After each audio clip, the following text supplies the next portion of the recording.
And it's a lovely venue that we are here. I'm joined by Chris Thomas. Good morning, Iwan. We've got a full day ahead of us. A very full day. Very full day. Looking forward to some great entertainment. As I say, there's two parts of the contest running today. We've got the championship section here, which is in the main hall, and then we got a championship stroke first section in the secondary hall there, where a lot of the bands are repeating their programme. So don't worry, you're not going to miss anything whatsoever. Thanks to our friends at Next Step Films, who are recording everything for you with the live coverage, so you can sit back wherever you are around the world and enjoy the entertainment that is being provided by the bands.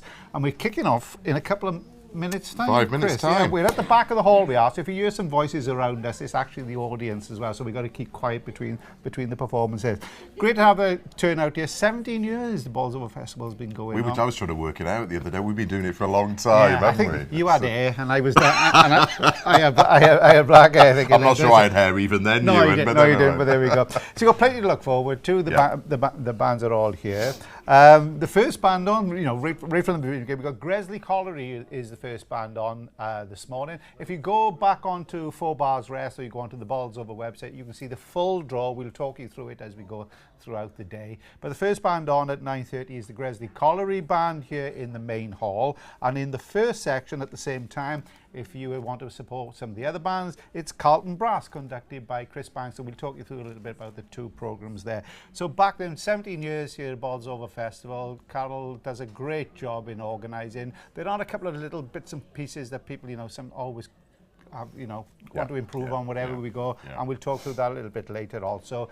But this is an event, great support in a local area with a great brass band heritage. It's always been a community contest, hasn't it? There's been tremendous support for it locally every year. And like every contest, it's been through challenges. I mean, the last 3 or 4 years have been very difficult with COVID. I mean, Carol has rebuilt this concert virtually from scratch. I mean, a couple of years ago when we did the first Bolsover following the pandemic, it felt like it was a different contest. And yet this year now, we're back to a new venue, terrific support from the bands. We've got fine entries in all of the sections. Big first and championship section entries today, which are going to keep us very busy for the next 10 hours, whatever. And it's just tremendous that it's been rebuilt in a very short space of time, just a couple of years from when we wondered whether the festival would ever happen again, quite honestly. So it's a huge achievement and fantastic that the bands are supporting it again in the way that they are. Well, it's great. There's a couple of little bits and pieces as we go throughout the day. We change it. One of the bands, unfortunately, has had to withdraw at the last moment, so there will be a slight little change with the running order. The timings will just be brought forward by about 5 minutes to try and accommodate the bands as they come in, but we'll let you know to make sure that you don't miss absolutely anything. First band on now here in the championship section then, Gresley Colliery, good local band. And a little bit of Disney. And a little bit of Disney. In fact, 100 years of Disney. Yes, absolutely. They're doing 100 years of Disney. The music of Alan Menken. Now, Disney won 59 Academy Awards. Mr. Menken has got an EGOT. Do you know what an EGOT is? An EGOT, that's a new one on me. Yeah, it's not a bird. He's a chap who has won an Emmy, a Grammy, an Oscar and a Tony. So how many people have got that? Can't be. That's an elite club. It's got to be an elite club, hasn't it? Philip Harper most probably. He's won everything. Russell Gray. Russell Gray as well. No, there's not many. There's not many. There can't be many. He is one of them for the works that he's done. He's a great composer, and his works are going to be featured. They're starting off with Phantasmic, which is a piece that is actually played at Disney when they do the parades in the night with the fireworks and everything, when all the kids start crying because they got to go home. That bit. So I hope that's not going to happen here. Then followed by The Little Mermaid, which, talking about controversy, I think there was a bit of controversy. Is it earlier this year? It was a live animated version done. And, some of these traditionalists said, oh, they're terrible, whatever. But it was a brilliant film. It's an absolutely fantastic film. So that one there. Followed by one for me and you, Beauty and the Beast. It's absolutely, quite appropriate. Quite appropriate especially for this time of the morning anyway. So. Followed by Aladdin. Not Aladdin Sane, which would have been a bit of David Bowie there, would it? And then we go the Distance, Hercules, which is the sole wishes, Matt Pope, who's the principal cornet player, fine player, and he's playing on the flugel and the trumpet. And we're finishing off with Quasimodo, the Hunchback of Notre Dame. That's a pretty full programme, isn't it? That's a pretty full programme there, and all arranged by Craig Stevens, the band's conductor. Every piece arranged by. So this is a Craig Stevens inspired programme. So that's what you've got in the main hall here in about 3 minutes' time. Meanwhile, over in the other hall, and it's a small hall, we have to say for this one. So when you see it, we've got Carlton Brass. Talking from the sublime, not to the ridiculous, but the sublime to something else. They are doing everything surrounding, it looks like Jerusalem. So railways, railway heritage, I think is the theme. I'm not quite sure where Jerusalem fits into that, but there's definitely some I was going to say that when I looked at the there. first one then, when he talked there, but they're starting off with Jerusalem Parry, that's part of it. First Light by Ben Hollin. Cornet soloist is very talented boy, Andrew Allison. A lovely piece, a world premiere, The Netherfield Flyer. By Jeff Hawley, local great player, soprano Jeff. player, and he's a terrific great player. Terrific player. I think he then went on to horn. Took it easy, I think. Took it easy, went on to horn and played that. And he's written a piece, The Netherfield Flyer, and it's a new composition, and it's for the baritone player Ken Duncan, who's been with the band he's 94 years of age, and he first joined the band when he was 16. Blimey, that's quite something, you don't get many people who do that. That is absolutely fantastic. So that's dedicated to him. It's a bit like we were talking a bit earlier on, the Titfield Flyer. Absolutely, the Titfield Thunderbolt. The Titfield The Ealing comedies, yeah. They were brilliant, the Ealing comedies. Yeah, you've got to go back. Passport to Pimlico, The Lady Killers. Yeah, the man in the white suit. Alec Guinness. Alec Guinness, the man in the white suit. Great piece after that, the Royal Border Bridge. It's a classic, isn't it? It's a classic. Bit of Arthur Butterworth. And you don't really say Arthur Butterworth Entertainment Contest, seriously. Not two things you put together. Not really, but that is a fine piece. I mean, I can remember playing that 30, 35 years ago, and it's a terrific piece, and really nice to see that really getting some light of day. It doesn't get heard too much these days. No, it is a great piece, followed by Ticket to Ride. Had to be really, didn't it? if you're thinking for a 5-minute insert about railways, Ticket to Ride, get that one in. Got to be in there. That's a brilliant Lennon McCartney. Finishing off though, interesting. The New Jerusalem. Yes. The finale from the New Jerusalem. I think it's the finale. It's the final section for it. We'll have to ask them where it comes with the railways though. I do know. Jammer Jerusalem I know about, but that's the Women's Institute. Oh, without further ado, we've been talking too much. Here on the main stage is the first band to take to the stage, and that, of course, is Gresley Colliery Band, conducted by Craig Stevens, and we hand you back over to our compere, which is Simone Rebello.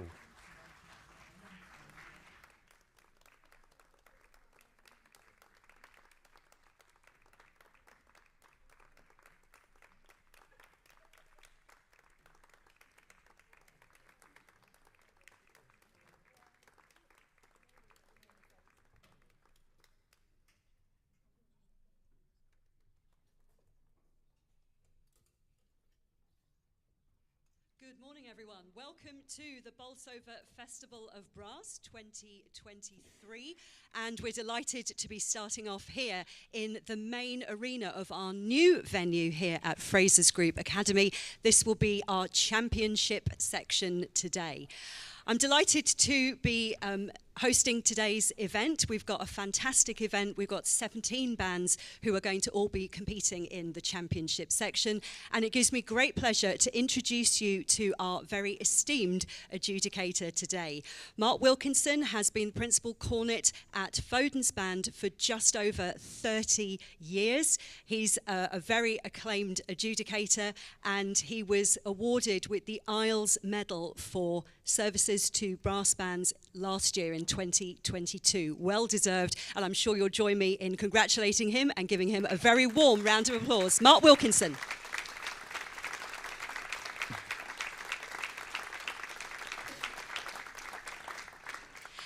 So, starting off today in our championship section, we have Gresley Colliery Band. They are going to be joined by their compere, Carl Harper, and their conductor, Craig Stevens.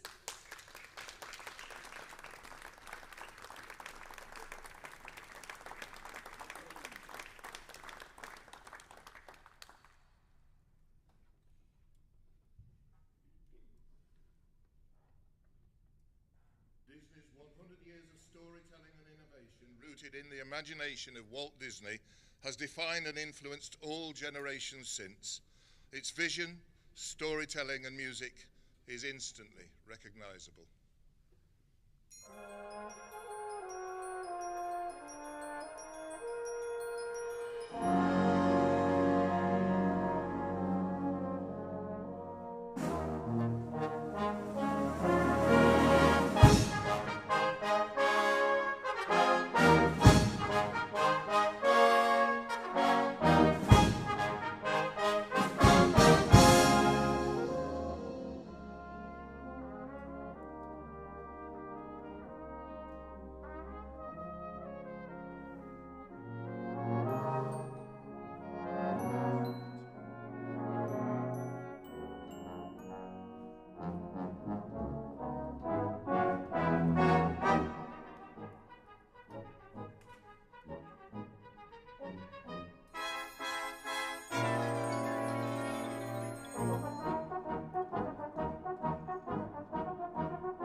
Began the Disney Renaissance, changing not only film but also Broadway and popular culture.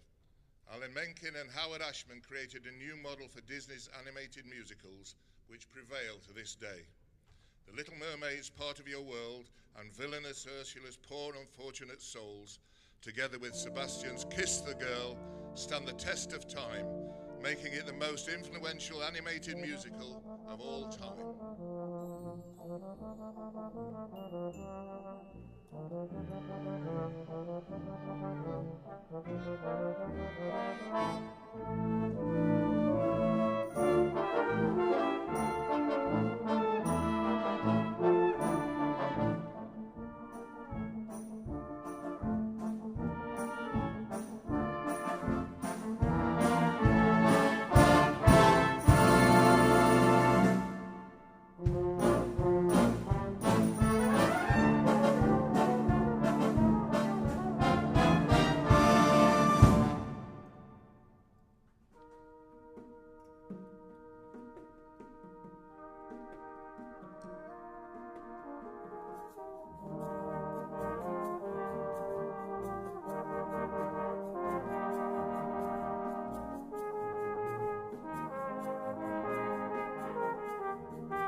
Disney's 1930s golden age is revisited in Beauty and the Beast. Alan Menken's classically inspired music setting the scene and lifting out the human characteristics in the Oscar-winning song Beauty and the Beast, and Be Our Guest, based on the minor theme from Mahler's Third Symphony.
In 1992, Aladdin, set in fictional Agrabah, Menken draws on the 1930s and 40s jazz scene to evoke the genie character, played memorably by Robin Williams.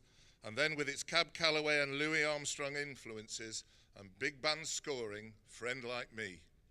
Arabian Nights draws on an Oriental style, and the hugely popular Oscar-winning A Whole New World again showed why Alan Menken was becoming the master of the Disney ballad.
Hercules had its roots in Leonard Bernstein's Candide until Alan Menken changed the music to a gospel style to reflect the gods and the songs of the gods.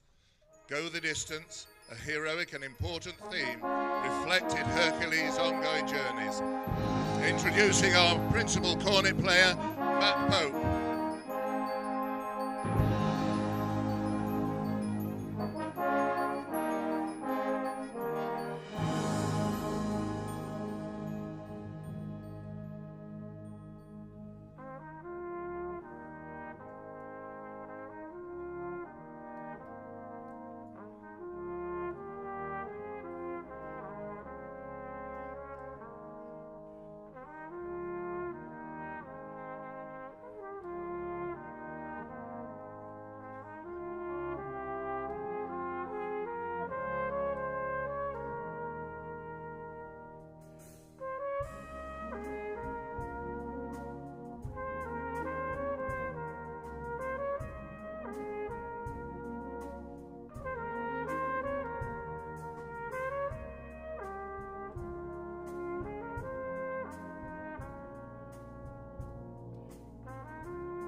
Finally, The Hunchback of Notre Dame explores the themes of darkness and light through the powerful Parisian Judge Frollo, the beautiful Esmeralda, and of course, Quasimodo. From the bells of Notre Dame to Esmeralda's prayer, God help the outcasts, to the darkest Disney villain song, Hellfire, encapsulating Frollo's hatred of his feeling for Esmeralda.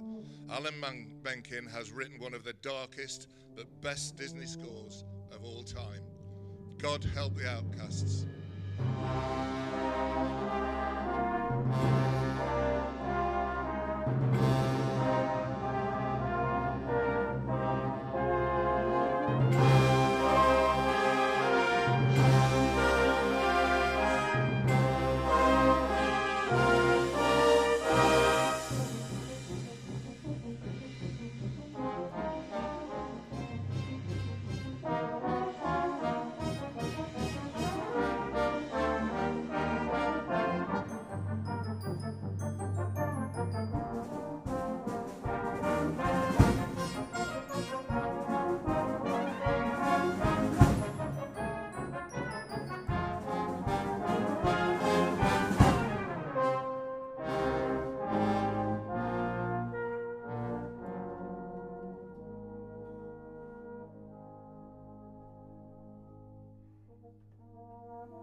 studio, yeah. Chris, what a great start to the day. Great start, isn't it? No, Clever arrangements.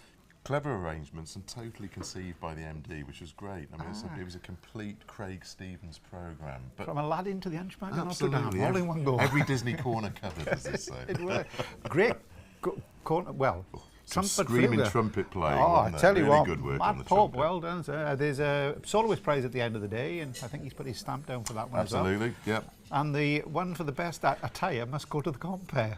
Quite a shirt, wasn't I it? tell you Quite what, a shirt. I wonder, is it a shop somewhere? It's like, remember Mr. Ben used to go in, and as if by magic he came out dressed as something else. As if by magic. He could have come out as a frogman, couldn't he? Or Brilliant, though. I saw one yesterday. I think it was one of the Kuntex Toaster Band. I can't think of it. Neil Brownless. He had a fantastic shirt, all clocks on it. Good job I said that correctly early in the morning. Right then, the second band on here in the championship section will be Newstead Brass, conducted by Matthew Ludford King, who is the percussion player to play with Tredegar Band. Absolutely, yeah. That's it. So he's been conducting as well. I hope he's not conducting with a timp stick. And a local band. So Newstead, how far away from you? Yeah, not far at all. Not far at all. Just down the road. Well, they are starting off with Activate by Matthew Hall, and Matt, of course, he wrote a number of pieces for Tredegar Band, which was played at the Brass in Concert Championships. I think they are going to, you'll hear a few of his pieces throughout the day. Followed by the Children of Sanchez, great flugel solo, of course, played by so many players. Absolutely. Comes from a film starring, and you're going to tell me, who was in Children of Sanchez? Anthony Quinn. Well done. Who was also Zorba the Greek. He was. That was a dark That's a dark film. Yeah. Yeah, the Children of Zorba. That would have been a good one, isn't it? He's dancing Quite on alarming, really. Yeah, he's dancing on the beach, isn't That's he? the one. That's the one. That's it. Yeah. There we go. Followed by Water of Tyne, arranged by Philip Harper, which I understand it's about a girl lamenting that her boyfriend's over on the other bank and he's not being able to get across. So she's in Gateshead, and he's over by Newcastle football ground. She's shouting at him. There was a bit of fog on the Tyne at the time, so they couldn't see each other. Gaza coming down the Tyne from that one. And then finishing off with Gale Force by Peter Graham. It's a good old stalwart of entertainment contest programme. It is. As Irish as a pub in Heathrow, an Irish pub in Heathrow Airport, isn't they? There we are. But it's a fantastic. So they are starting off. So they're at 10 o'clock there. On in the first section, which takes place in the second hall, is Chapeltown Silver. That'll be on in about 5 minutes as well, conducted by Colin O'Shea. They're starting off very differently. Blue. Bit of Minozel Brass. I went to see them a couple of months ago in Birmingham. Brilliant. Still as brilliant as ever. Yeah, turned out without any instruments. So we had to get the instruments. Half of them were left in Austria, if I remember rightly, weren't they? And so he played, who was the tall, thin one with the long hair? Roman. Is it Roman? Reinberger? Yeah, and so we got him a baritone from the conservatory. Oh no, it's the trumpet players. Yeah. And he played the baritone, and he so revered it. He put it at the front of the stage, like this great deity, and then he bowed down to it. They were fantastic entertainment. Well, the tuba player actually played on a different pitch instrument, didn't he? I think he played it with the other hand. He had to work everything out beforehand. It was incredible what they did. They're brilliant. A great piece as well. Thomas Camp, what a player he is as well. So there we are. And his brother, there's a fantastic player. Well, Hans, isn't it? Hans, who was principal cornet of brass band Oberösterreich. He's back. He has been back playing. He has been very well of late, and hopefully. And I think he was trumpet player with the Leipzig Gewandhaus Orchestra, if I remember right. He's played one of the finest. He's played. What a brilliant player. So Thomas Gansh is blue to start off, following Under the Boardwalk. Drifters, I think, going back. I think it was the Drifters. What was the name of the bloke who was in Die Hard?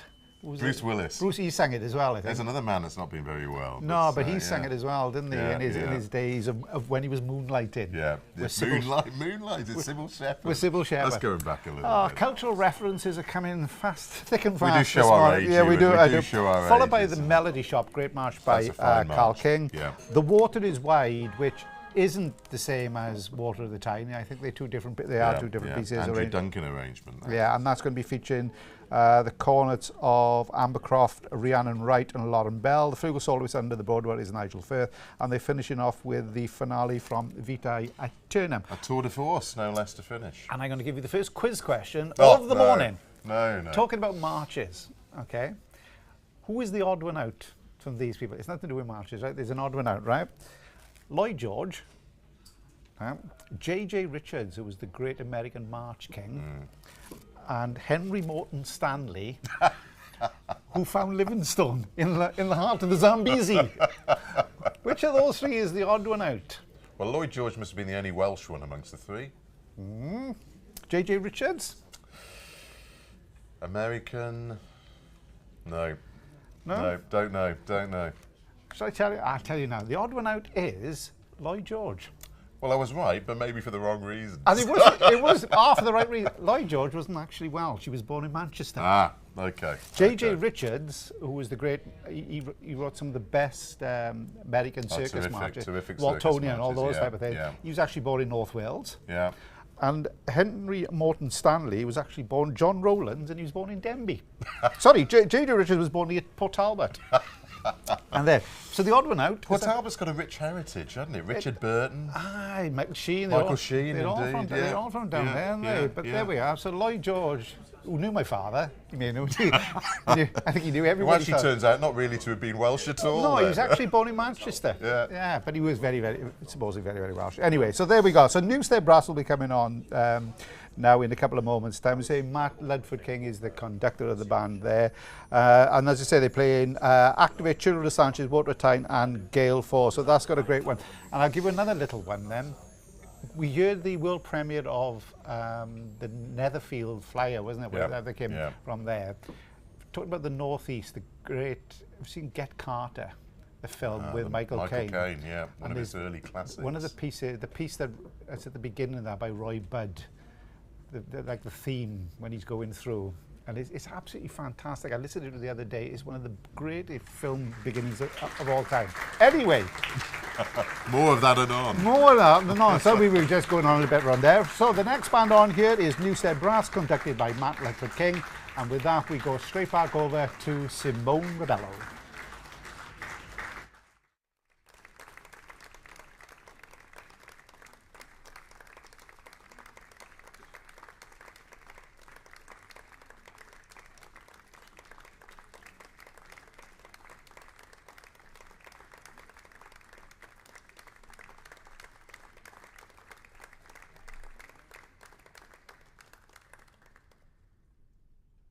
Welcome again to the Fraser Group Academy main arena, where we're enjoying bands playing and competing in the championship section today. The second band that we're going to be listening to at the Bolsover Festival of Brass today is the Newstead Band. They've got a great programme for you. Would you please welcome them and their conductor, Matthew Lydbrook King.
It's great to be here today. That was Activate by Matthew Hall as our opener. And while the band very quickly move around, we're going to be welcoming our soloist to the stage today. Now, Elspeth is a fairly recent addition to the band, but she's come in as an absolute superstar on flugel.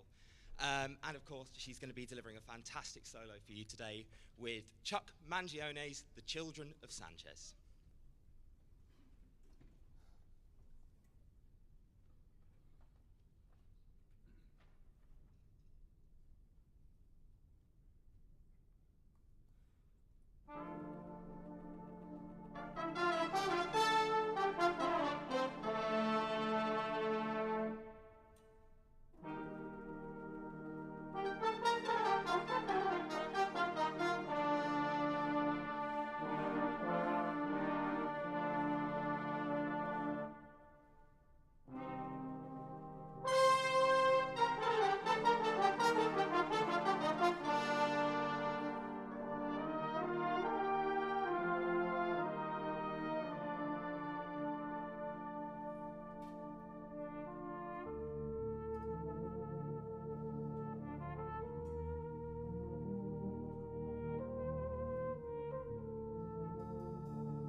fabulous Elspeth Malcolm there on the flugelhorn.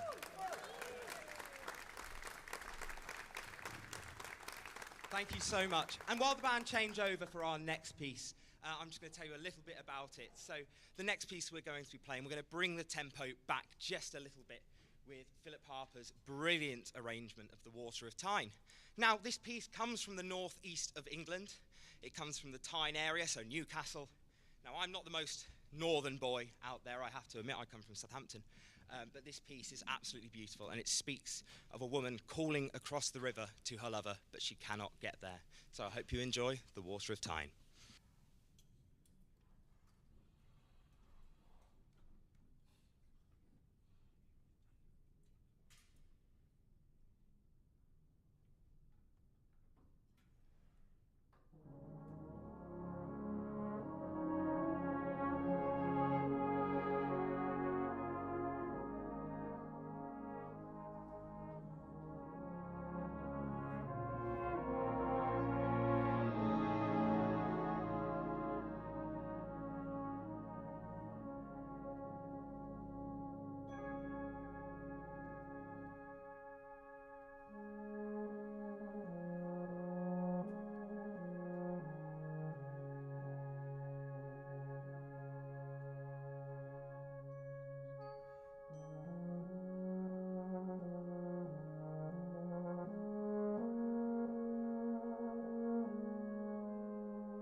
Just like that, our time together this morning has come to an end. But we're going out with a bang, and, well, you probably already know this one.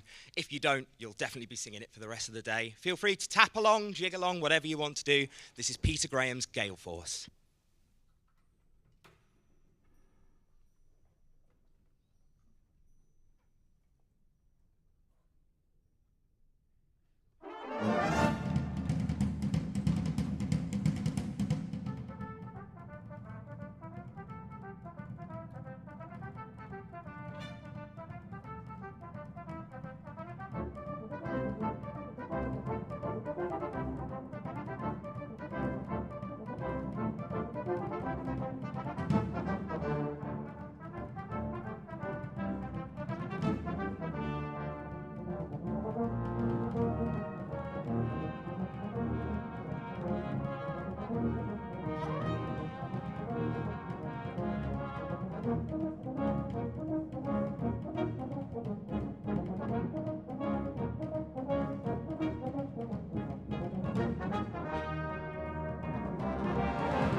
Well, that was the sound of Newstead Brass. We were dancing like two little Absolutely. leprechauns there, weren't we? River dance, eat your heart out. I tell you what. Two little Michael Flatleys here. Well, far from it, actually. Yeah, far from it, we do that. Well, congratulations, and congratulations especially to Elspeth Malcolm. Great flugel solo. Whoa, really that was lovely super flugel player. solo. I don't know if she's belonging to, I think it's Steve Malcolm in the Northeast. Maybe that family, I don't know. But he said there's a star sign in, and she really, well, Yeah, super great play. And a really well delivered programme. I mean, well executed, tight yeah, ensemble, really tight. well played. Yeah, Ludford King, he should, do conducting more often. You'll be losing a percussionist. If anybody wants to join Treager Band on Temps, we may be looking for that part of it now, but congratulations to them.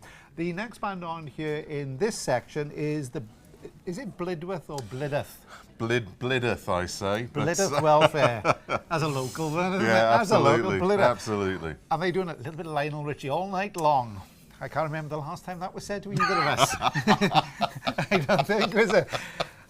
Don't go there, No, don't sorry, go there. it's early in the morning for that one. All night, 1983, 40 years ago, Lionel Richie. Blimey, is he still going strong? He's still going strong. He is. Yeah. I think he was on recently. I think it was something. It was one of the royal celebrations, wasn't it? Fairly recently, he was on. Not quite sure his voice is the same as it was 30 years ago. Didn't he dancing on the ceiling? Yeah, it was. Dancing on the ceiling like that. So they start. I think not going to be doing that, but all night long they start in Blidworth Welfare, followed by Brillante. People call it Brillante, but it's not. It's Brillante. It is Brillante. It is Brillante, featuring the euphonium soloist Charlotte Burton by Peter Graham. I think that must be about 40 years old as well. Originally, I think it used to be played by two euphonium players. The Child's Boys. It was. Yeah, one of Peter's earlier pieces, wasn't it? I written back in the 1980s. Actually, I think it was written. It was possibly written for the British Bandsman Centenary concert. Could have been, but it used to be played by two, but now the players have gone so brilliantly forward, and now one of them is playing 10 years time. 10 years time, it'll be on one valve. Nick and Bob needed two, but now you can play it on now one. they're playing that, so that's a lovely piece. Followed by Lake of Tenderness. Talk about Nick and Bob. Lake of Tenderness was used by the Grindthorpe Colliery Band in the 2015 programme when they won Brass in Concert. It was all about the moon. Yeah. So I don't know where Lake of Tenderness is the Latin name for one of the planes on the moon. That's a connection. Tenuous it may be, but that was the connection. But one of those one of Ben Hollings produces these lovely atmospheric pieces. Didn't he do At First Light? Yeah, I think we're hearing today. He's a lovely writer. Lovely writer. And they're finishing off with The Incredibles, which I had to do a bit of research on because I'd never seen the film. They all rave about it. It's supposed to be brilliant. Mr. Incredible, Elastigirl, and the kids Dash and Violet. Never seen it. By all accounts, it's a classic. The music is great, isn't it? It is great. Yeah. It is all that like 1940s type of 1940s to 1960s Batman type of music. So brilliant framed stuff. by Lionel Richie and the Incredibles. Yeah, and over in the first section, the reason why I got a little phone going on here is that the first section is going on in the smaller hall, and the second band that's just come to an end there was Chapeltown Silver, conducted by Colin O'Shea. If you want to watch the first section, you just go on to the site, you can click on it, and it's great there. They're going to be followed on by the Hucknall and Linby Band. And a number of bands here today are actually playing twice. So they're going to be playing in the championship section and the first section. Same programme, so you double your money you can for that part of it. Now, this is a bit different, isn't it? Cornish Cavalier. Hey, that's a classic. W.E. Moyle, who played for the Camborne Band many times, and he wrote a march, and I thought there's called Towan Blistra, which is about Newquay. I haven't heard it since. There we are. So if you're ever in Newquay and you hear that march, that's what it is. That's a good old march, Cornish Cavalier. That's a real bumper. It is. A real bumper. It is. I wonder if he gets it with the old Dickie Evans swagger. I'm going to get a bit of Cornish Need swagger. the hat with the feather on as well. Yeah. This is now the next piece they play. I always get this Pacific Melody. I always call it Specific Melody, which must be a single tune. Pacific Melody, which is talking about Cornish people. Chris Bond, who's a Cornish composer. Yep. So he's that one there, and that's featuring the fine corner player Emma Plant, who over the years has won lots and lots of solo awards. Lovely player. Originally written for Loda Violet. Yeah. He's a player. He's a fine player. He can play that boy. Yeah. Followed by Lullaby, Good Night My Angel, a bit of Billy Joel, which is of course arranged by Philip Harper, was used by them when they won Brass in Concert a couple of years ago. I think it was to do with Roald Dahl. Yeah. Dahl's daughter died, wasn't it? And it was a prayer set or whatever. And finishing off with Lucy Pankhurst. Wyatt. What a great year, isn't it? I tell you what, you know, Lucy has written some fantastic, her and her partner, Paul McGee, have written some brilliant pieces. And we were talking just before we came on here, talking about one of the great highlights of any entertainment contest ever in the world at any time was Paul McGee's Teddy Bear's Picnic at Butlins.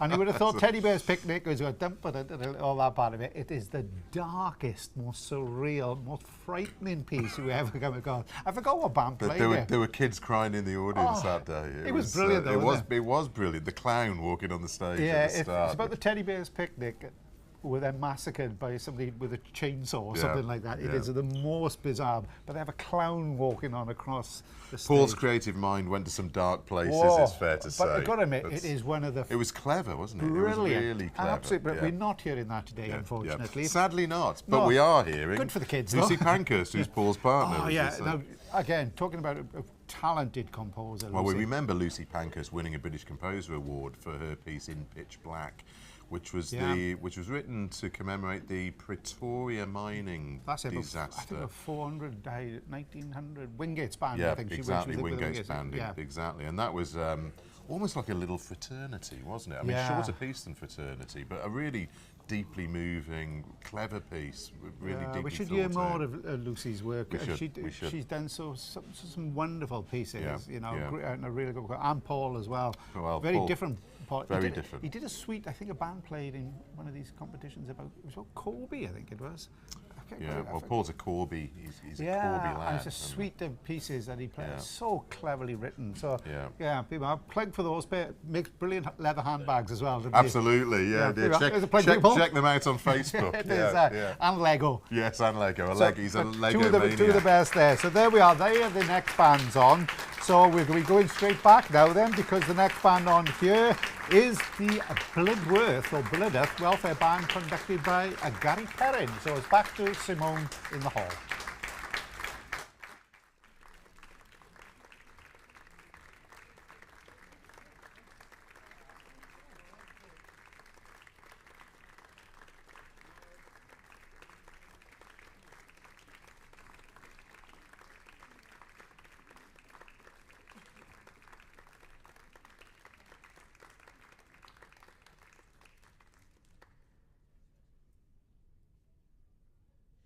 Welcome again to the championship section here at the Bolsover Festival of Brass 2023. If you've just joined us, either here in the hall or on the live stream, a very warm welcome to you.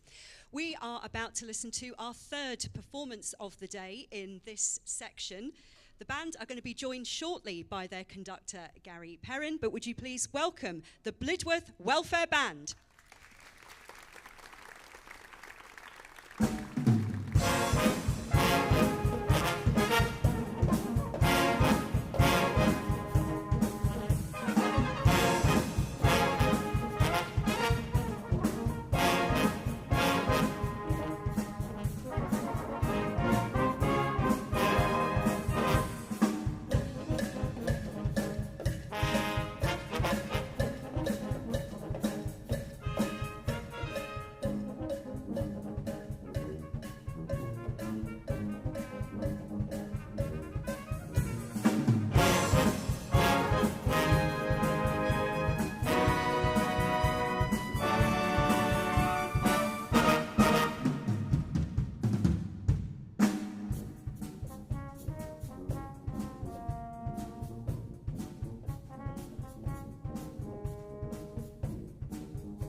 It's still a bit low.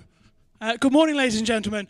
We are the Blidworth Band, and we're delighted to be here at Bolsover this year after having a year off last year. We started our programme there with a Lionel Richie hit arranged by Lee Baker. It was his 1982 number 2 hit, All Night Long. We're now going to feature our solo euphonium player, who's going to play a solo which is by Peter Graham. It's based on a fantasy of Royal Britannia. Charlotte's a very humble young lady who graduated from the Royal Birmingham Conservatoire with a degree in music. Hobbies include euphonium playing, and euphonium playing. But in her spare time, she likes to play trombone and for some reason the violin as well. Please will you welcome to play Brillante, Charlotte Burton.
bring Charlotte Burton.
That was an original composition by Ben Hollings, a Huddersfield University graduate, that was composed in 2015 entitled Lake of Tenderness. We're now going to finish our Bolsover programme with a piece of film music arranged by Philip Harper. The film itself features the 2004 animations of the Parr family and its fight against evil. We've been the Blidworth Band, and we'd like to finish with The Incredibles.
that was the Blidworth Welfare Band. I tell you what, with great standard so far. We've had 3 great performances, haven't we? Very different programs as Yep, well, but yep, really yep. bands are in good form.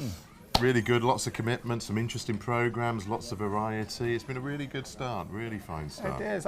Funny enough, before the band started then, I just went around the back and he was the conductor, Gary Perry, we just decidedly bumped into him then because they started off without a conductor, which is a tricky thing to do sometimes. It is. But if a band is cold and getting into they got straight into a bit of Lionel Richie to start off with. Absolutely, yeah. Some great euphonium playing in Brillante. I tell you what, Terrific Charlotte playing. Burton. Really good performance. Mark is going to have his work cut out picking a soloist today. Yeah, There's been some super, and again you could tell by the reaction from the audience saying, when you've got a player really gives it all like that. Really, and that's a brave, it's a tough piece, a hard piece. And to so think some of the really great euphonium players have really rattled that one off. And that was a super show. So congratulations to Charlotte. Just to tell you a little bit later on, we're going to be doing something we've done every year, which is the audience favourites. You can vote for your favourite band throughout the day. So that'll be coming up a little bit later. Like all good elections, more often that you vote, more actually means. It's like one of those dictatorship ones, isn't it? So don't just vote once, you've got to vote a number of times for your favourite, and the more times you actually vote for them, it holds more weight when it comes to the final result. So we got that one there.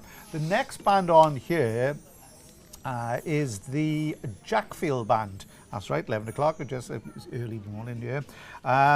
Conducted by Simon Platford.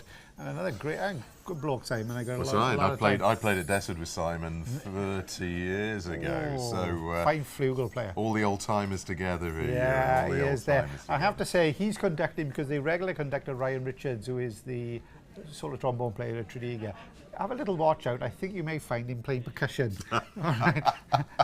I don't know how rhythmically precise he is, but he's playing percussion there, so there we go. So they are starting off with Living Power by Tom DeVore, and I spoke with Tom, strangely, last night.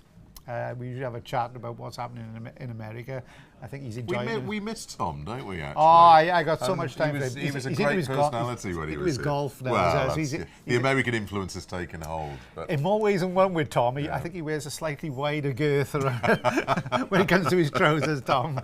But he's having a fantastic time. He's out in Kansas, around that area, teaching in the university and good life. So it's great that he's doing that one. Following up by Faith. Not the woman's name, but I think it's a bit of George Michael. Bit of George Michael. Yeah. That's when he went into his BSA leather jacket mode, didn't he? Started clicking his fingers. So we're moving from Lionel Richie. We're sort of moving along in time a little here, aren't we? I think Lionel Richie to George Michael. Was that still the 80s? I think late 80s. Would you say late 80s? We'll have to find out with that. No, 87. There we go. There we go. So 25 million copies that did. Talented bloke, troubled, but very, very, very talented bloke. And that's going to be featuring the corner player Wendy Jones. And as we say, the standard of solo playing here so far today has been excellent. Terrific, so hopefully we'll have this.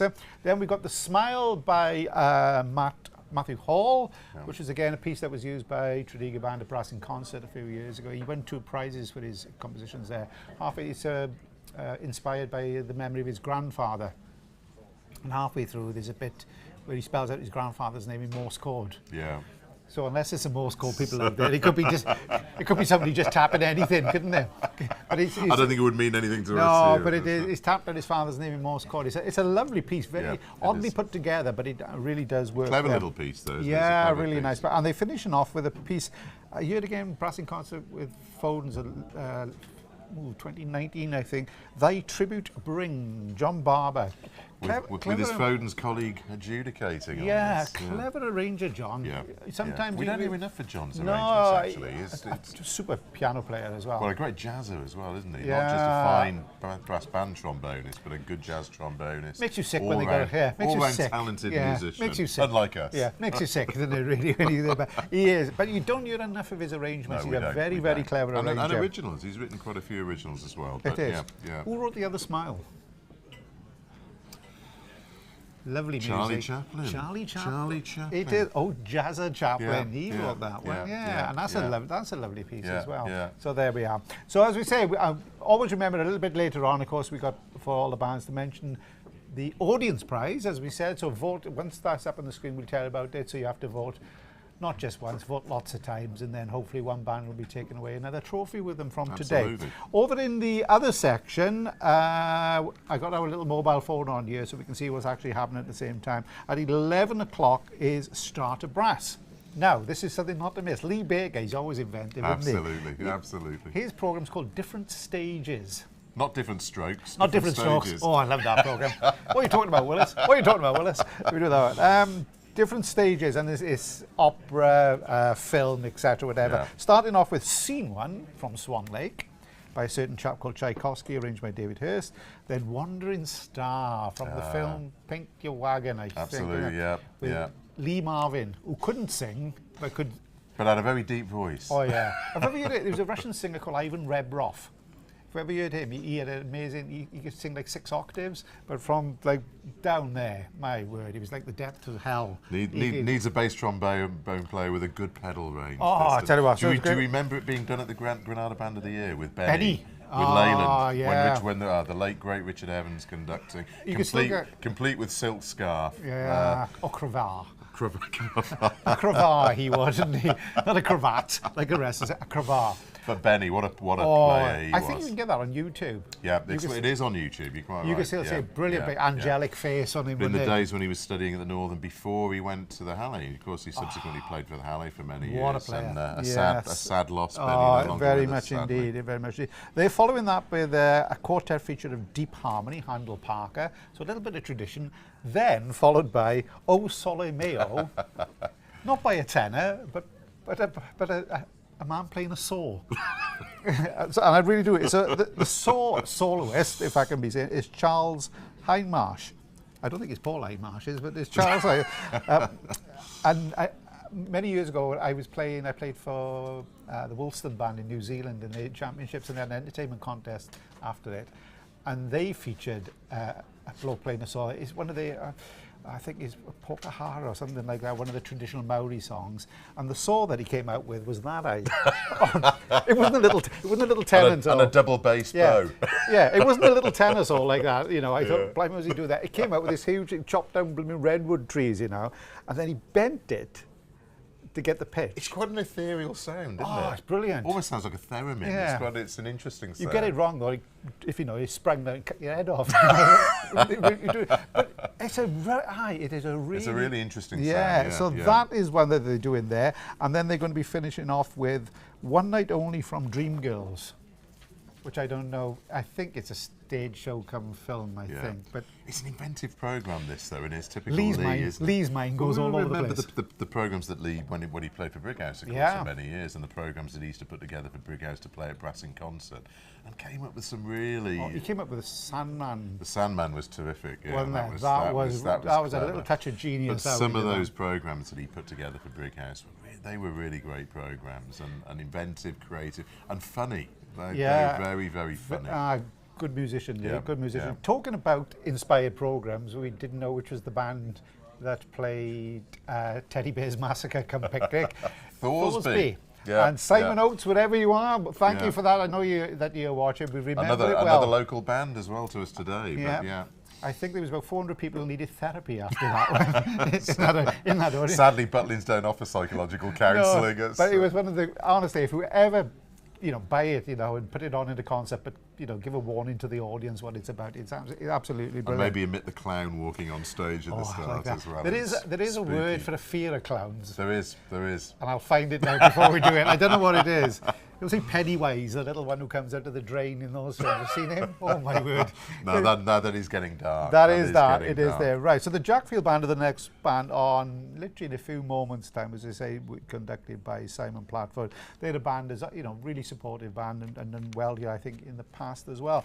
And then after them at 11:30, we've got the Elland Silver Band, the visitors from Yorkshire. But as I said to you, remember, before we go back there, a little bit later on, there are a few little innovations that are being brought to us here by the producers of the broadcast, so we'll be explaining those. But of course, that audience prize is all important. So a little bit later we'll explain it to you. How you vote for your favourite and vote very often, because in that way then hopefully they'll be walking away with another prize. And with that, you can hear the applause coming in from the hall. So we will go back to the hall where we join Simone Ribello, who will be introducing the Jackfield Band conducted by Simon Platford.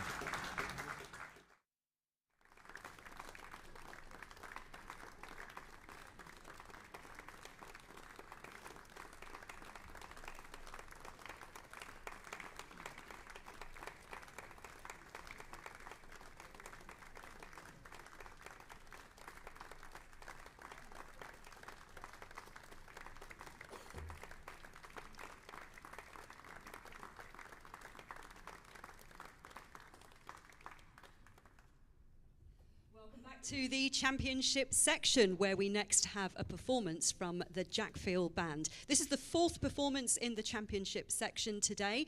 We've got 17 bands who will be performing for our adjudicator, Mark Wilkinson. So, it gives me great pleasure to introduce you to the Jackfield Band and their conductor, Simon Platford.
Good morning, ladies and gentlemen, and welcome to this performance given to you by the Jackfield Band.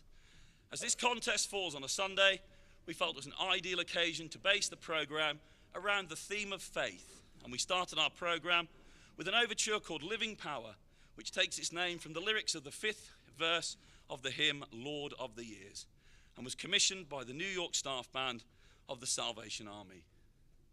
We would like to continue our faith-themed programme with the George Michael hit of the same name, in this wonderful arrangement by Philip Harper for flugelhorn.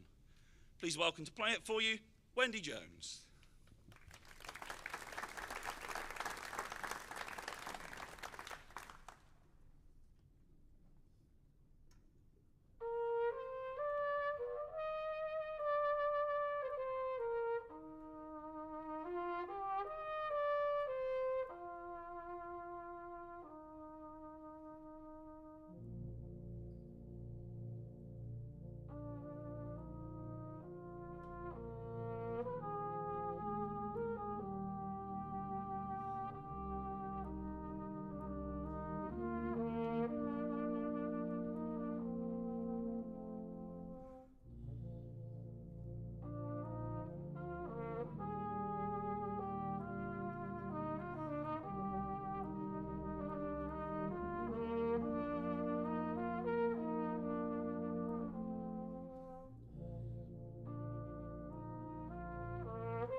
Ladies and gentlemen, once again, please put your hands together for Wendy Jones.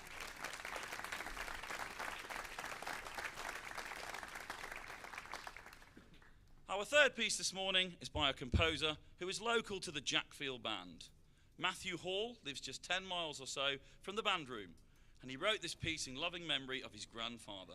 It is based on 3 hymn tunes: The Old Rugged Cross, Lord of All Hopefulness, and The Lord is My Shepherd. Alongside these hymn tunes are snippets of Morse code, as his granddad was in the Signals Regiment, and the bells of his local church.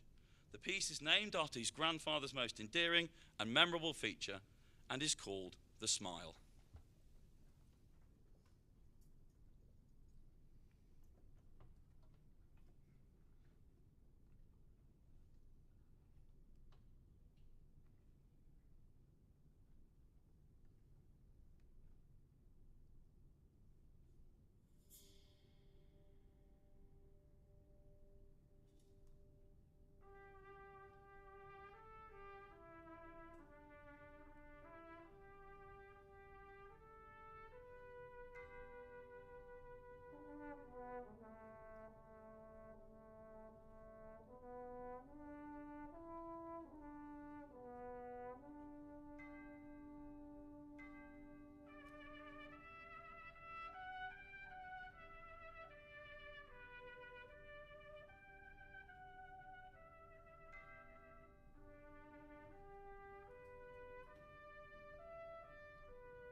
final piece today is one that has been written by the principal trombone player of the Foden's Band, John Barber, and was written as Foden's finale to their 2018 Brass in Concert programme. It is based on the hymn tune Praise My Soul, the King of Heaven, and takes its name from the second line of those hymn words. We hope you enjoy our finale entitled Thy Tribute Bring.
again to the Jackfield Band with their conductor, Simon Platford.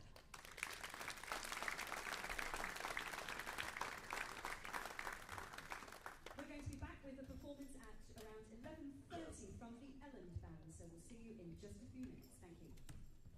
Thank you. The Warwick Music Audience Prize is a world first within brass banding, with you, the online audience, the adjudicator. Here's how it works. Watch the stream in real time and then submit your score online. Adjudication opens when a band takes to the stage and closes 5 minutes after they've finished. This gives every band a fair and equal period of audience adjudication, so that's why we don't allow you to submit scores outside of that allotted window. Also, the more bands you adjudicate, the more your score counts.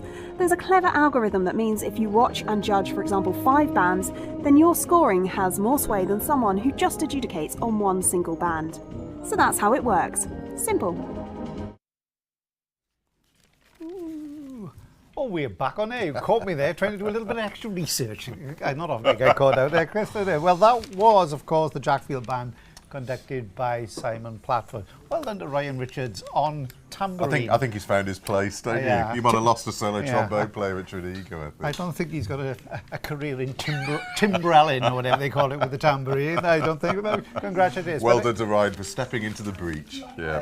Yeah, so as also, oops, there's an announcement going on that somebody's parked the car in the wrong place. There's always one, isn't there? There's always one. Every contest, there's always one. Strangely, it's not my car. it's not my car. Oh, it's not. No, it's not. Is It is.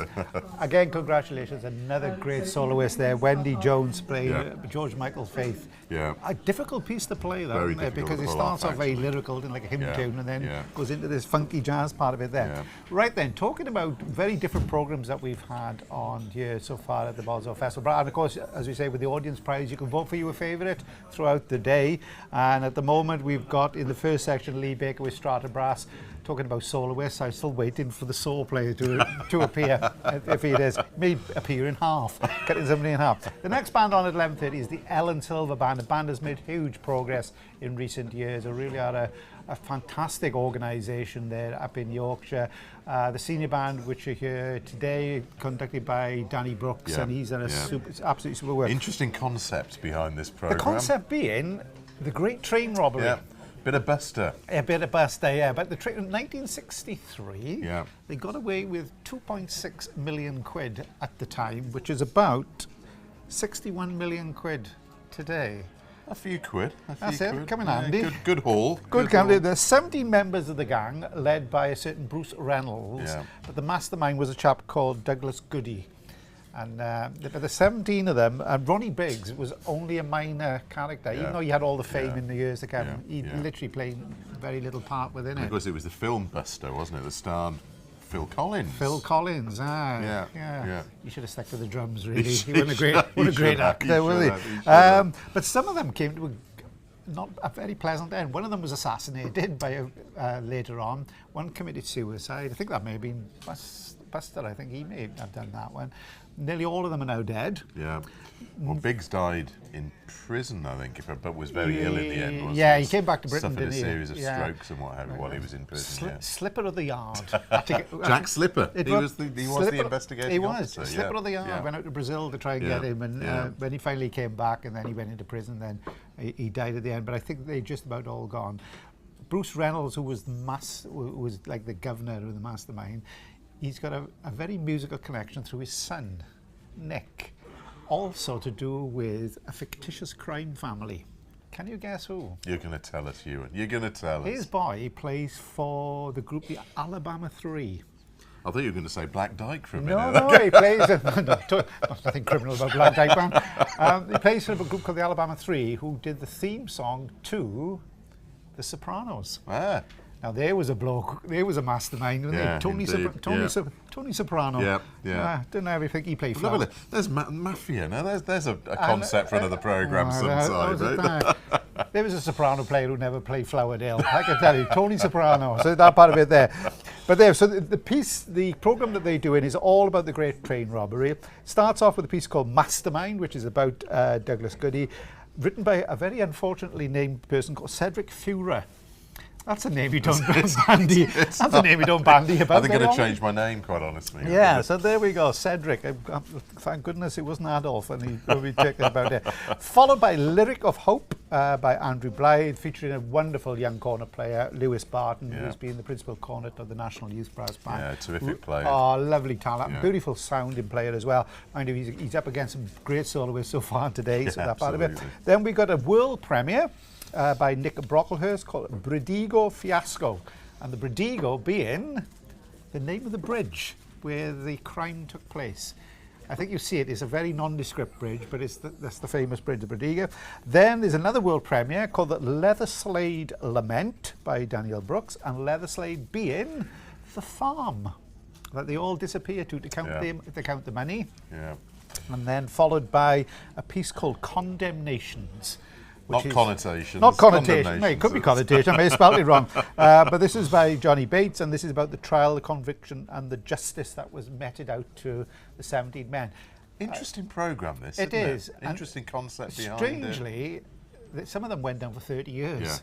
Yeah. So by the time they got back out, they could have been listening to this world premiere. But so it was. And yet emerged strangely as heroes in a way, didn't they? Yeah, it was fictionalised. Unfortunately, a man died, and the train driver Mills, sadly, I think his name did later on, and but they were seen as some sort of, Robin Hood type figures. A lot of the money was never recovered, though. But a lot of it, we said they had to spend elsewhere to keep themselves incognito. But amazing story. The 60s must have been a great time to be a criminal, to do a blag, as they said. In there. Well, a lot of the money wasn't recovered from the Hatton Garden robbery more recently, of course, much more recently.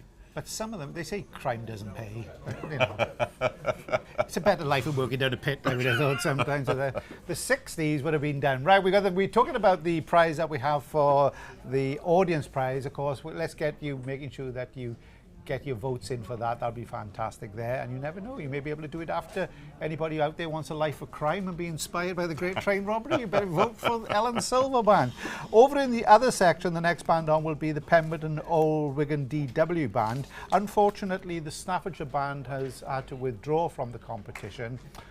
So they are not taking part. They were due to play both in the championship section and the first section. So we'll bring you the details of when that band is going to come on.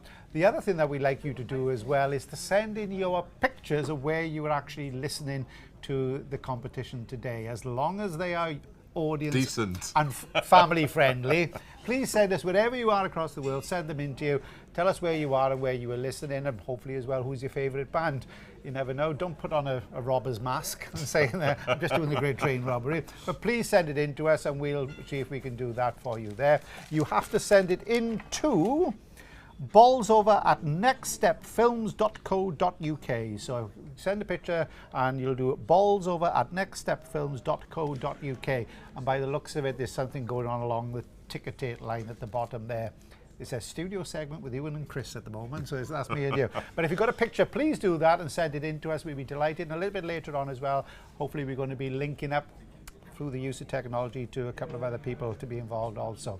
So we've got the Elland Silver Band, which is due on in a couple of moments' time. And as I said to you, the next band on then will be the Pemberton Old Wigan DW Band in the first section.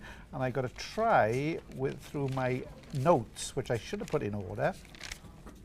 They're playing a program under Ben Dixon, Los Hermanos de Bop. I think that's the way they do it. Brilliant homage to the Bombardier. TJ Powell. TJ Powell from Tredegar. From Tredegar. The Bombardier.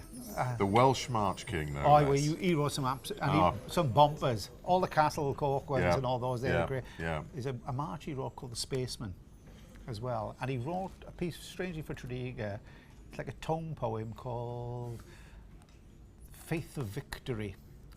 God, that's going. Yeah, original one, and he wrote it on manuscript. I remember Tredegar playing The Spaceman as well some years ago. Great old march, yeah. He wrote ahead of his time because he wrote that in the late 1940s, I think, or early 1950s. So before even Yuri Gagarin went up there, he was writing before the was it? Who was the Welsh bloke who sang all about the rugby songs? Max Boyce. Hymns and arias. Yeah, but he did a song about the first man on the moon was a Welshman, didn't he? Morgan the Moon. Morgan the Moon he was called, that's it. Still around, Max Boyce. He is, still around. His famous record he did was called Live at Treorchy. Yeah, no, I want to be live in Treorchy on a Friday night, you want to there. But there we are. Pemberton are not playing that, they're playing Los Hermanos de Bob, followed by the Bombardier, with His First Breath being played by Grace Butcher on baritone, Paul Lever Cooper, lovely little piece there.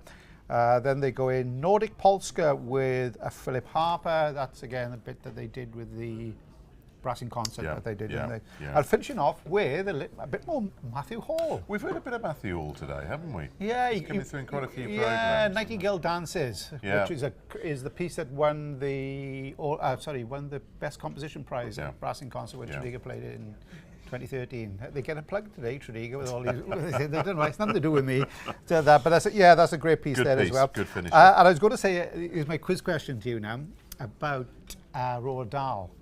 He wrote Charlie and the Chocolate Factory. Can you name me the children that were in Charlie and the Chocolate Factory? Augustus Gloop. Augustus Gloop, yes. Violet Beauregard. Well done. Two more. Mike TV. Oh, and the last one?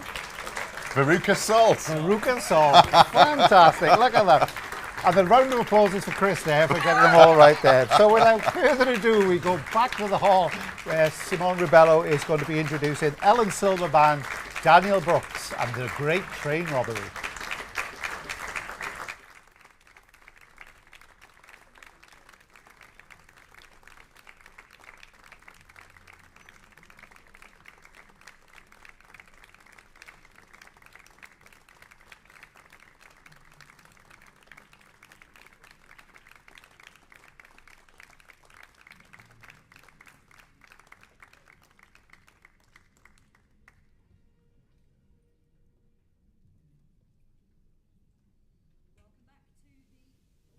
Welcome back to the championship section, where we have been enjoying performances here at the Fraser's Group Arena, main arena space.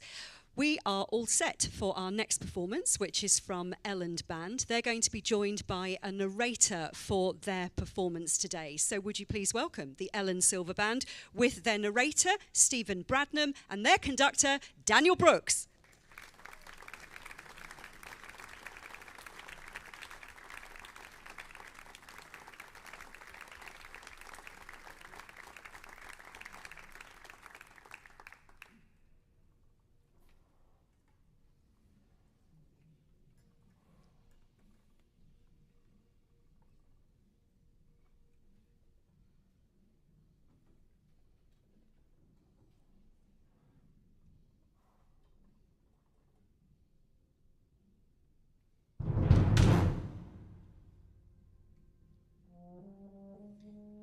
Years ago, 1963, Gordon Goody, Buster Edwards and Bruce Reynolds were planning one of the most daring crimes in history, the Great Train Robbery.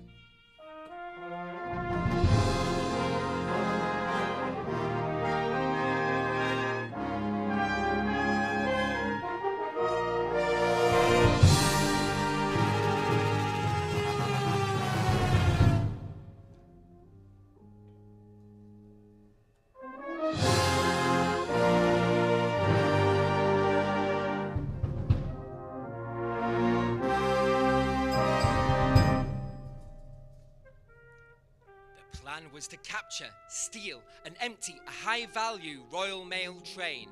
A plan so devious and far-fetched, it needed perfect organisation and execution. This plan was devised by Reynolds, who stepped forwards to become the mastermind. The location and target was selected, and Reynolds' plan was put in motion.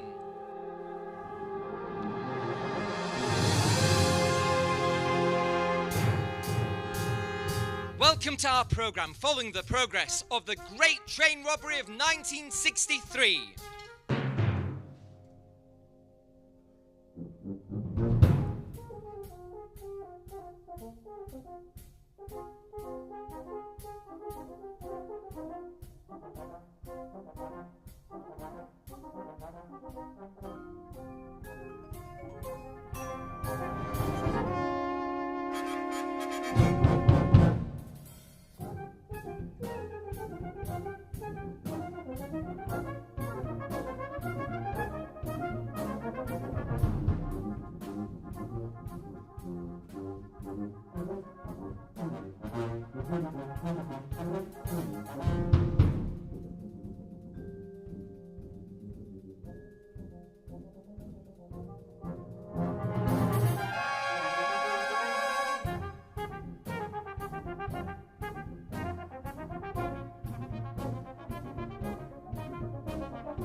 The plan complete and accomplices recruited, the robbers had time to prepare for their roles. However, there was no room for error. Their leader stepped forward to deliver his message of hope. Hope that their efforts would not be in vain. Hope that their robbery would be successful. His lyric of hope setting the scene before their daring attempt at robbery.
It was time. All planning in place. The stage was set and Reynolds' plan was perfect. Or was it? Disaster struck almost instantly as the train was not as expected. The loading point of Bridgego Bridge was now not easily accessible. The plan is ruined. Let the fiasco begin!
With the robbery complete, the gang retreated to Leatherslade Farm to lie low. £2.61 million had been stolen, and the public was in outrage. It was now a time of reflection and worry. With police closing in on the farm, the money was divided equally, and each man for himself tried to evade capture.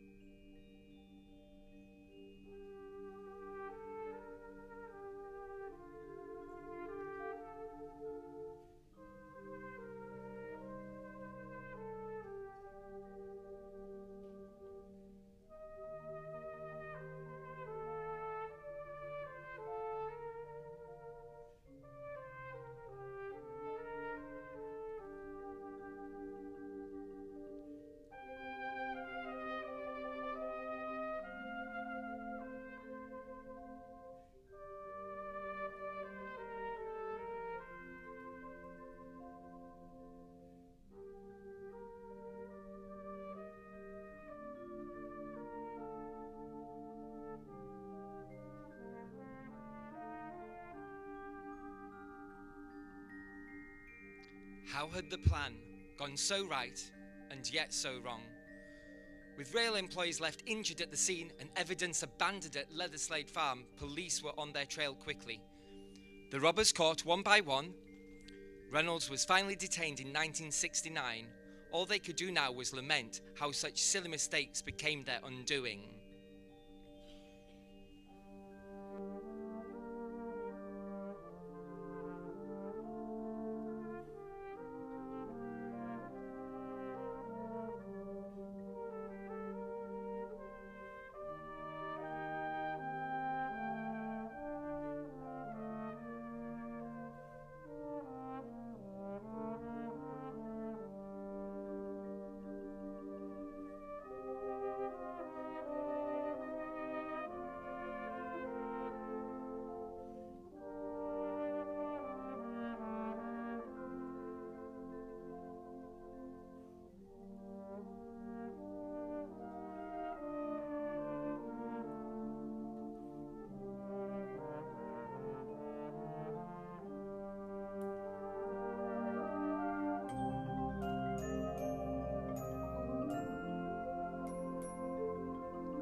Standing in the dock, the robbers knew two things: that they would go down in history as one of the most daring, successful robberies of all time, and two, that their fates were sealed and only the judges could now show them mercy. The seriousness of the crime required widespread condemnation. Trial, conviction, and justice followed. I am the judge in this court, and I find the following. Roger Caudry. Guilty, 20 years.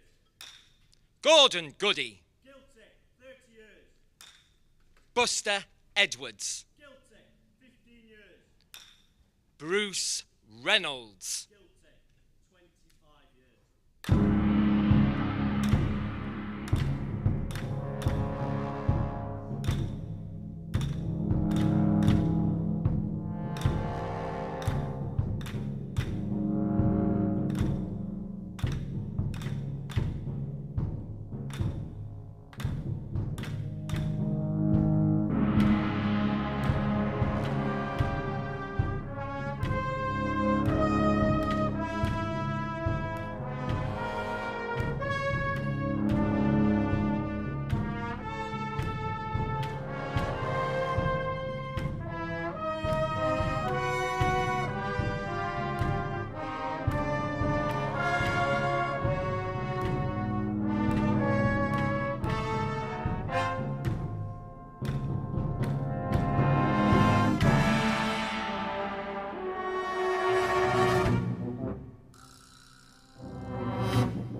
Thank you there to Elland Silver Band with their conductor Daniel Brooks and their narrator Stephen Bradnam.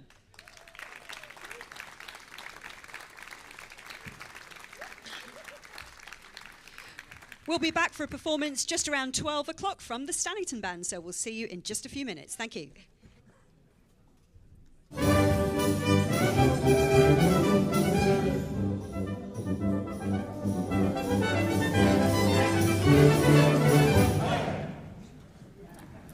Well, that was a cracker, wasn't it? That was an interesting programme, wasn't it? I have to say, I thought the conception of that was really, really clever. There were some dark moments in there, weren't there? There were some moments of poignancy, reflecting probably on, sadly, the injuries inflicted on the driver of the train, etc. And probably the mistakes that they realised themselves that they made. But a really thoughtful programme. And different, just unusual, imaginative. Send them down at the end. Down, take them down. I like the way they all had little gavels. They smacked on the guy. You know, it was a little visual things like that. A lot of thought gone out. And some fine playing in there as well. Mr. Barton, you know, very talented. Lovely sound. Two percussion as well. Yeah. He's another one who could do it all in there. But what a wonderful talent. Congratulations to the band. We saw some really cracking programmes. The bands have put in a lot of thought to it. Very different programmes that we're having today. But I have to say, that was another really, really fine performance. And I say the condemnations at the end. That was it, wasn't it? No happy ever after. No, definitely not for them. Not. Well, the next band on in this section, as Simone said, in about 5 minutes' time at noon, is the Stannington Band, conducted by Sam Fisher. And Sam is another rising star conductor. He does a lot of work with brass bands England, but he's really made a name for himself. They won I think it was the national championships or whatever, didn't it? First section, wasn't it? With him conducting. He's a real fine player as well. Fine player. And they're opening up with Jubilo by Martin Cordner, which is like a Latin American big style, linked in with I think it features Righteous Peace and Joy and I Am Happy. Which, if I remember from the 1970s, wasn't it the thing that Only When I Laugh? Is it Only When I Laugh? Only When I Laugh. With James Bolam. Yeah, they're all in hospital beds, wasn't they? Absolutely, yeah. And I think the theme tune to that was I'm H-A-P-P-Y. I'm H-A-P-P-Y. Yeah, James Bolam was one of the likely lads, of course. He was, Terry and whatever his name was. Rodney Bewes. Yeah. But so it'd be interesting to find that, whether or not, cultural references going back to early 1970s. Back to our youth. Oh, I'll tell you what, there we go.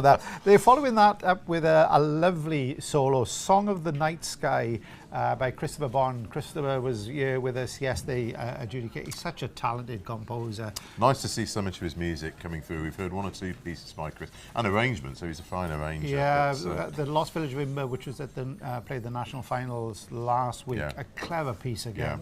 He's got the ability to write where he knows who he's writing for, so he knows that certain parts could be missing, but it doesn't affect the texture and the colour of the structure. Piece, it was the Peter Pan piece that Neverland, he wrote for the fourth section, Neverland, which was clever from the point of view that you could sense how much the bands enjoyed playing that music at the time, because he never writes down to lower section bands. That's one of his talents. He produces music that the players that suits the players, that's written for them well technically, but that they enjoy playing. And that's a talent. It's a skill to do, because everybody wants to write championship section works with all bells and whistles. But when you've got fewer numbers, sparser opportunity to actually write for those you can feature. It's not a an real easy skill. There's a chap called Mario Berkey who writes in lots of pieces in Switzerland. He's the same. He writes wonderfully inventive little pieces. And you know that you could play it with like 18 players or whatever, and it doesn't stop it. So listen out for that one. It's going to be played by Richard Dowling, who has been, I think he must be the same age as Chris, because he's been principal corner for 23 years. So that's a fantastic achievement there. Then almost as long as Mark Wilkinson at Vogue. He's had 55 years now, just about. He looks the same now as he did when he first took over the Wilkie. Then they're doing Amazonia from Windows of the World, of course, with the Peter Graham, and then a bit of Bellowhead. All the way, a bit of a sea shanty. So I love the sea shanties. They became really popular about 18 months ago. Have we ever seen the Trailer Park Boys? Have we ever seen this? Bubbles. I must have got stuck on Fisherman's Friends. I tell you what, catch out. Go on, if you are now, go on YouTube quickly before the performance goes and get the Trailer Park Boys. Bubbles is the lead singer. He's got huge glasses and big eye. He's on there. But Bellowhead, now there was a great group. Spires and Bowden were the two. John Bowden And two really talented guys that spearheaded that. And it was a big band, wasn't it? There was about 10 players in but it. the songs they sang were Some brilliant. terrific stuff they found. Fantastic And it's the lyrics. arrangements as well. I mean, you know, They were filling they had big trombones in there, they had sousaphones in there, all sorts of stuff. filling big venues, weren't they? They So were, yeah, they so were. that's one haul away from that one, but also if we do it, Soon May the Kitty Man Come by the Trailer Park Boys. Catch it, it is absolutely fantastic. There we go. So they're all tied together by music of traditions and cultures. So as I say, you've got one from the northeast, I think, all the way, Amazonia from South America, Song of the Night, could be just about anywhere, but I don't really know with that one. And Jubilo is a Latin big style America, so they got that one. Meanwhile, in the first section in the other room, because of the Staffordshire Band actually not being able to compete today, they are starting at this very moment in time with the Pemberton Old Wigan DW Band. And as I said to you a little bit later, we just made an announcement of what they were playing. Los Hermanos de Bop, the Mark Taylor piece, The Bombardier, The Great March by T.J. Powell, With His First Breath, featuring Grace Butcher on baritone by Paul Lover Cooper, Nordic Polska, Philip Harper, and Nightingale Dances. So if you want to listen to them, switch over straight away, because they're just about bringing up the baton there with Ben Dixon, so that's going to be, so we're back on track here. So the Stannington Band is the next band on, as I say. I found a little bit about More of the Night. Song of the Night, written for Tom Hutchinson. It's about Orpheus, he of the underworld, who famously went to find his partner or wife, who's called Eurydice, wasn't it? Yeah. Went to find her. He looked back, and she was pulled back into Hades. He never got in the end. Plus they did the can. Plus they did the can. Yes. Off and back.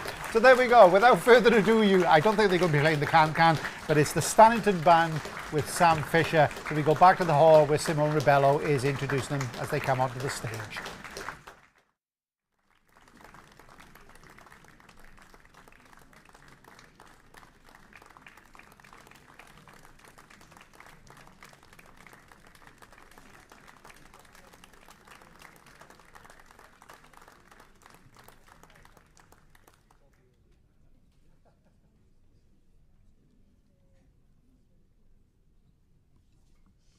Welcome back to the main arena here at the Frasers Group Academy, where we've been enjoying performances from bands competing in the championship section here at the Bolsover Festival of Brass.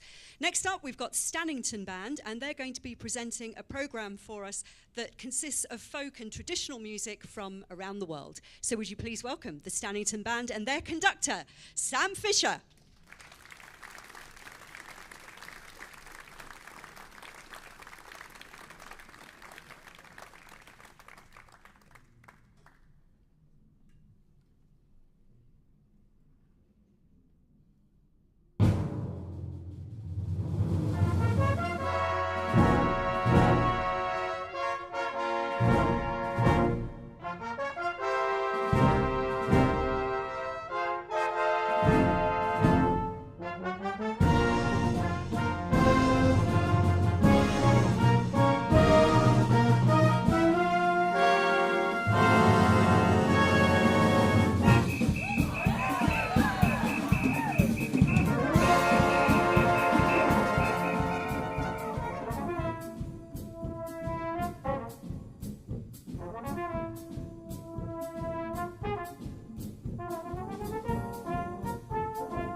Thank you, and a very good afternoon to you all. We are, of course, Stannington Band, and our opening number there was Jubilo, Jubilo, which translates as Rejoice, Rejoice.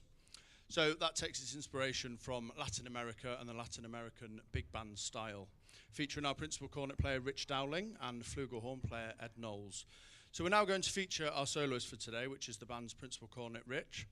And Rich is going to play a piece of music that tells the story of Orpheus, Orpheus being renowned as the most talented music player of the ancient times. So I'm sure you'll agree once you've heard Rich, he is one of the most talented cornet players of the modern era. So to play for you Song of the Night Sky, please welcome Rich Dowling.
Thank you. So the piece of music you just heard, entitled Amazonia from Peter Graham's Windows of the World, will no doubt be familiar to some or most of you.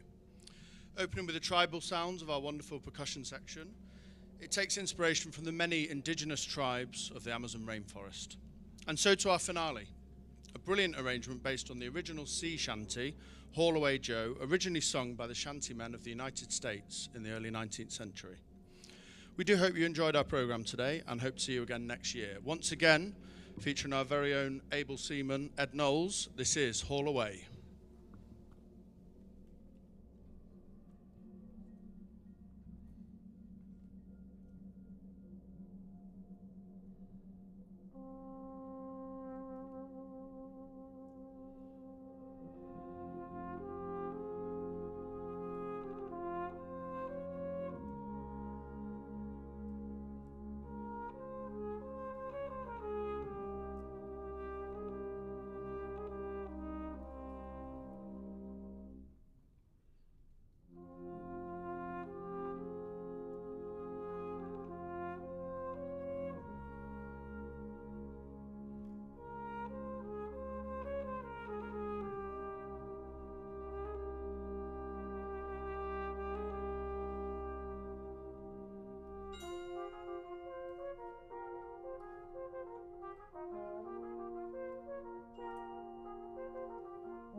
Thank you once again to Stannington Band and their conductor, Sam Fisher.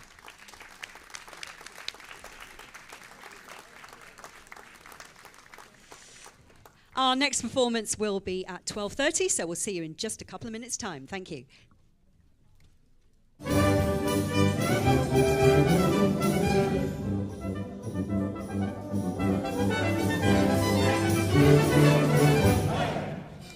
Well, welcome back. I tell you what, they did. That was a toe tapper, wasn't it? Aye, good band, Stannington. Really you can good, see why yeah. they've done so well, and his batting a really tight. Very tight ensemble, really good. Good performance, entertaining. Nice bit of bellowhead at the end, wasn't it? Real. I tell you what, some good players in that band. Yeah. They one or two veterans around the stands as well. George V on soprano. Absolutely. That's one for the kids, isn't it? Used to play for Brighouse. Used to play for Brighouse years ago. I'll have to try and think of his name. And a lovely cornet solo from Rich Downey. You can tell why he's been there for 23 years. Yeah, classy, really lovely classy sound, player. real lovely lyrical playing. Stannington is one of those bands. They're in the Yorkshire area, so in a tough area. Yeah. They're in the championship section. I think they came 8th at the area last year. Yeah. Play, on a tough piece on Red Breeze. They've done well at the Spring Festival, so I think they go up. I think they got promoted up a section. Yeah. I think they may be up into the Grand Shield, getting Yeah. closer there. But when you've got a band like that with a conductor who's got a clear thought process about how to shape a band, how to balance a band, how to texture a band, you can see where they go in places. Yeah. Really good, really solid clever use of it. playing, You could isn't hear the it? way you use the dynamics as well. Just things really jumped out at you through the textures. Really thought about the balances in the band, which makes a huge difference in a hall like this, which is quite dry. Yeah. And it came across really well. It was a terrific performance. Yeah, it was H-A-P-P-Y. It was H-A-P-P-Y. Mind you, did you notice with that bit? It sounded a bit like, you've seen the score of the Carry On films in the 1960s, like Carry On Nurse. Leslie Thomas, I think, was the chap who wrote it. He was Welsh, funny enough. He wrote all the Carry On scores. And he went a little bit into that. You can imagine Babs Windsor racing around. H-A-P-P-Y. Come on, Babs. All he needed was Sid James and his laugh, isn't it? So we do that one right there. So there we go. I'm reminiscing again. The next band on 12:30, then we have a break after them, is the Hucknall and Linby Band. And before they go on, please, make sure now that you start voting for that audience prize. There's been some cracking performances already. And there's many more to come after the break as well. But keep voting, because the more that you vote, the more that your favourite gets the opportunity to be right at the top. So do that one. And also, we need to see your pictures. Wherever you are around the world, please send them to us. You can send them to Bolsover at nextstepfilms.co.uk. So we'd like to find out where you are. Hopefully you're enjoying all this entertainment. Hucknall and Linby Band, they've already played in the first section. They have. We mentioned their programme again. They're repeating it. Starting off, but the idea, which we didn't tell you about, it comes from an old bandsman's diary from 1955. But that made for interesting reading. Very much of its time, 1955. And the narrative concerns about females in banding as well. So this could be this could be contentious. But it says now how they play the positive role that they do in banding. Yeah. And they have been in banding, because so many bands, people tend to forget that not all the bands are all male. No. And you've had some brilliant female players, especially just after the war. Well, we going back to our day, Ewan, we remember the days when there were very few female players in the top bands, and I can remember when players such as Christine Withington started appearing at Foden's, and Howard Snell was hugely important, I think, in bringing more female players into bands, and since then, of course. I asked Howard Snell once. Fortunately, things have changed so much for the better. I said, what was the thing about female players? He just said, no, I just picked the best players. Yeah. And it was like, that was it. There was nobody, no, I just picked the best players to play. And that was it, and it was fantastic. But bands have been doing that, say, my band in Tredegar had a female player in the 1950s, and other bands all around did it. Who was the wonderful cornet player? Oh, blimey! In before that, she plays a soloist with Grimethorpe Band and whatever. Oh, Gracie Cole. God, that's going back I think to... Gracie Cole, I think. Somebody will come back and me and tell me for that part of it there. So there we are. Get involved. Send your pictures in to Celebrating Today at Bolsover at nextstepfilms.co.uk. And if you can tell us where we are wrong with anything that we have been talking about, please do that. Of which as well. there's probably plenty. There is actually plenty. Going back to Hucknall Linby, as I say, there's 1955 diary which they're doing, so that's going to be interesting how they explain their way all the way through that, but it's all positive stuff. Pacific Melody, of course, played by Emma Plant, a lovely player. And the Lullaby Goodnight My Angel, which was used by Corey and their Roald Dahl Brass and Concert Suite, and of course we talked about Lucy Pankhurst and the fantastic composer for that one there. Meanwhile, back over in the first section, Lee Baker appears yet Absolutely. again. I tell, yes. as if he's like an old master of entertainment programs. He's like Mr. Ben. He's like Mr. Ben, isn't he? Goes through the one door. Oh, then, you know, tonight I'm going to be whatever. It's like stars in my eyes. A man who's reinvented himself many times. Well, the famous one of Stars in My Eyes is that tonight, Matthew, I'm going to be Glenn Miller. He went through the door and never saw him again. That was the one. Fortunately, we have seen Lee Baker again. So. Lee Baker's again, but there we are. Yeah, Stars in, I remember that. Tonight they're going to be, there we are. So he is with the police. Yes. Yes, in a very... As he has been for a long time. Yes, not in any bad way whatsoever. Yeah. He's with the South Yorkshire Police Band, and their theme is Live Forever. Well, that'd be something for him as well. He's been around a long time, but he hasn't aged. They're starting off with a piece, Live in Power, which we've heard a little bit earlier by Tom Devoran. Memories of a Lost Boy. You talked earlier about Ben Holly. Yeah. Lovely composer, those type of melodies. Lovely composer. Great use of harmony, and we've heard a couple of Ben's pieces today, and they remind me of some of those choral pieces by composers like Eric Whittaker and Morton Lauridsen, where you've got those luminous harmonies.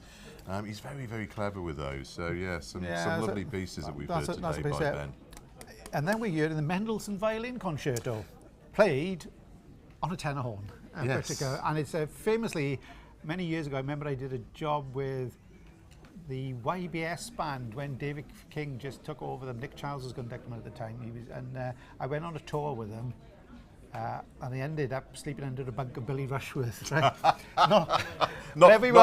Not something you would relish, to be fair. What a play. He used to play that. Yeah. I tell you what, blimey, he can play it. And the arranger on this, Michael Hopkinson's interesting, isn't he? Because he used to do a lot of work with James Shepherd Newstead Brass.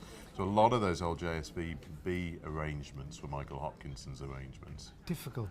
Absolutely. And Adrian Green is playing it. He's going to be playing it twice today, so he must have I'm going to say a lip like a violinist. You don't need a lip on a violin, but he can do it that part. So he's going to. Yeah, wasn't Michael Hopkinson strange-looking chap with like a bucket? Bucket haircut. Absolutely that. Yeah, absolutely that. And always used to wear those frilly type of things with a big bow tie the size of a fruit bat. Yeah. You know, fortunately, we don't see those anymore, do we? If we ever see, it's the type of thing that Bernard Manning used to wear and come on and tell jokes about his mother-in-law. There we are. Let's not go there. Right. So they're doing Mendelssohn's Violin Concerto, followed by Libertango, great Piazzolla, Ray Baker, and it's featuring Bill Houghton, who for many, many years was the principal trumpeter of the BBC Symphony Orchestra. Now, there's a role to play. You've got to be a good player to do that part of it. So really looking forward to that. And then they're finishing off with Who Wants to Live Forever, which I think is Brian May, arranged by Philip. I think, isn't it from Highlander? Yes, it is. The films are there, where Sean Connery plays a Spanish man with a... Christopher Lambert, if I remember rightly. And that's it. He had a terrible accent, but Sean Connery played a Spanish nobleman with a Scottish accent. Although he also played a Russian submarine commander with a Scottish accent. And James Bond with a Scottish accent. And an Irishman in The Untouchables with a Scottish accent. He never changed it. People used to say, what a versatile man. Yeah, a little bit of voice coaching might have done him some good. There's a bloke, though, they were talking about a screen presence about him, and he said when he walked on screen, he walked like a panther. Yeah. And he said that was the thing that women thought was so attractive, is that just the way he walked. Him and Robert Mitchum. They could really walk. Anyway. Much like us, Ewan, really. Yeah, we're waddling on, they do that part of it. Right, so now 12:30 it is, and we are back in the hall for the Hucknall and Linby Band, conducted by Paul Wiley, introduced, of course, by Simone Rebello.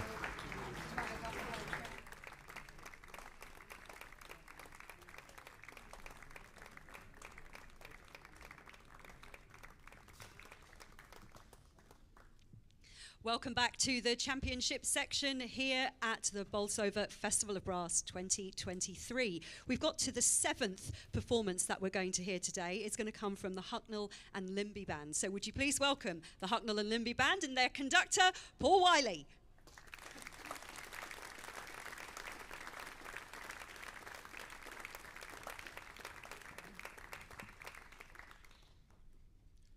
Good afternoon from the Hucknall and Linby Mining Community Brass Band. Brass banding as we know it has come a long way over the past decades. Earlier this year, one of our members inherited this bandsman's diary from 1955, which gives us an insight into the banding world nearly 70 years ago. During our programme today, we'd like to highlight and celebrate some of the ways that banding has evolved since this was written. As we all know, many brass bands were formed as a social activity for the working man, and this is how it had been for generations. But change was afoot. One of the first things that the diary covers is the recent reservations regarding the introduction of female players to the band room. Some of these reservations were, and I quote, "It cramps the boys' style on jolly outings.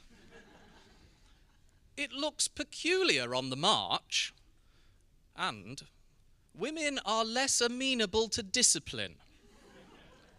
We would like to highlight how large an impact these views would have on the banding world today by playing our first piece, The Cornish Cavalier.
following on from that previous diary entry, we'd now like to introduce a soloist performance that you may well have been unlikely to see 70 years ago. Our principal cornet player, Emma Plant, will now play for us the beautifully melodic A Pacific Melody by Chris Bond.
ladies and gentlemen, once more for Emma Plant.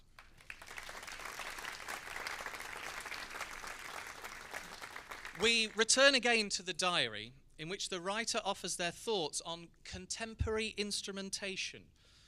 The writer is pleased that contesting regulations discourage any radical change when it comes to the makeup of bands.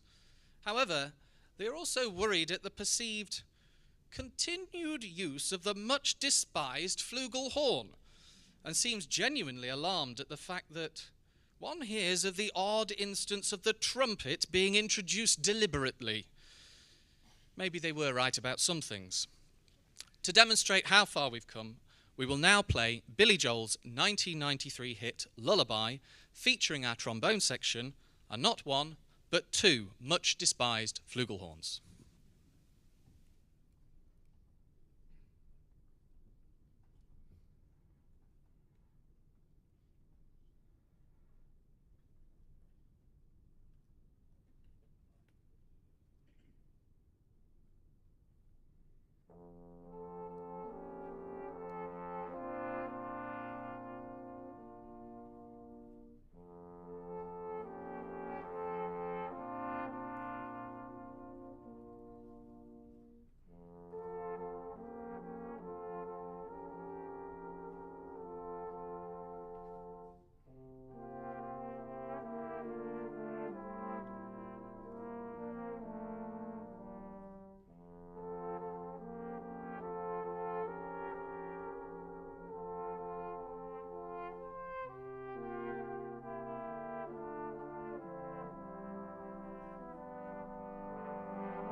We come now to our final piece, which concludes our arc of progression from a march that predates the diary to this next one, which is set very much in the modern style. I think it's worth thinking about what a band's player's diary from 2023 would feature, and what do the next 70 years of banding have in store for those playing in 2093. We treat you now to our final piece, which shatters another previously male-dominated role by playing music by the contemporary composer Lucy Pankhurst. Ladies and gentlemen, thank you for having us today. We've been the Hucknall and Linby Mining Community Brass Band. This is Wired.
Thank you very much to the band. We're going to have a short break now in our championship section. We'll be back at around 1:30 with a performance from the Kidlington Concert Band. But concluding our morning, give them another round of applause, please. The Hucknall and Linby Band, conducted by Paul Wiley.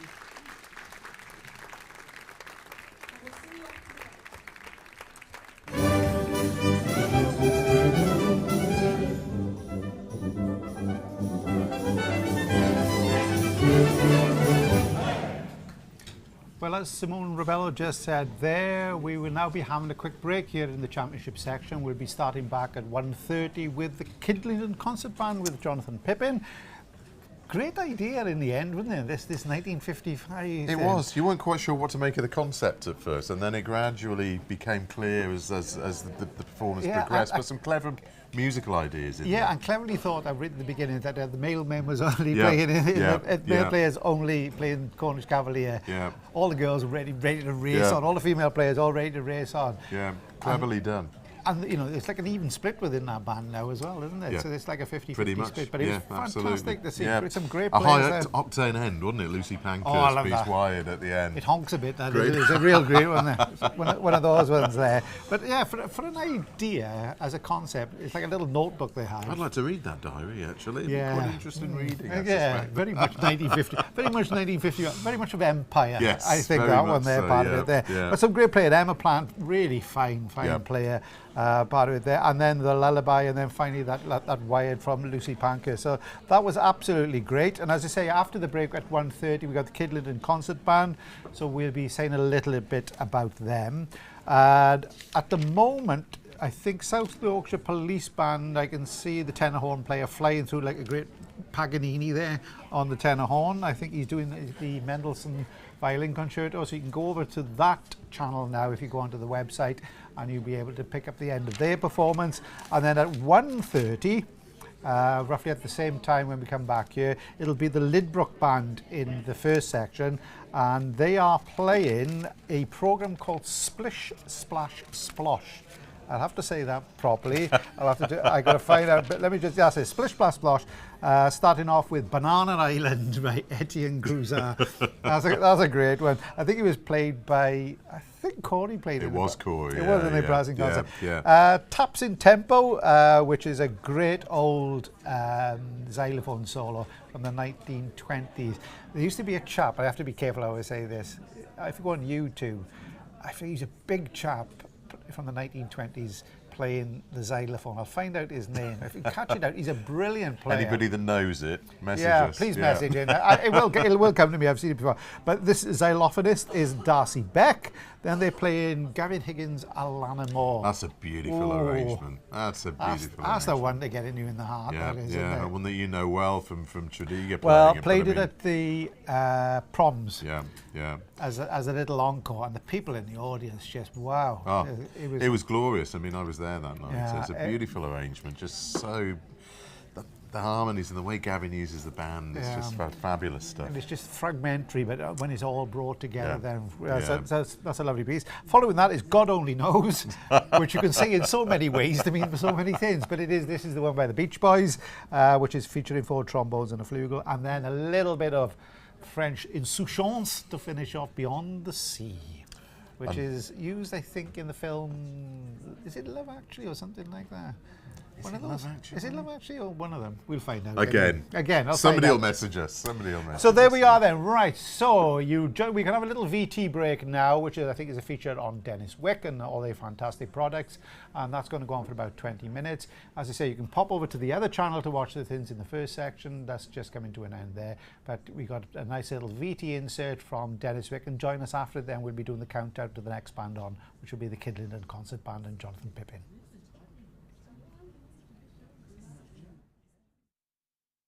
How do I find the right mouthpiece? Are all aluminum mutes the same? What does weight have to do with a mouthpiece? Does gold plating make a difference?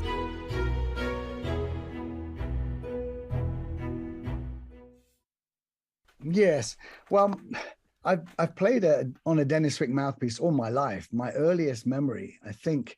And once I think I was 15, somebody said, "Oh, you work on your sound and get yourself a nice big mouthpiece." And I bought a 3AL. which now seems huge to me, but I actually used that for about the next 25 years of my life. And all the way through my Desford years, I had a 3AL. All the plating came off, and I was playing on raw brass for about 10 years, which I retrospectively now is a terrible idea. Children, don't play on a brass mouthpiece. And then in 1995, I had a conversation with the then boss of Boozy and Hawkes Musical Instruments, Besson, in London. And he said, why don't you give Dennis a call and see whether he could collaborate with you? Because I've always been one of these people that's tried to continually improve, both with practice, learning, experience, and equipment. And so Dennis was brilliant. He said, why not? Send me a drawing. What have you got in mind? So that was 1995. We came up with the SM series of Wick mouthpieces, which are still available and still played by many players, actually. Incredible.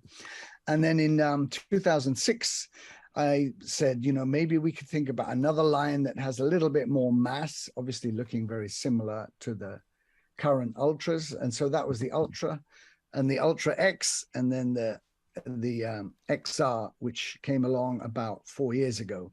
So I've been a never-ending search to play better and find equipment. So that has been amazing. The 4XR is my current mouthpiece. I love it. It's comfortable. I don't get tired with it. And the other thing, which has been great in recent years, of course, little product placement, but I'm sure that's not a problem, is the travel mute, which means I can play in hotels, I can play backstage. There's been hundreds of occasions where I've been so grateful to have that equipment with me at key moments when people say, shh, or you're practicing in a hotel. I'm sure you know that experience, Brett, when you're playing in a hotel at 10 o'clock at night when you just arrived, and it's completely not acceptable. So I just put the TV on and then just make sure the TV is a bit louder than the mute with the euphonium, and no one ever complains. So as you know, I've been a Besson guy all my life. And for me, this combination of Wick mouthpieces and mutes and Besson has just been, I just feel the luckiest guy, the luckiest euphonium player in the world to have such beautiful equipment to turn to, to do the job. The mouthpieces I've done have really been in collaboration with artists. So I sit there listening to the results, and sometimes I don't have to say anything at all, because people have a very good sound concept themselves and know what they're after, So when you're working with someone like Stephen Mead or someone like that, he knows exactly what he wants. He doesn't need a lot of input from me, but on other occasions, I've made suggestions, and so on. Well, I was just going to say, one of the nicest collaborations was with Aaron Tyndall, which is really bizarre because he was in New York State at the time in Ithaca, and I was here in London. And it turned into a really healthy collaboration. He'd make suggestions, and I said, well, we've got to be a bit careful with that. How about doing it this way? And, we came together, and he produced an absolutely fantastic range of mouthpieces. Yeah. Well, I'm so proud of our tradition, and, the fact that, all these products came about because of a sort of musical inspiration, really. It's like that 2SL I was telling you about, I'm just trying to make something which really fulfilled a particular function. But no, it's great to think that, like Dennis's tenor trombone mute, that was, designed by him for performing, in the London Symphony Orchestra. And, it wasn't just a piece of engineering. It was a piece of vital musical equipment, and it was Benjamin Britten, the composer, who sort of really signed off on that particular design. Dennis went with that design because Benjamin Britten liked the sound of it best of the three prototypes Dennis was testing that day. So I like the fact that at the heart of the business is this idea of really making the best possible equipment for musicians, to help them do their job.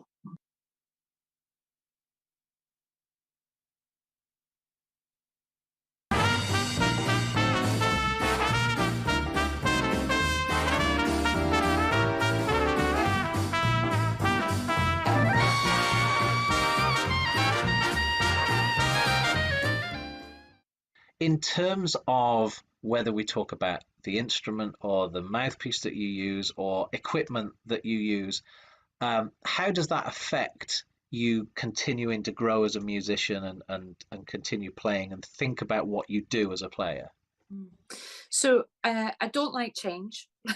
I'm somebody who doesn't like change, and you think you're from either one camp. You don't like change, or you love change and you change all the time. I hate change, so I still play on the same instrument now that I played when I was 15, and I still play on the same mouthpiece that I had that I was given when my first year at university when I was 17, and it's a Dennis Wick 3. And when I went to university, before I changed the Dennis Wick 3, I played on a Dennis Wick 5. So there's not really and I played on a Dennis Wick 5 with an imperial horn, a little imperial when I was growing up.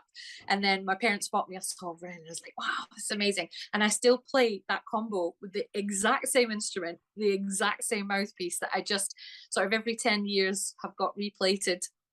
And I just use it. I absolutely love my mouthpiece. It's like a part of my body. It's a body part, and maybe not the right thing to say, but it does. It's so comfortable for me, and I put that combination of that horn and that mouthpiece, and I just feel so relaxed and so comfortable. So it's massively important, because I have had experiences of doing different things, and for me it's always come back. But the mouthpiece, I've never changed. The mouthpiece is so important.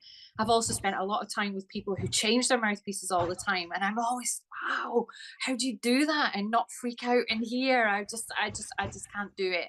So with that, and mutes as well, it's horn players don't really use mutes that much, especially in the brass band writing and solos and things, but it's starting to use a lot more as just to sort of change the timbres and the colors and things, but it's not like a trombone player or a cornet player who using them all the time, and you have basically a different mute for a different sound for everything, don't you? We kind of don't have that. So yeah, but definitely my Dennis Wick 3 is I would literally be so upset and panic if something happened to that mouthpiece. So I take great care of it and always take it in to sort of be checked and things, because it's just so important to me.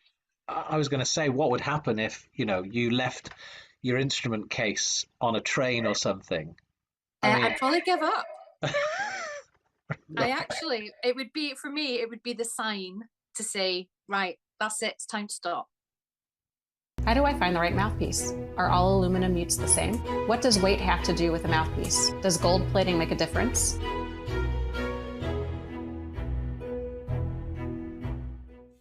Talking about the equipment you use, the mouthpiece, the mutes, how do you use those things? Do you change instrument often? Do you look for better instruments, better mouthpieces? What's your take on that?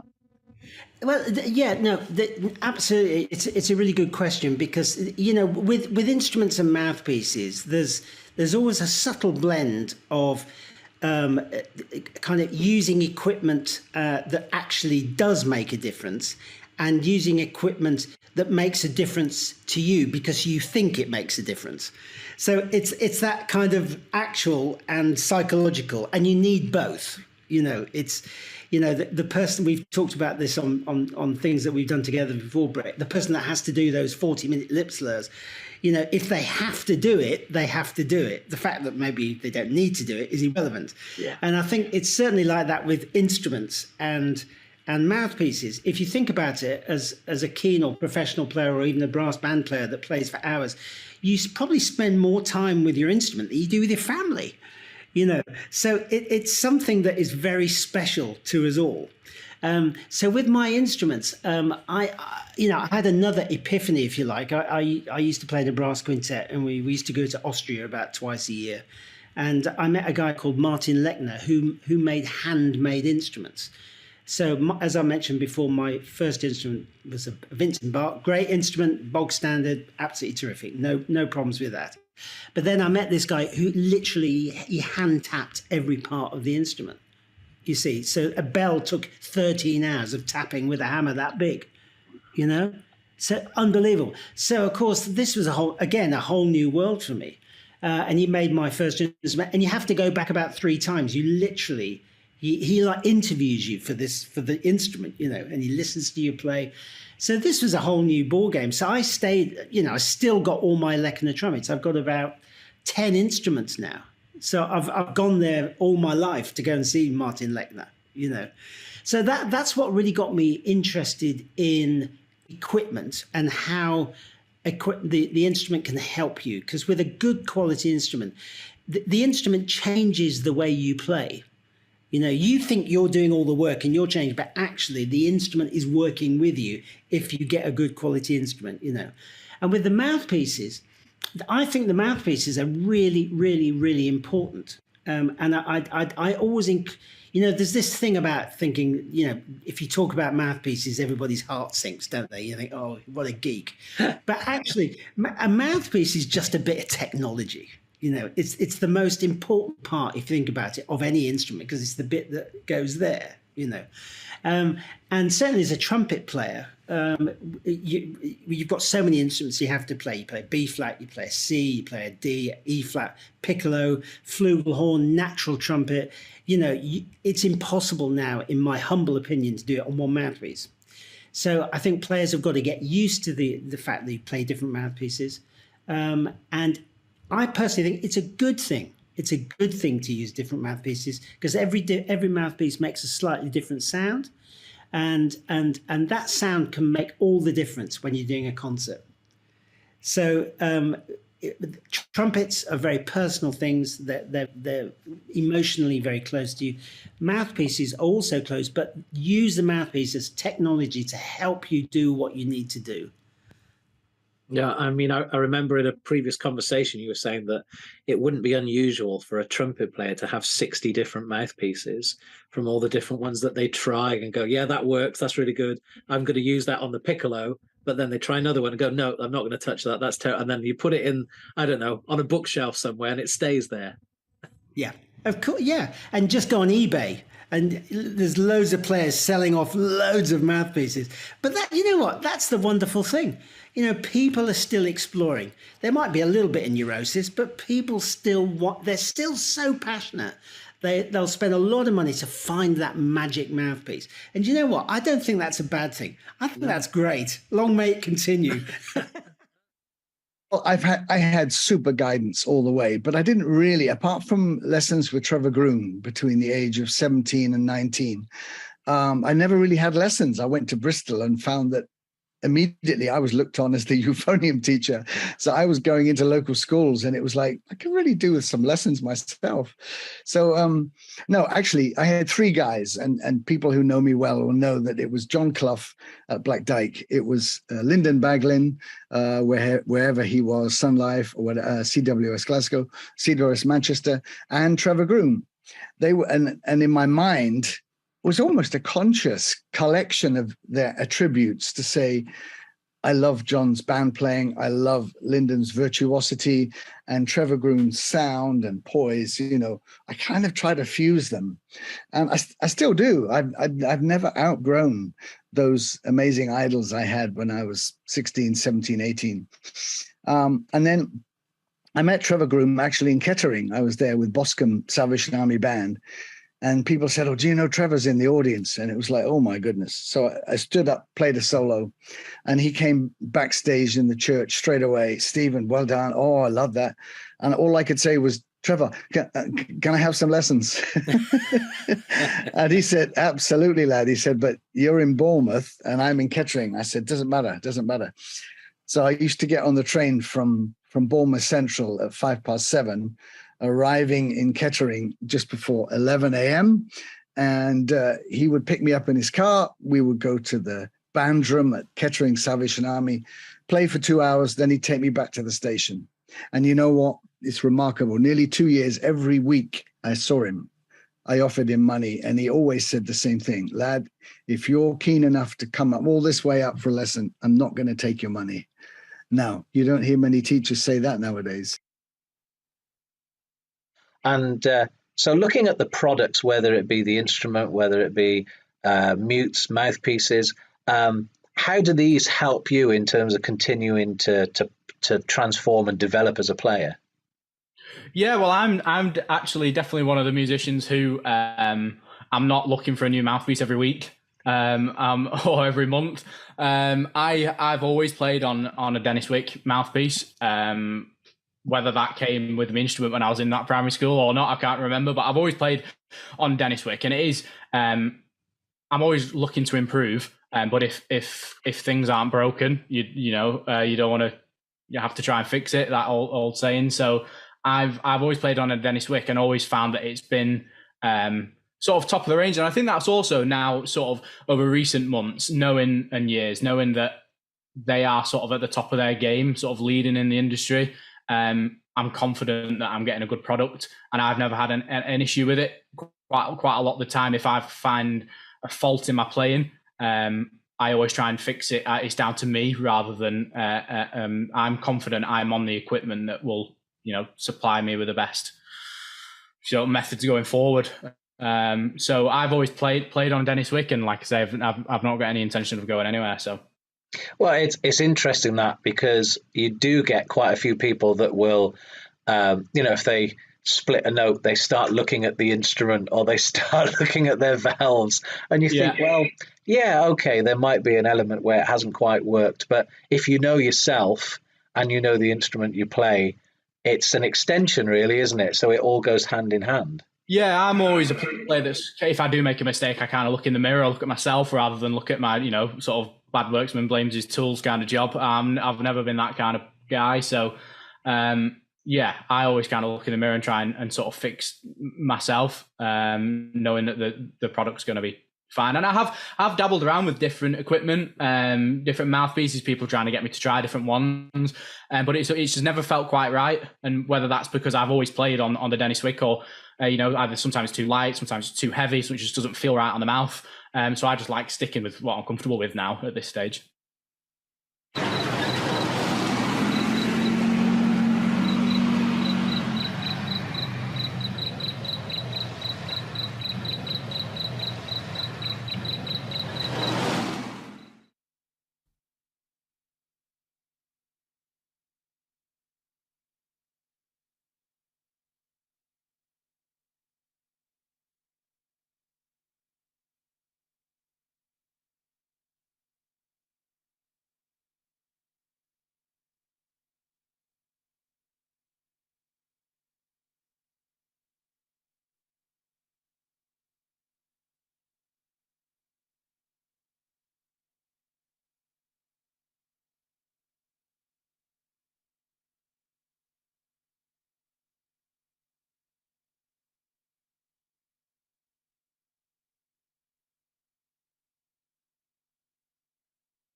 But I feel like my upper register stuff, all of the lead opportunities that I have, it didn't quite have that zing, or that, I'm trying to think of the word, that sizzle, I guess is the word that always comes up.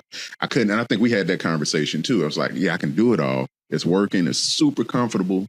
But I can't get that. I can't get that sizzle from the mouthpiece. Like, it sounds like this huge, beautiful sound up there, but every now and then I really needed that sizzle. And that's how we ended up landing on, at the time, it was the prototype of the Heritage trumpet mouthpieces. And it just happened to be in Chicago on tour, and you let me try that thing, and I fell in love. I was like, this is it. And that's what I play on now. That's what I've been on consistently. I drifted between that and a couple of other lead mouthpieces just to kind of get my face used to playing that way. And when you mention transformation and the opportunities that transform us, I originally am not a high note player. That's not my thing. like at all. But I kept getting calls to play the high notes, and it ended up becoming necessary for a lot of the recording sessions I was doing. So by the time, I guess, COVID hit a couple years ago and we were at home, I was doing all these recording sessions at home. This was the first time I was afforded the opportunity to practice and develop that specific skill. And it was the first time I was able to just sit down with one mouthpiece, not switching between the heavy top and anything else, just sitting down with the Heritage specifically to work things out on that mouthpiece. And once I found my rhythm, what I also found is that I had been doing a lot of inefficient things in terms of my embouchure itself. So I think, you know, as rough as that time period was for the industry, for me, that was probably one of the most transformational periods of my playing as an adult, because I also, at the beginning of that period, I actually had COVID. And since then, it seriously affected the way my lungs work. My breathing is just completely different now. But it also helped me to find a more efficient way to do even more than I could do before COVID. Hello, I'm Stephanie Binns, Dennis Wick artist and flugelhorn of the Black Dyke Band. So I'm here to just talk to you about mouthpieces that Dennis Wick produce, and the one for me is the Dennis Wick Classic 4FL. In a previous life I was a cornet player and I played on a Dennis Wick 4, and the reason why I've chosen the 4FL is because it was the same diameters, same dimensions, which make the transition really smooth. As for playing on the flugel, the 4FL has got fantastic range all the way through all the different ranges. It's super with tuning and it's got a really open melodic sound. Dennis Wick also produce a range of flugel mouthpieces in the Alliance range as well as the Classic, but for me it's always Dennis Wick and it's always a 4FL.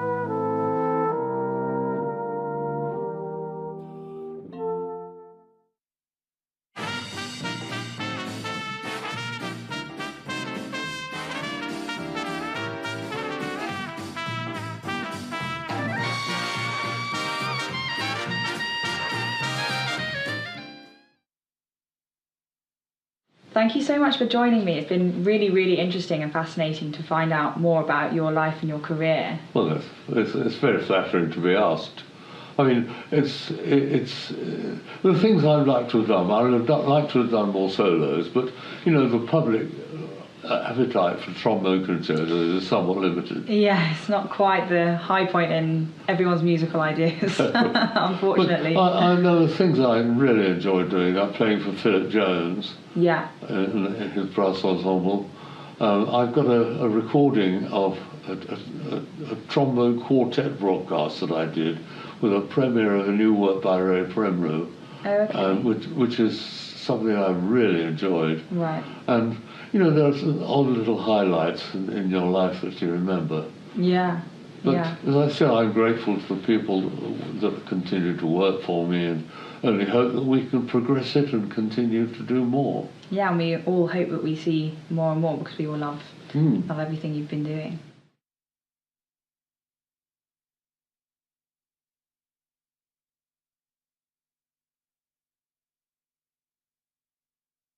You know, tuba players, I think the hardest thing that we have to conquer in an audition is really picking up one horn and putting down another, and switching between excerpts and high tuba and low tuba, contrabass tuba, you know, to E flat or to F tuba, whatever it is that you play as an artist. You know, so we really went with the concept of keeping the same rim, you know, and I liked Warren's rim quite a lot. Very comfortable. It's got a nice bite. It's rounded just enough to give you enough support for playing. It really aids in clearly defined articulations and stability, you know, for the chops. And so we went with that, you know, for all eight models that I have. And we have a 9th one that's about to come out, you know, the AT0. I think a lot of people will really like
Well, welcome back to the Bolsover Festival of Brass. I hope you've enjoyed a little 10-15 minute break. We managed to get a lovely burger. Absolutely lovely burger. You can't beat something like that on a Sunday, I tell you Absolutely. what. There we Good go. Sunday fodder.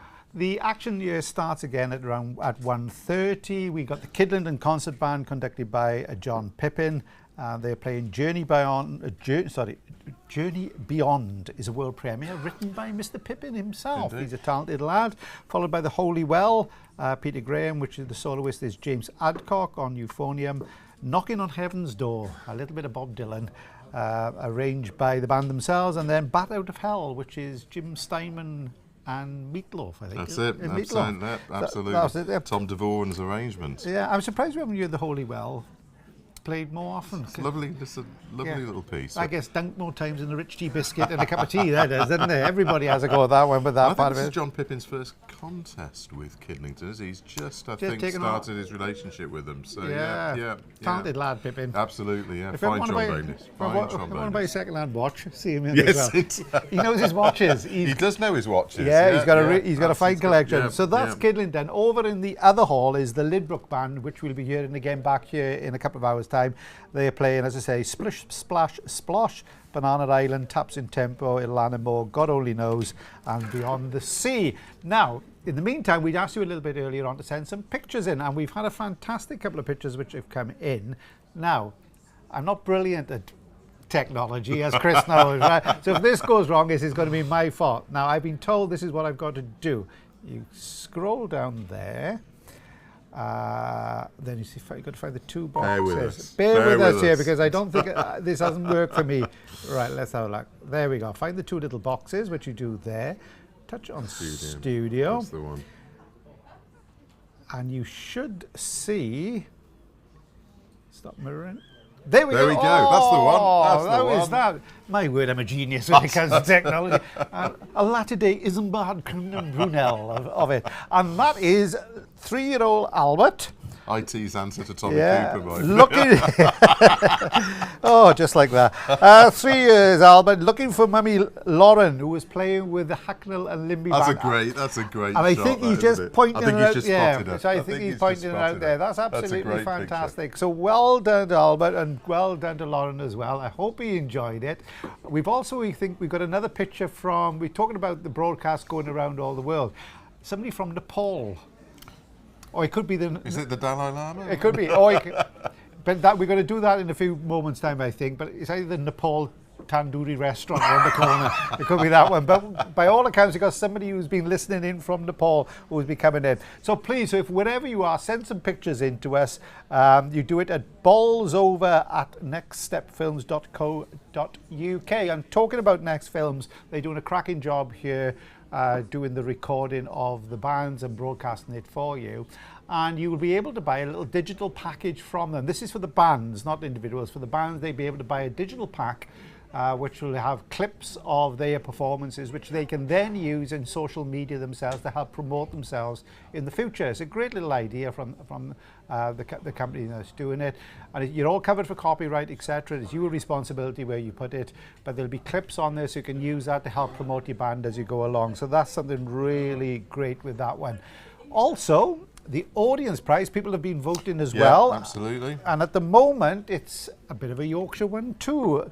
Top of the list is the Elland Silver Band, followed close behind by Stannington. Both really good performances. They were. They've got to say. And interesting programmes as well. Two solid bands, well led, good soloists, everywhere really well put together. So, you know, those are there. So keep voting, because as we say, as in the best elections, you've got to vote often. Make sure that your vote counts. Used to do that in Labour votes, you know. Weigh them, my boy. That's what you've got to do. So there we go. So please keep sending those in as you go along. The Kidlington, we are waiting now where Simone will be introducing the Kidlington Band. Just to say, as we're talking about some of these pieces, Knocking on Heaven's Door, Bob Dylan, from the film Pat Garrett and Billy the Kid from 1973. You've looked that up this morning. I've looked that up, yeah. As you can tell. I tell you what I also looked up, or Leanne Porthouse sent through, the word for fear of clowns. Coulrophobia. Coulrophobia. Yeah. Coulrophobia or coulrophobia. That's the. Well, we've learned something today anyway. There we are. So. We'll be using that in our comments at London about the performances. So there we go then. Well, that's something for the future as well. I hope you're going to be enjoying the rest of the day with us here. And without further ado, we can hear the applause in the hall. We join back to join Simone Rubello, who is going to be introducing Kidlington Concert Brass, conducted by Jonathan Pippin.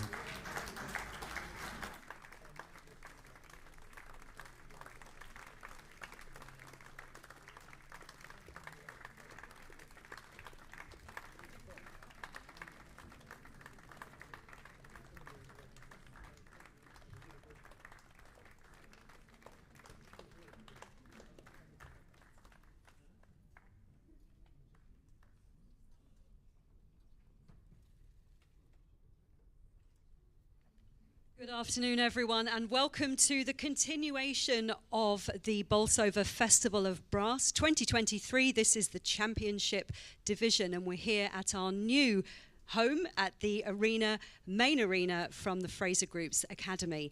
We've had 7 bands who've performed so far today in the Championship section, so we're going to continue with band number 8. But before we do, would you please join me in giving a very warm welcome to our adjudicator, Mark Wilkinson.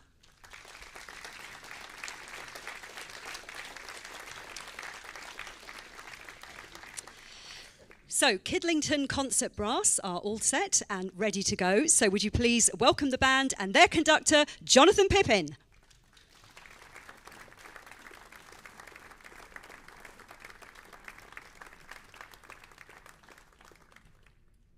I'd like to introduce you to 4 powerful pieces of music. Journey Beyond tells the poignant story of a soldier's struggle from injury to near death, portraying resilience and hope. The Holy Well, featuring our talented solo euphonium player James Adcock, takes us to the ethereal realm, capturing the essence of the light of heaven. Knocking on Heaven's Door amplifies our emotions with an intense yearning to enter the gates of heaven itself. And finally, Bat Out of Hell brings us back from the brink as the soldier rejects the oblivion of death and struggles to drag his spirit back into the mortal realm. The musical journey explores the human experience from despair to transcendence, reminding us of the profound emotions music can convey.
and their conductor, Jonathan Pippin.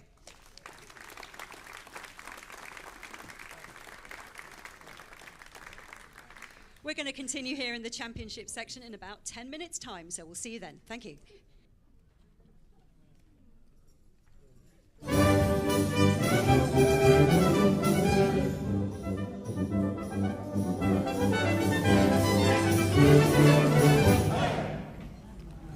Well, that was the sounds of Batter to Hell. Absolutely. It was a bit of Jim Steinman and Meatloaf, wasn't Yeah, it? that's it, definitely. Only band today that have finished with a quiet ending to their finale, though, interesting. They got it out of their systems before that, didn't they? That's for sure. I'm going to say, but I don't know if Batter to Hell, does it finish quietly? I don't know. I don't know, I mean, Meatloaf well enough for that, I don't No, think. I'll have to I know Jim Steinman worked with Bonnie Tyler. Right. Swansea Girl. I think her hits were about 40 years ago, around about this time. I read somewhere, yeah, but Jim Steinman worked with her.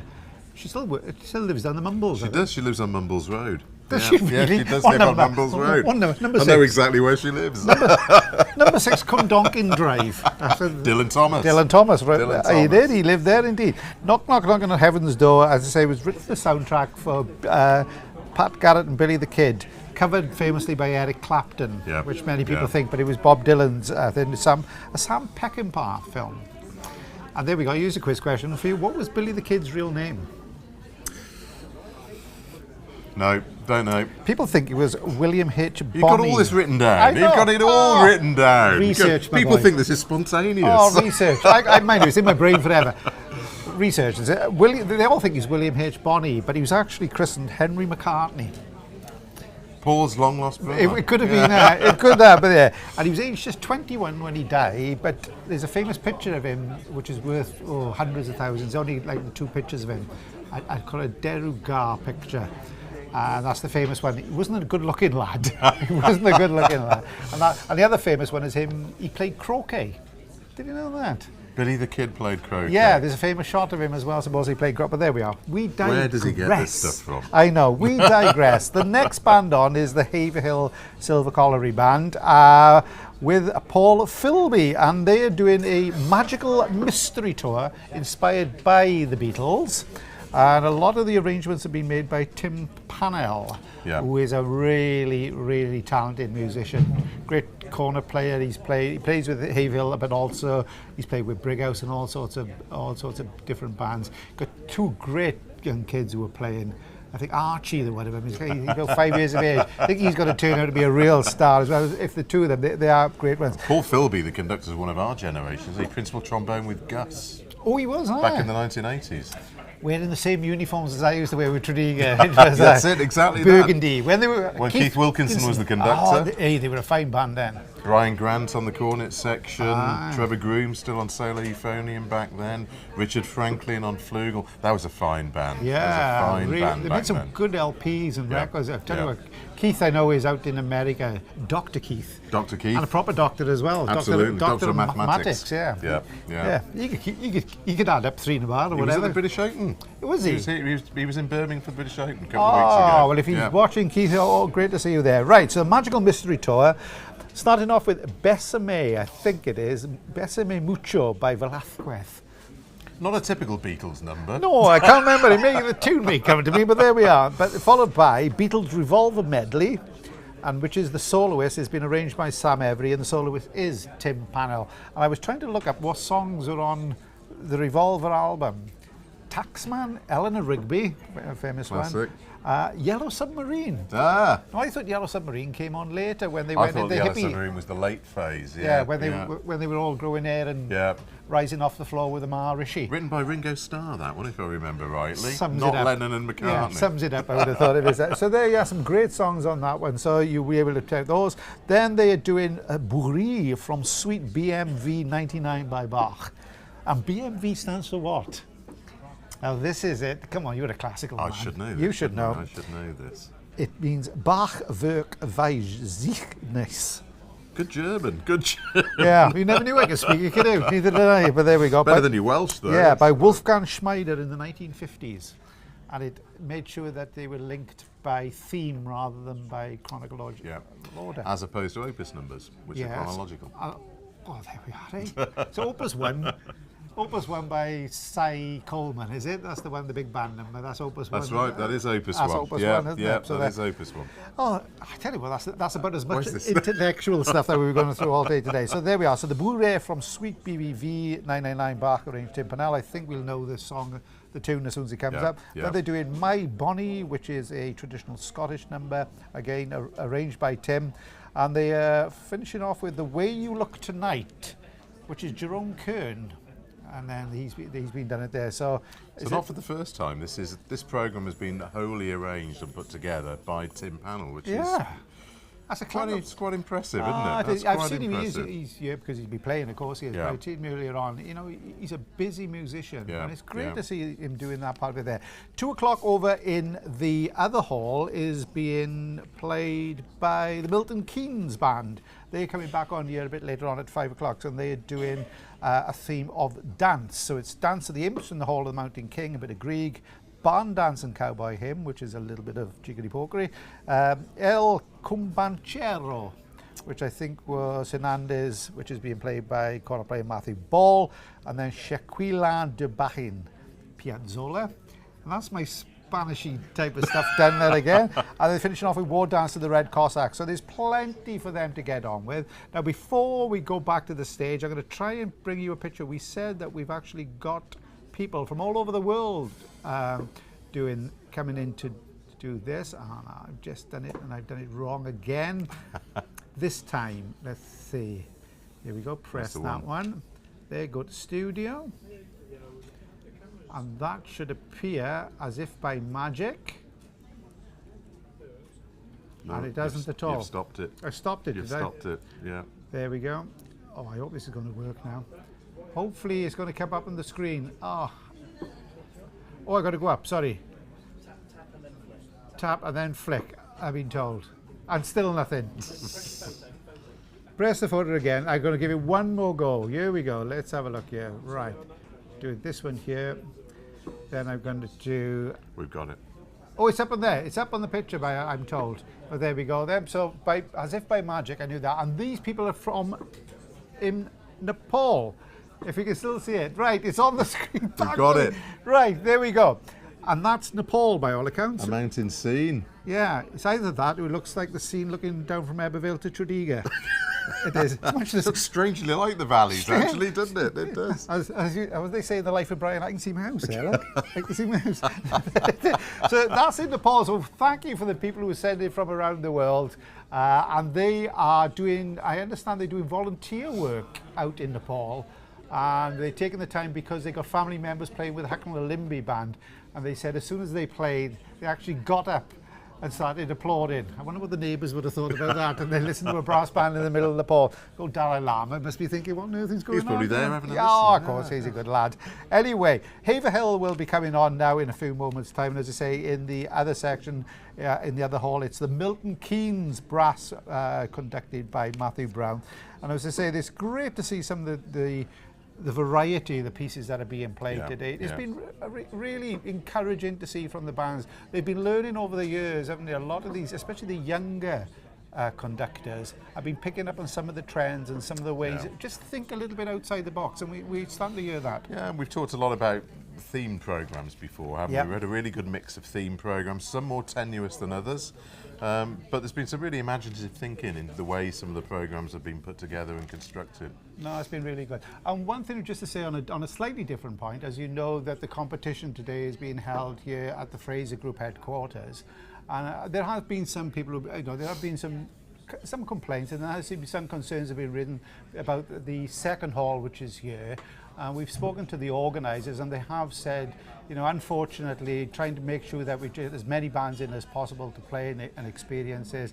It's not the ideal. The hall hasn't been the ideal venue to hold the second competition, but they're looking at it for next year, and hopefully they'll be putting all the sections on over the 2 days here in the main hall, which would be great. So again, it's a bit of a teething problem from there. Apologies from the organisers, but hopefully it hasn't spoiled too much of the enjoyment of the entertainment that is being going on. They are listening to people. They will take those concerns on board, and hopefully then for the future, when we come back here next year with support, there'll be 2 longer days we'll be looking forward to that. Absolutely. From 9 in the morning till 9 at night, but it means that every band will then be able to play, because this is a really nice hall, isn't it? It's a great hall, it's clear, you can hear everything. In fact, we were talking to Mark Wilkinson, who's judging the championship section at the break, and he was saying he can hear absolutely everything with complete clarity.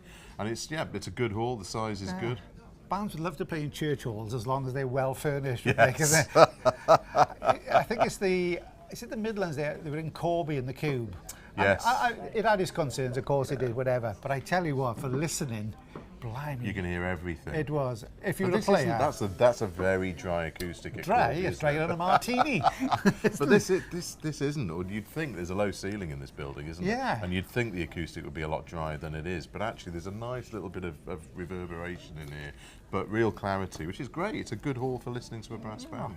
Mike Ashley, see, isn't he? We better not say anymore. He'll put his prices up for next year. I know, there we are. I know, I'm buying a sweatshirt and a couple of socks. I am on the way from the company shop at the back of there. So we are waiting now for Haverhill Silver Band just to come on stage. They're a little bit late. It's been running right bang on time, hasn't it? Just a few minutes. This one, just a little few minutes there. So if it's a magical mystery tour inspired by the Beatles, you never know. But they went through a few phases, the Beatles. Oh, they did. They went from the original teeny boppers, and all the way by the end of it, they were doing. It was getting pretty zany towards the end, wasn't it? There was some strange stuff coming out towards the end. There's a film that's just come out. Who's the Jackson, the chap who did Lord of the Rings? They picked up something like, was it hundreds of hours of unseen footage of the Beatles and the last incarnation when they were doing the last album. Yeah. Ended up with them playing on the roof of the EMI building, wasn't it, in London? Yeah. Whatever. It's fascinating to see them, how they worked. A lot of it was literally, let's get 2 songs, and they're like, we'll write one today. And then they were coming up with absolute classics. Yeah. It's amazing how they did it. A lot of it was induced in various ways, wasn't it, by that point with them, I think it's fair to say. But there's a bit in it, I saw in the film, there's a bit that I think it's saying about what they were doing, and it's fantastic. We'll come back to that. Beatles illusion. Get back. A Beatles illusion. Get back, we say. So we're going back to the hall. So we're going back to join Simone Rebello, who is going to be introducing the next band on, which is the Haverhill Silver Band, conducted by Paul Philby.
Welcome back to the championship section of the Bolsover Festival of Brass 2023. We've got 17 bands competing in the championship section, and we're on to band number 9. It's Haverhill Silver Band. So would you please welcome Haverhill Silver Band and their conductor, Paul Philby.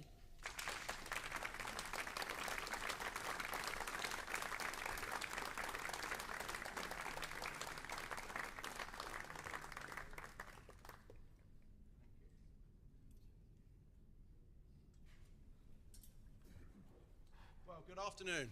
Our programme for you today is called the Magical Mystery Tour. And of course, as you'd expect, we're going to be playing you some Beatles songs. But we're also going to play you some music the Beatles recorded but didn't write. And that's where we start today. The Beatles travelled down to London in 1962 and they recorded the song Besame Mucho.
Thank you for that. And now we're going to play, actually, 3 Beatles songs.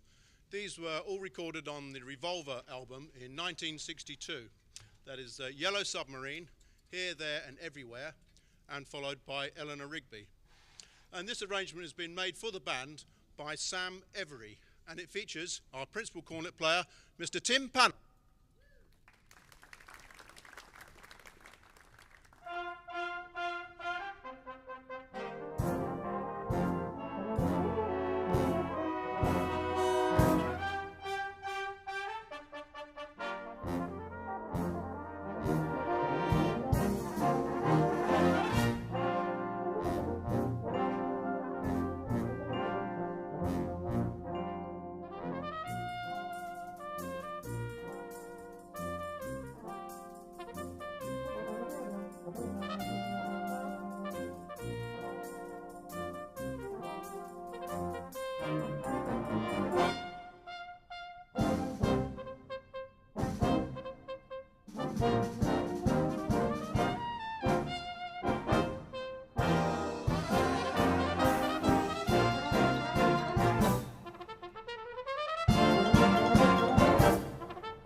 Fantastic solo. Now, back in 2005, Paul McCartney appeared on the Michael Parkinson show, where he demonstrated a guitar picking technique by playing a piece by Bach, a piece called the Bore from his suite BWV 996, if you want to know. This is our version of that little piece of Bach.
Perhaps also not known, the Beatles were very interested in traditional music, and back in when they were touring in Germany, they went to Hamburg to the Star Club and in fact made a recording of My Bonnie Lies Over the Ocean. That of course was a bit of a rock and roll version of My Bonnie Lies Over the Ocean, but we're just going to concentrate on the beautiful tune that is My Bonnie Lies Over the Ocean.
Now, for our finale, we've chosen a piece of music by Jerome Kern, The Way You Look Tonight. And this, of course, has been recorded by all the greats, Astaire, Crosby, and indeed famously by Tony Bennett. But the Beatles in 1961 made a very curious recording of this song. And if you look it up on YouTube, you'll get a view on exactly why that is. But perhaps you might even find our version a little bit curious. We're going to play a big swing band version. But before we do that, I'd just like to thank you for listening. I hope you've enjoyed our short magical mystery tour. This is The Way You Look Tonight. 2, 3, 4.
Oh, thank you so much to the Haverhill Silver Band and their conductor, Paul Philby.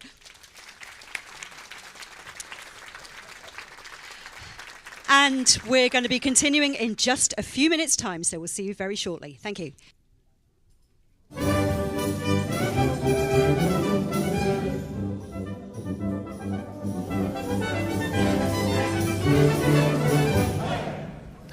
Well, that was a magical mystery tour played by the Haverhill Silver Band, conducted by Paul Philby.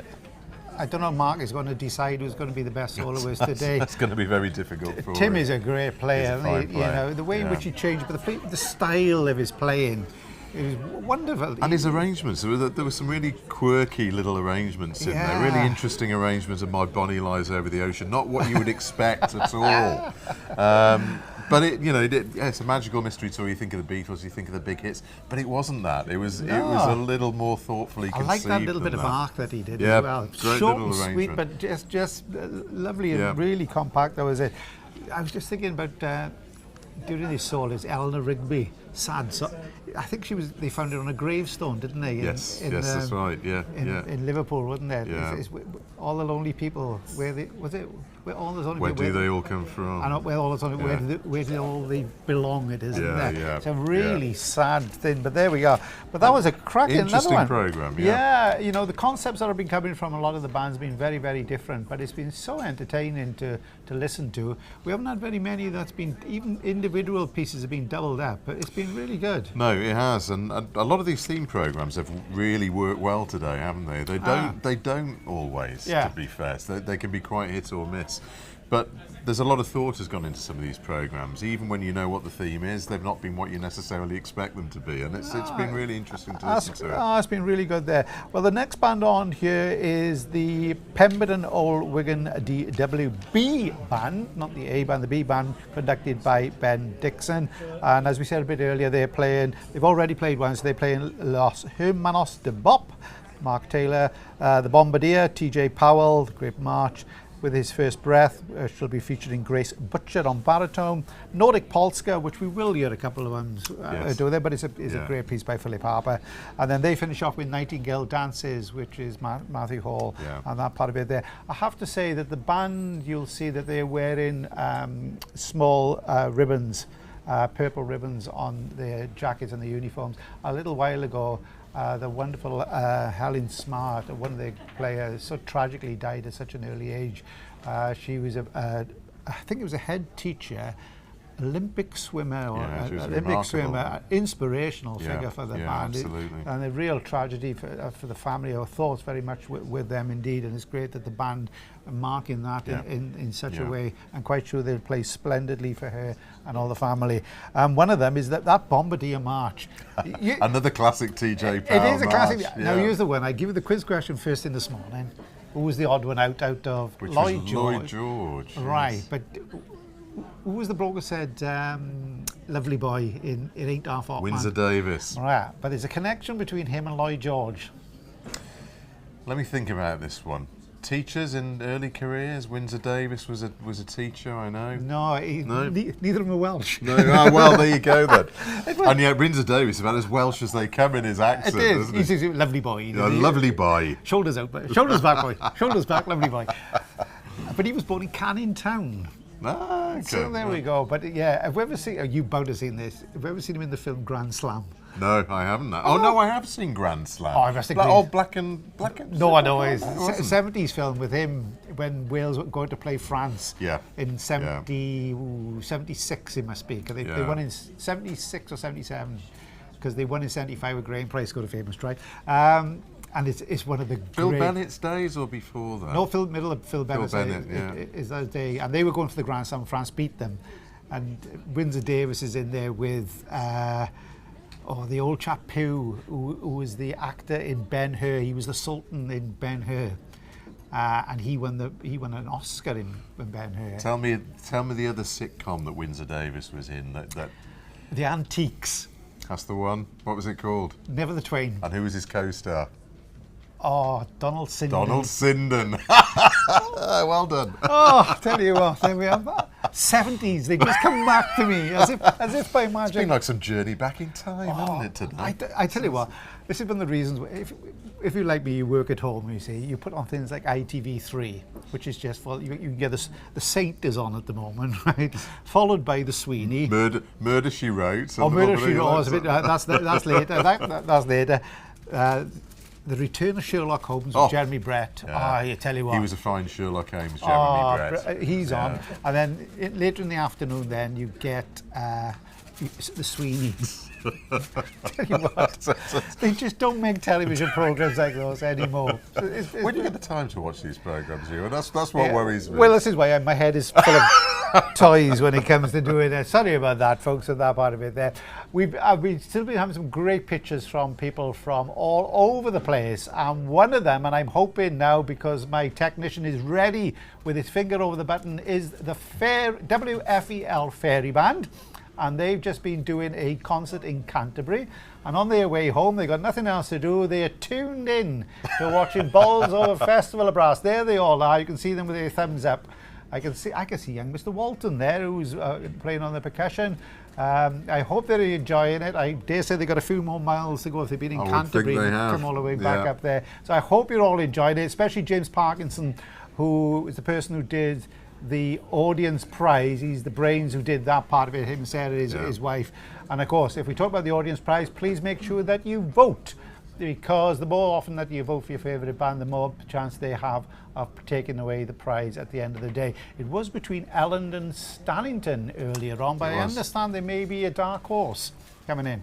We like our dark horses. We do. We like our dark we'll never win anything at the bookies, me and you. I tell you, we never do that part of it. For that. So, as we say, at 2:30 now, well, I was going to say any moment now, we'll be going back to the hall where the Pemberton Old Band DWB Band will be playing under Ben Dixon. And as I said, in the other hall, then we've got the Skelmanthorpe Band at 2:30. They may be just going on in a few moments' time. They are playing Euroflash by Damien Lagar, brilliant trombone player, Damien, and he wrote that piece a couple of years ago. It was, I think it was premiered at the European Youth Band. It was, yeah. They're also doing Nordic Polska. Yeah. So we've heard that a few times today. Roald Dahl's getting a few more pennies for his part of it there. And Philip Harper, they're playing Summer Isles with Neil Johnson and Osterfjord with Svein Egergard.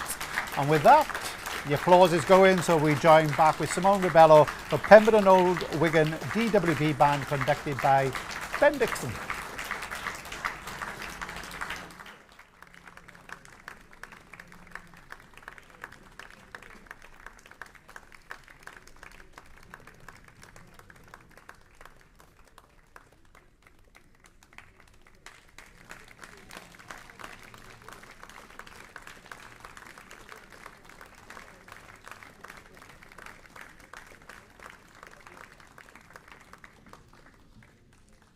A very warm welcome to you if you are just joining us here at the championship section of the Bolsover Festival of Brass. A warm welcome to everyone, of course, here in our hall, but also to all those who are watching on the live stream. We hope very much that you're enjoying it as much as we are here at the Fraser Group Academy. So we're on to band number 10, and for this we have a performance from our next band. So would you please welcome them? They are the Pemberton Old Wigan DWB Band.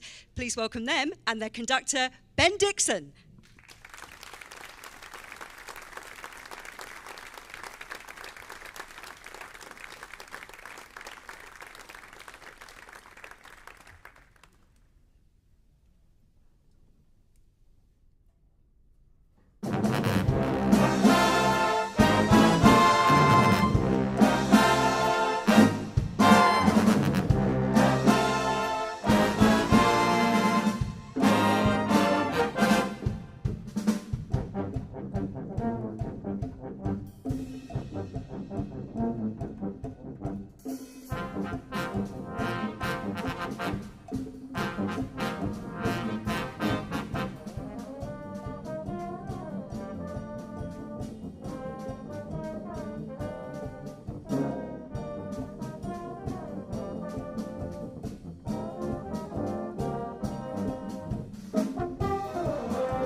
And welcome to the performance of Pemberton Old Wig and B Band.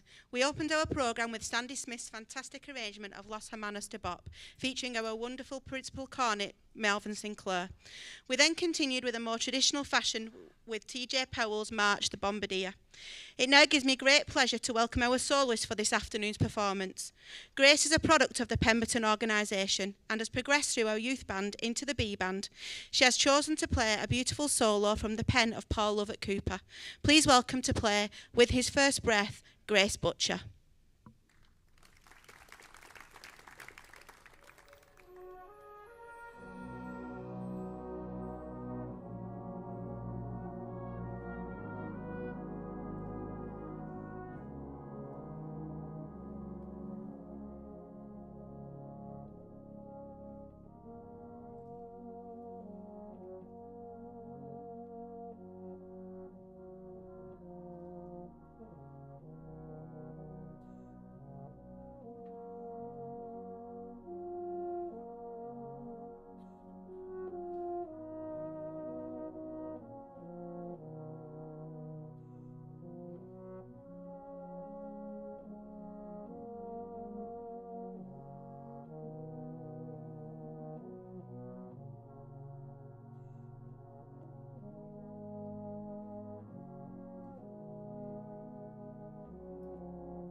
Well done, Grace.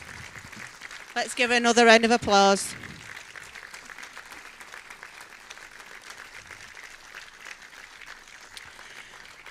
We are now going to take you to the freezing fjords of Scandinavia.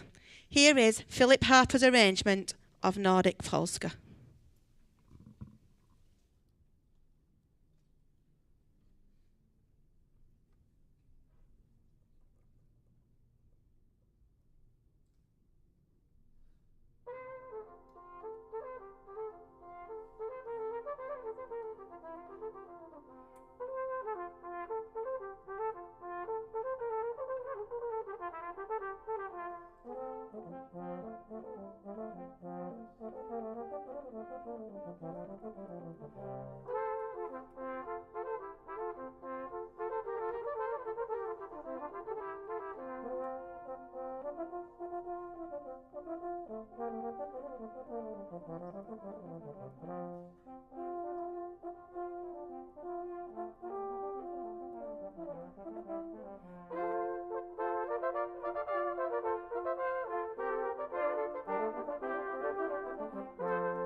We have now reached the finale of our performance and would just like to take this opportunity to say thank you for being such a fantastic audience.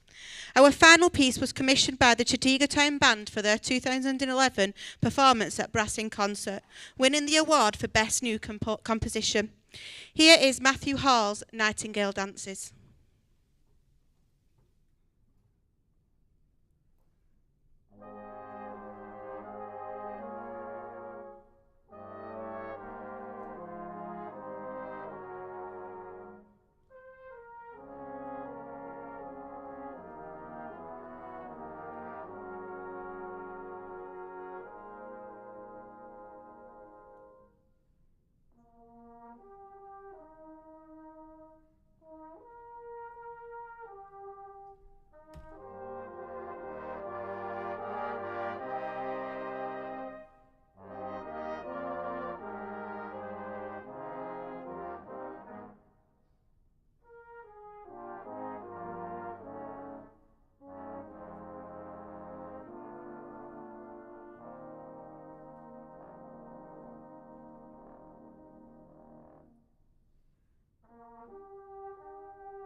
Thank you there for that performance from Pemberton Old Wigan DWB Band and their conductor, Ben Dixon.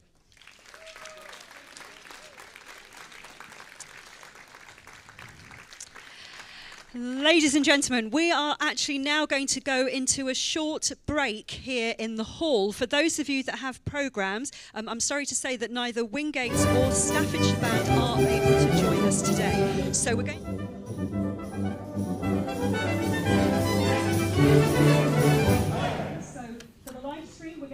Well, welcome back, and Simone is just making an announcement to say that there's going to be a short break in the proceedings here in the championship section. Unfortunately, the Staffordshire Band had to drop out, and so the next band on will be City of Hull at 3:30. So we're going to fill in by talking, Chris. But first things first, we'll talk Pemberton Old Wigan. Fine performance again. Really good conductor, Ben. He's been around a little while now, but still young, and he's really making a mark. Works really hard with the A band as well, doesn't he? He's done a great job with Pemberton. Yeah, so super job there. Los Hermanos, the Bombardier, played with a real pomp, I think it's fair to say. A bit of a swagger, yeah, indeed. You can put his little stick under his arm there. Windsor Davis in finest form. Shoulders back, boys. That was it. That was cracking there. And finishing off with Nightingale dances. And as I said to you, the band were wearing the little ribbons on their jackets in memory of Helen Smart, and they absolutely done her proud there, and the family, whatever the family, I hope they are watching, because the band did them. You're absolutely proud there. Right, over in the other hall, the Freckleton Band will be playing at 3 p.m. So if you don't want to hear me and Chris and a special guest, you can actually turn over and listen to the Freckleton Band. And a little bit later, you can hear them again anyway, because they're in the championship section. Absolutely, so there we go. Right then, by the wonders of technology, we've got a special guest who we're going to speak to for about the next 15-20 minutes. And it's great to see Stephen Mead, and there he is. There he is. For a moment, I didn't think he was going to be there with us there for that part. Good afternoon, Steve. Hi. Good afternoon, Chris and Ewan. Great to see you. You too. Hear you. Well, tell us, Steve, first of all, I know you recuperated from a period of illness. It's great to see you back. Tell us then, hopefully you'll be joining 4 Bars Rest for the national finals at the Albert Hall in a few weeks' time.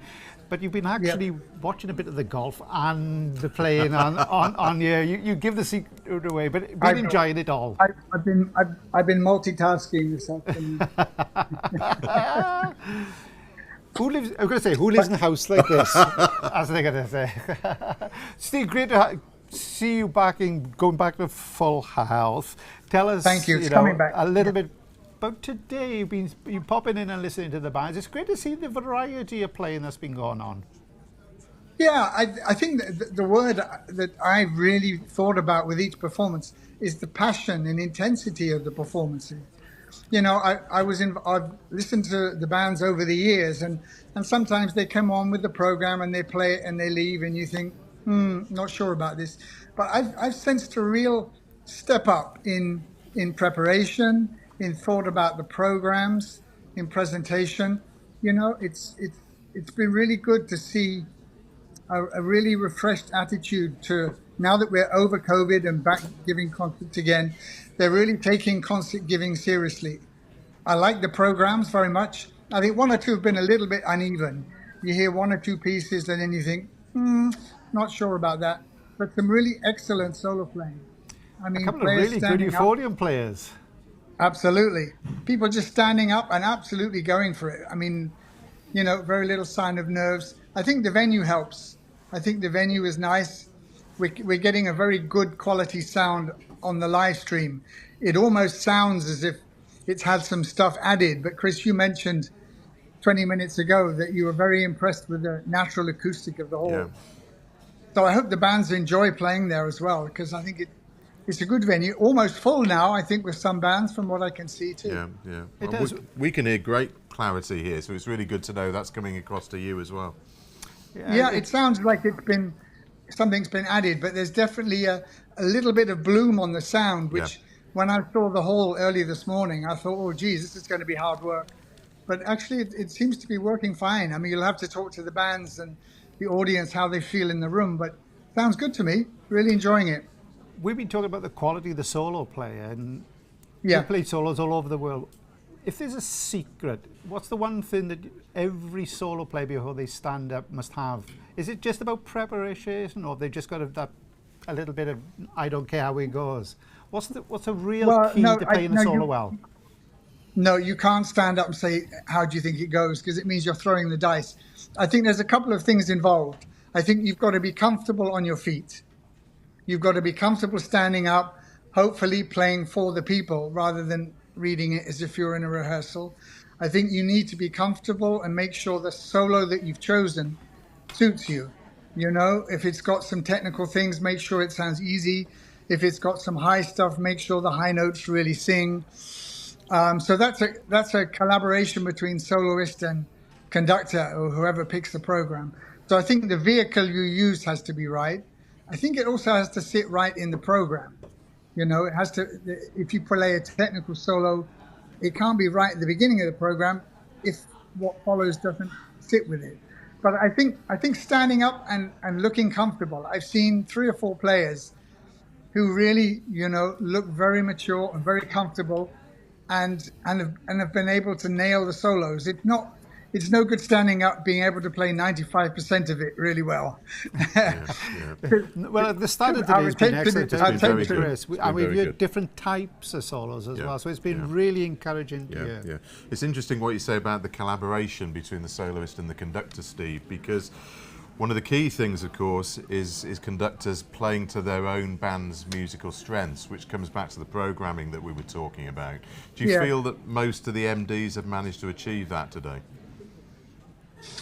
Yes, I tell you what, it's been very interesting because I confess that I've been watching the Ryder Cup and listening to the band.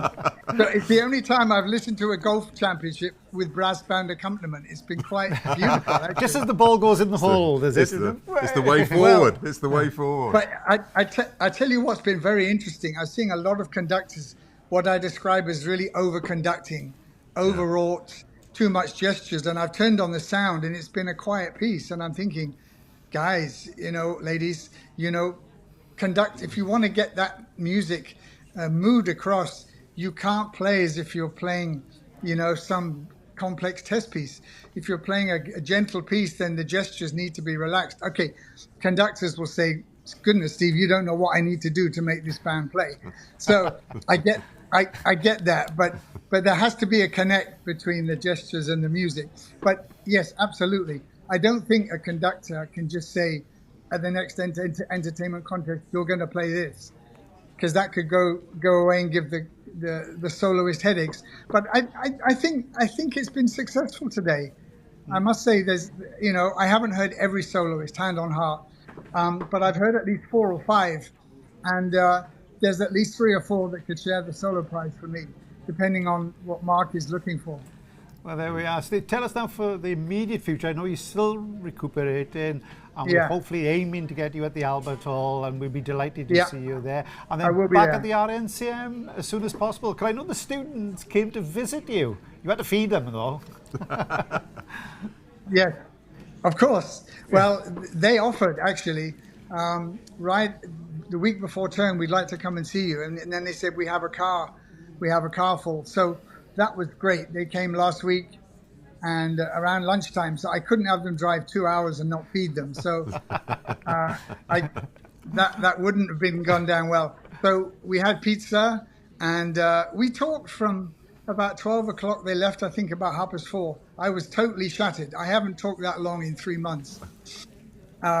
And I'll be pretty tired after this because I'm still not strong, but it was great. We talked about our NTM. We talked about our ambitions for the year. We talked how grateful I am to Gary Curtin and David Thornton managing everything so brilliantly. So my plan is to miss the first half term, which is 5 weeks.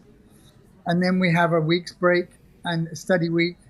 And then I'll be back. That's the plan. So my health is a bit up and down. It's great to see your euphonium sitting alongside you in the shot when you pan the camera around, Steve. There it is. The plants could do with some watering. I've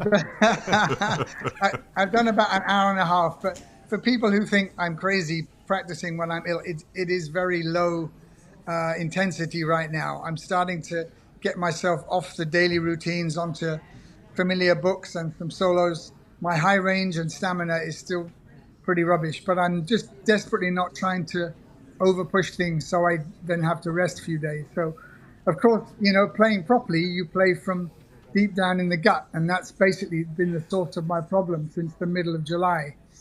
So I have to play pretty gently and make sure that when I'm finished, I don't feel like somebody's basically put a fist in my gut, because otherwise, I go back a few days. Yeah. So, Steve, it's been great to see you there, and I have to say, it's a bit like the One Show. This, and we got somebody on the second screen. We'll be doing that, and we look forward to seeing you as soon as possible. Thanks for joining us. It's been great to see you there. I know you got so many people who wish you well from around the world. When you put a post on, there's hundreds of people who all over the euphonium world and more who make sure that you're okay. So it's fantastic to see you there. Yeah. We look forward to seeing you in London, Steve.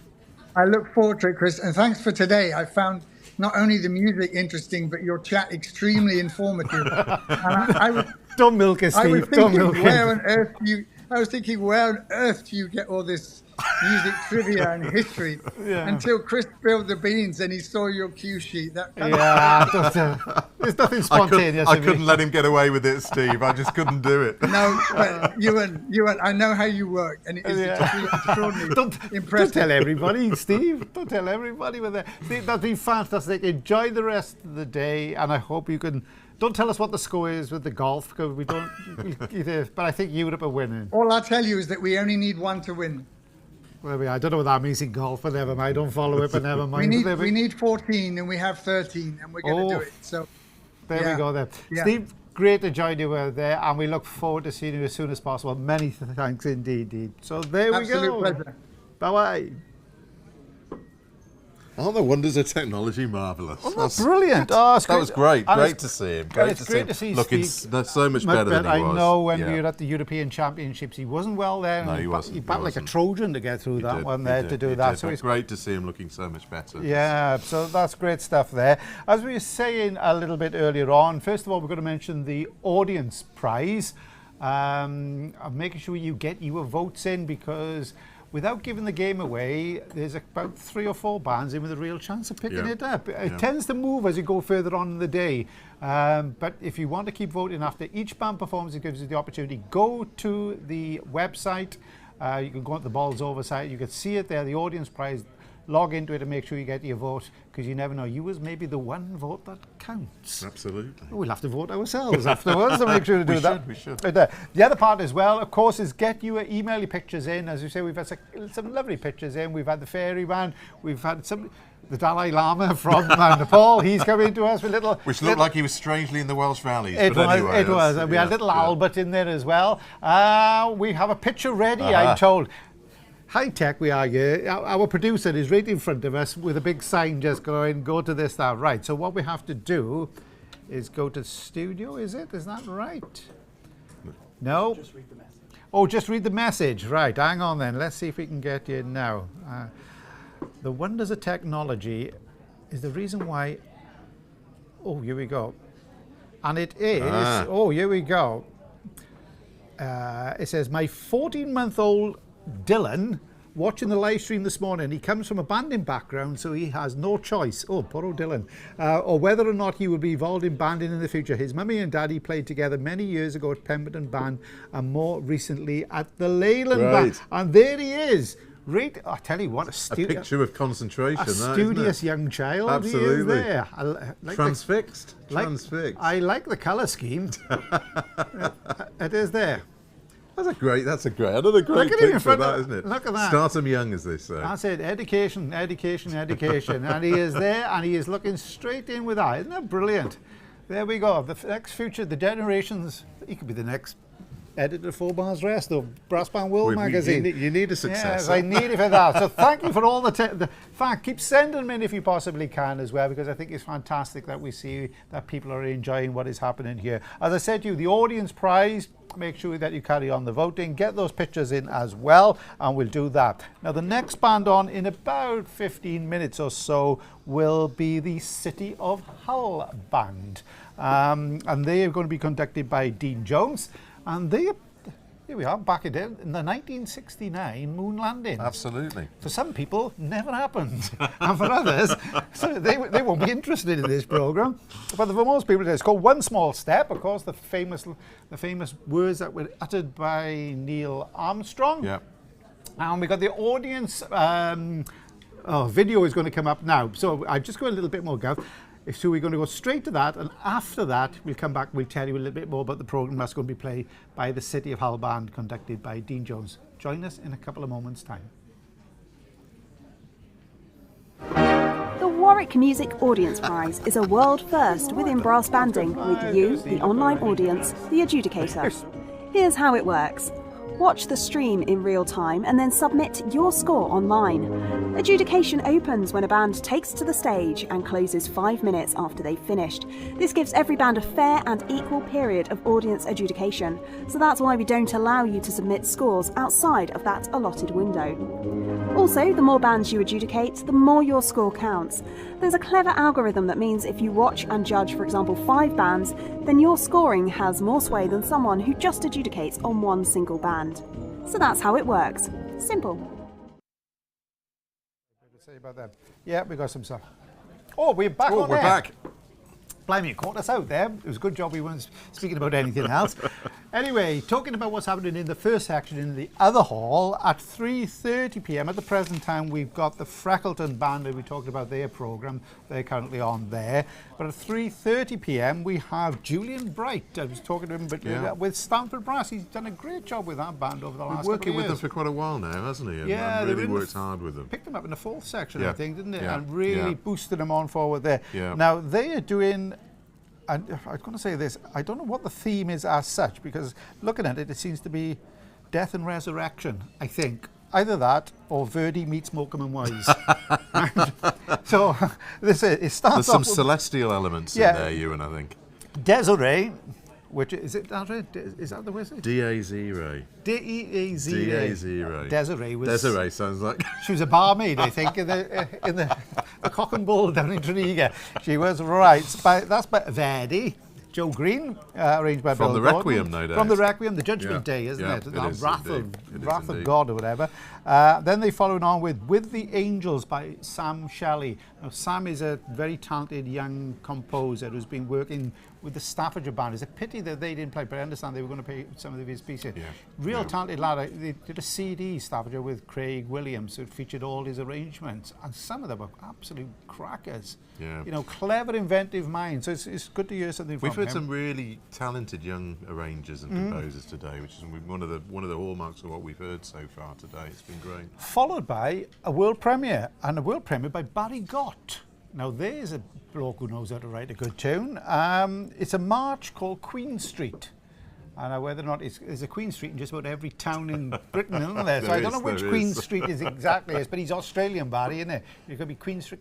Could be Queen Street Victoria or whatever, or Queen Could Street. be Queen Street Stamford. We don't know, do we? It could be. They must have a Queen Street there. Barry got lovely bloke. I did a review once of a piece.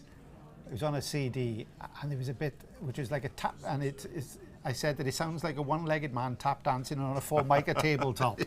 And he wrote back to me, he said, "Thank you, I'm so pleased you like it." He said, it's a brilliant, I forget what the piece was, but it was brilliant. The arrangement to the Light Walk, didn't Oh it? yeah, no, that's, yeah, there's a couple of pieces like that, great composer. He worked with Foden's band, and I think with Black Dyke for a while to get them learn how to swing. And when they got it, but he is a great composer there. So Queen Street is a march that we're going to be hearing there at 3:30, followed by Stars, which is by Andy Cook, and it's by Gervais from Les Mis. Can't remember it myself, but there we are. Not a show I really went to. Bring Him Home is the tune that I know from Les Mis. It is. I used to go to the pub and somebody used to sing that. My missus used to say that. I mean, bring him home. Bring him home. Cornet solo, David Thomas. I think originally arranged for Rob Westacott.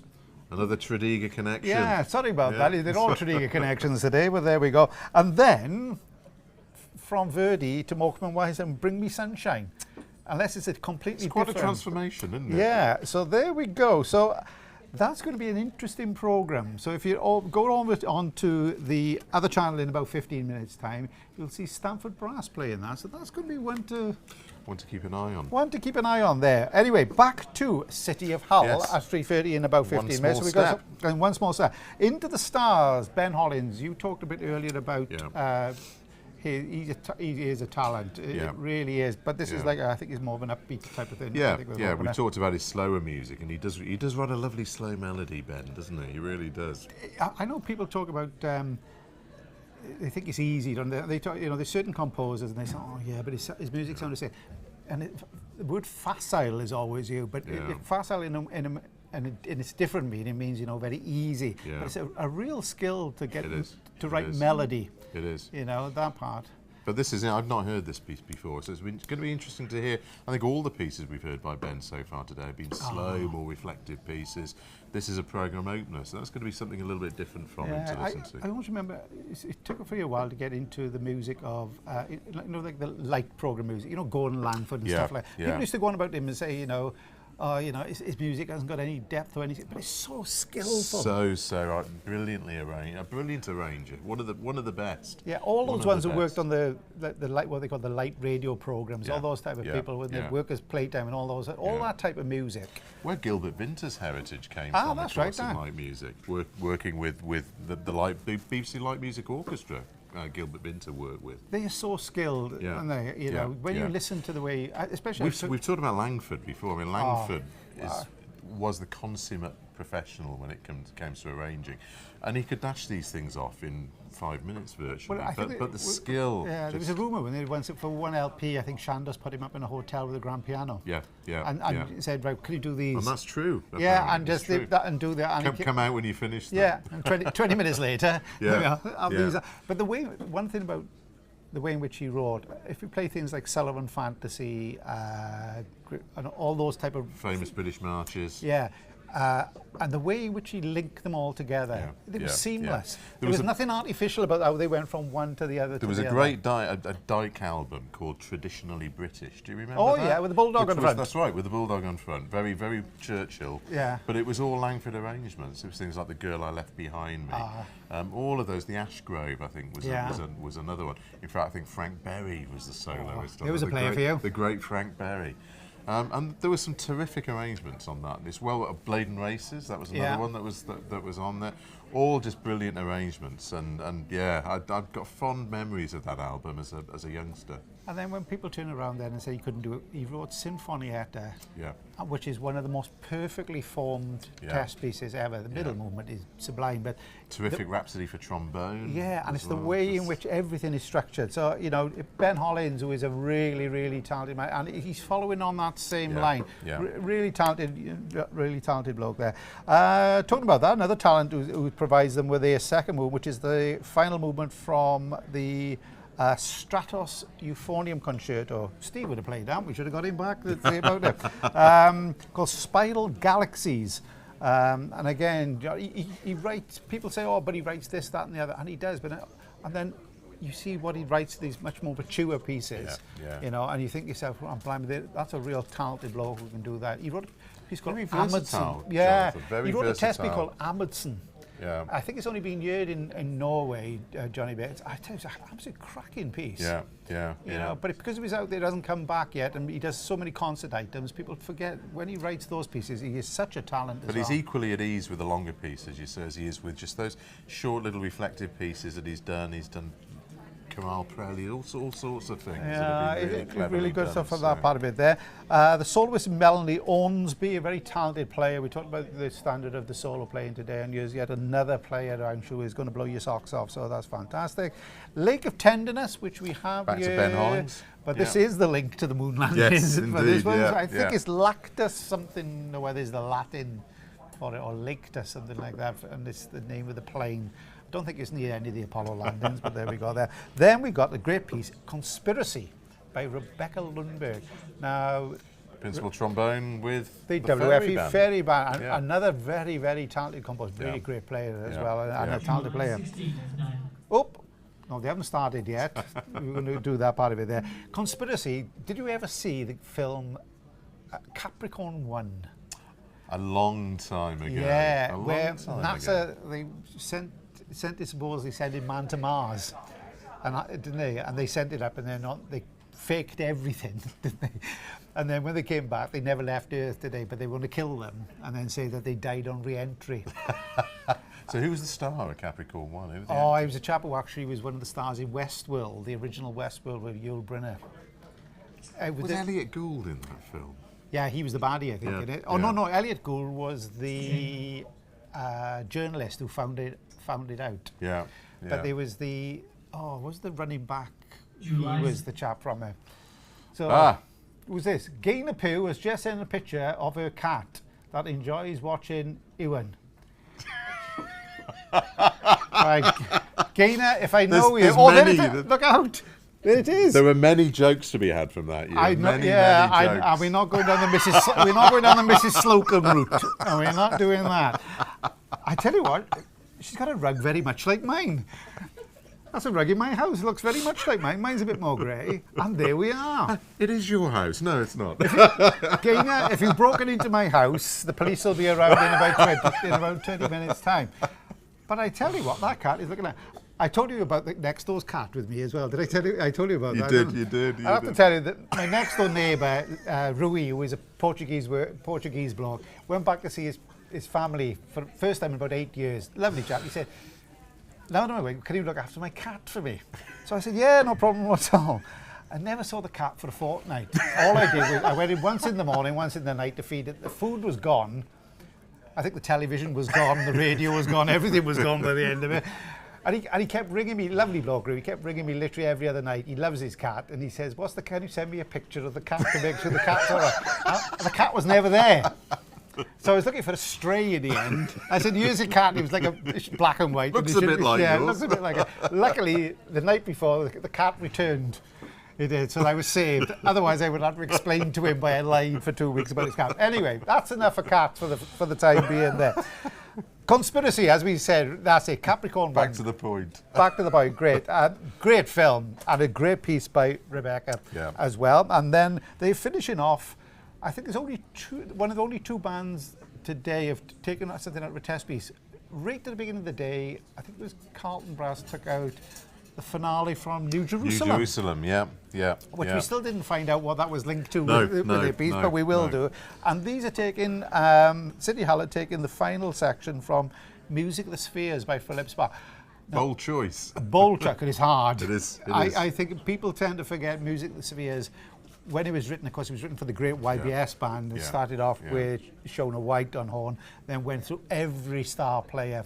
But Peter Roberts going right up into the stratosphere, every player had a bit. But the final section, my word, you need to have a lip like a bumper off a Ford Escort. And form part of one of those famous YBS victories at the European Championships. Yeah. Stuff a legend. Well, I remember when they were at the Europeans a couple of times, I listened to them, they just in a different league to the rest of the bands. They were, when, Kingy was there, really whipping them as they go, but they were so well prepared. But that piece changed everything we hear now in the championship section. At the European Championships can be almost traced back to Music of the Spheres, can't you? Well, we thought until that we played a lot of Philip Sparr's music in our time, and then before that we thought he wrote difficult music. That came along and took it to a whole new level. And I think it just opened up the eyes of bands and the possibilities. It was all within the rules, but it was, this is my band, I'm going to showcase and show off my band. Still a great piece that stands up as well today as it did back then, which was what, 20 odd years ago, I guess now. Blimey, I'll have to try. Yeah, must be. It's got to be best part of, hasn't it? Yeah, they won it late 90s all the way through about 2004, I think was the last time they won it. So great piece there as well. So that's it, one small step. There we go. Then here's the quiz question for you. Nothing to do with the cat. The quiz question is, the first man on the moon was Armstrong. Yes. Yeah, do you know he actually played either a euphonium or a baritone in a marching band?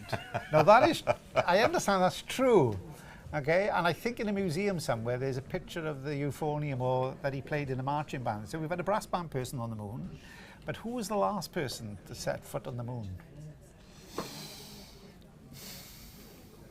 Tell me. Eugene Cernan. Nobody knows that name. They don't know. And he said something very profound, something like, man leaves the moon, we will return one day.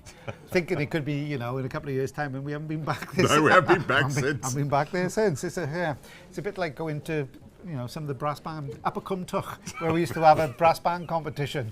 Nobody's been back there since. Probably about the same 50 years as well, that part of it there. Upper Cumtoch. I remember it well. And here's the other, earlier on, remember we talked about Get Carter and the film Roy Budd's music.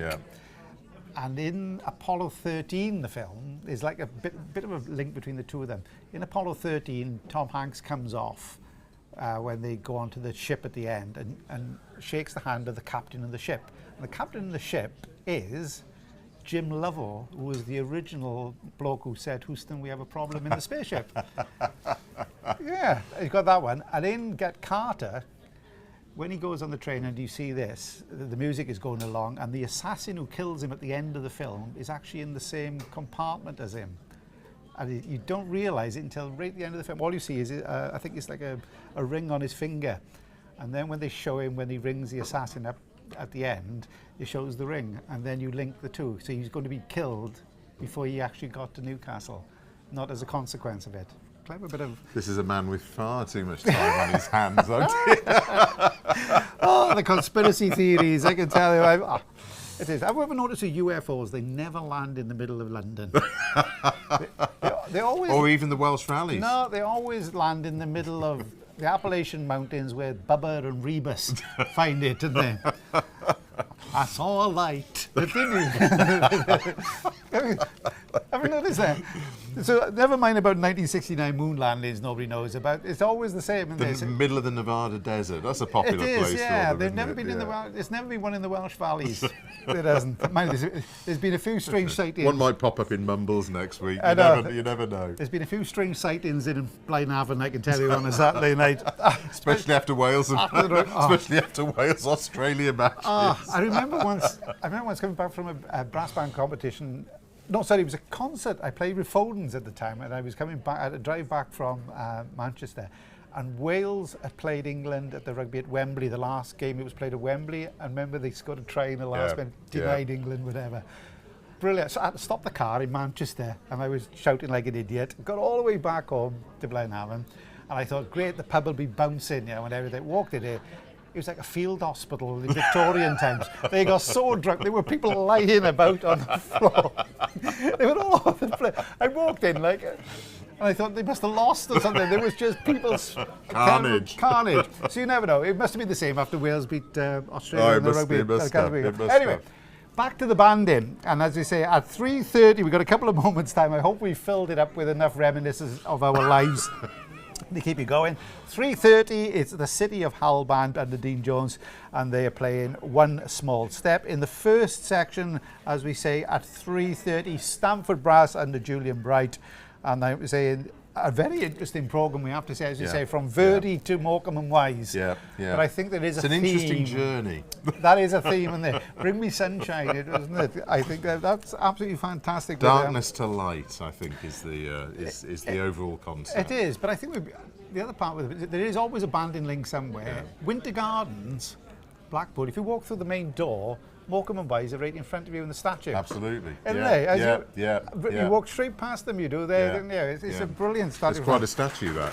And that's it. No more from us for the time being. You'll be glad to know. It's back to brass banding. So without further ado, we go back to the hall with Simone Romello, who is introducing the City Hull Band conducted by Dean Jones.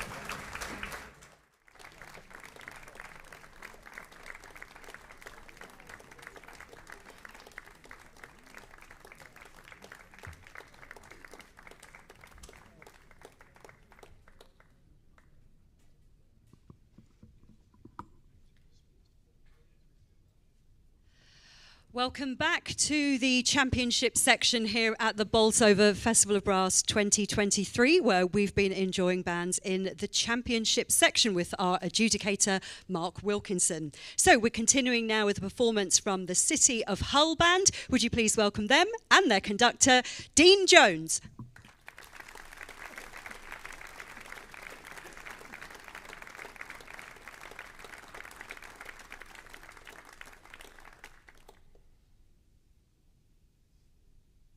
July 16th, 1969. 3 men changed the way that people would see the universe forever. Carrying the expectations of the world on our shoulders, we ventured on a journey to gain a knowledge beyond our existence. My name is Edwin Eugene Aldrin Jr., but you might know me better as lunar module pilot Buzz Aldrin. This is the story of my journey.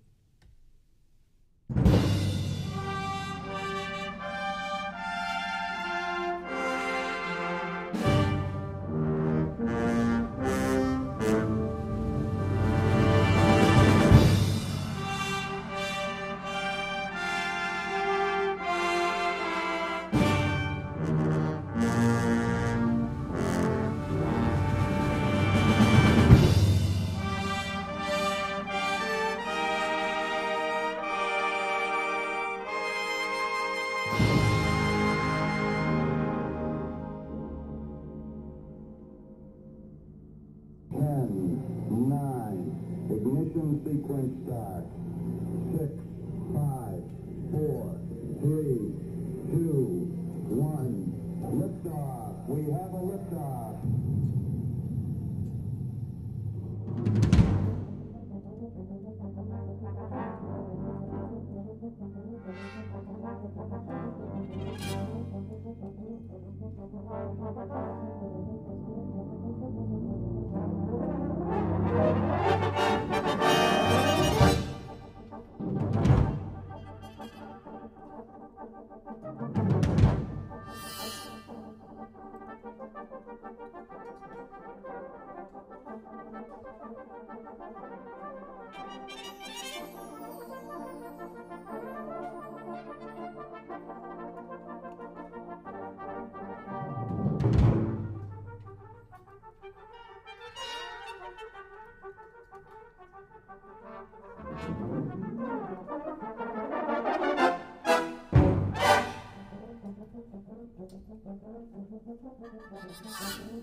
I don't think anybody can really understand how it felt as they counted down to launch. But what I can tell you is that nothing prepared us for the turbulence ahead.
I still imagine that view every time I close my eyes. No sight on this earth will ever be as beautiful.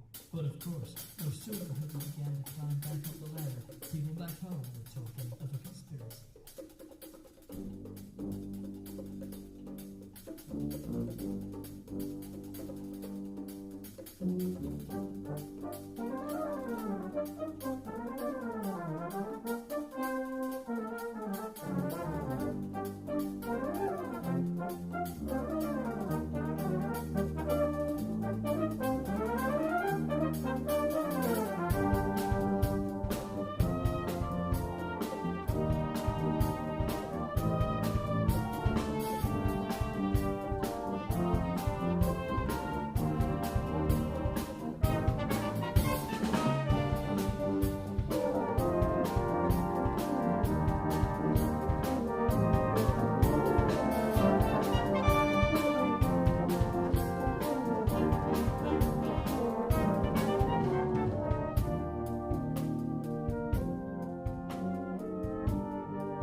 I understand that people would be skeptical. If only they could see us, three mortal men, hand in hand, praying for a safe return. Then they would know that we had traveled through the depths of hell to bring our planet that little bit closer to heaven.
City of Hull Band and their conductor, Dean Jones. Thank you.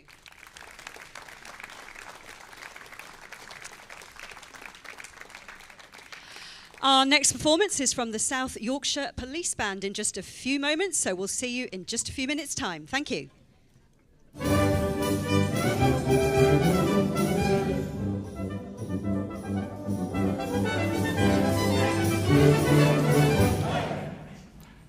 One small step there by City Hull Band, one big sound as well to finish, wasn't it? Oh, blockbusting that, wasn't it? It was a great programme, really, really fine cleverly programme. thought out as well, wasn't it? The way in which he shaped it right from the beginning, right from takeoff. A little bit of audio in there over the top, which worked really well. Worked really well, we not haven't overdone. had a lot of that today. Bands haven't done it, but it does enhance it when it's done really well. I think the secret is not to overdo it, isn't it? And that was just audio, no visual, video, just purely audio. But it just worked. It slotted in at the right. It bound the programme together.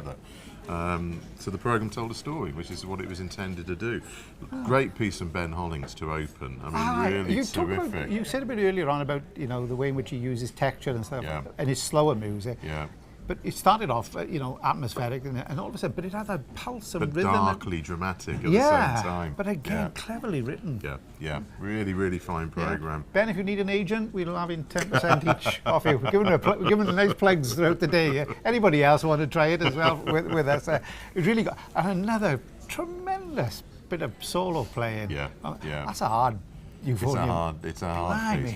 But they've got some great players around the stands there, and you look at the experience that City of Hull have got. They've got Neil Day back on principal. Oh, lovely to see him playing. Absolutely. He's a really top-class player, that boy. It really is good to see him back. But all the way through that programme, much like nearly every band today, has set out its stall.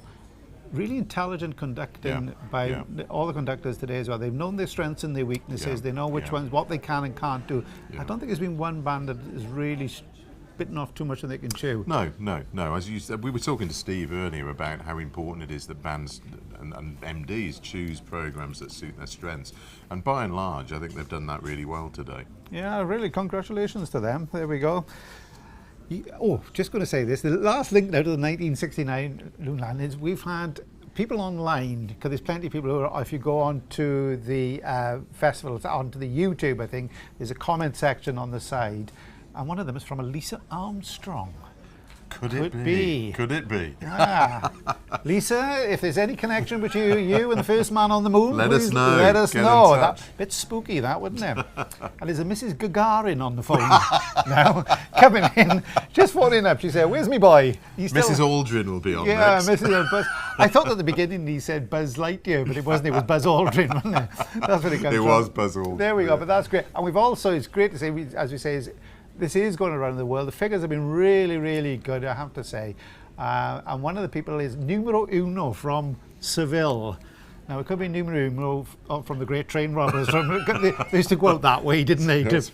It's back to that one earlier on, the Great Train Robbery. They used to go out that way to retire, didn't they? So couldn't on come the Costa Blanca. On the Costa Blanca with it, yes. But there we are. Whatever you are, I hope you're really enjoying the action. The bands have been doing themselves proud. So if you've got some connection with the band in some way, please make sure you do that audience vote as well. It's very close at the top.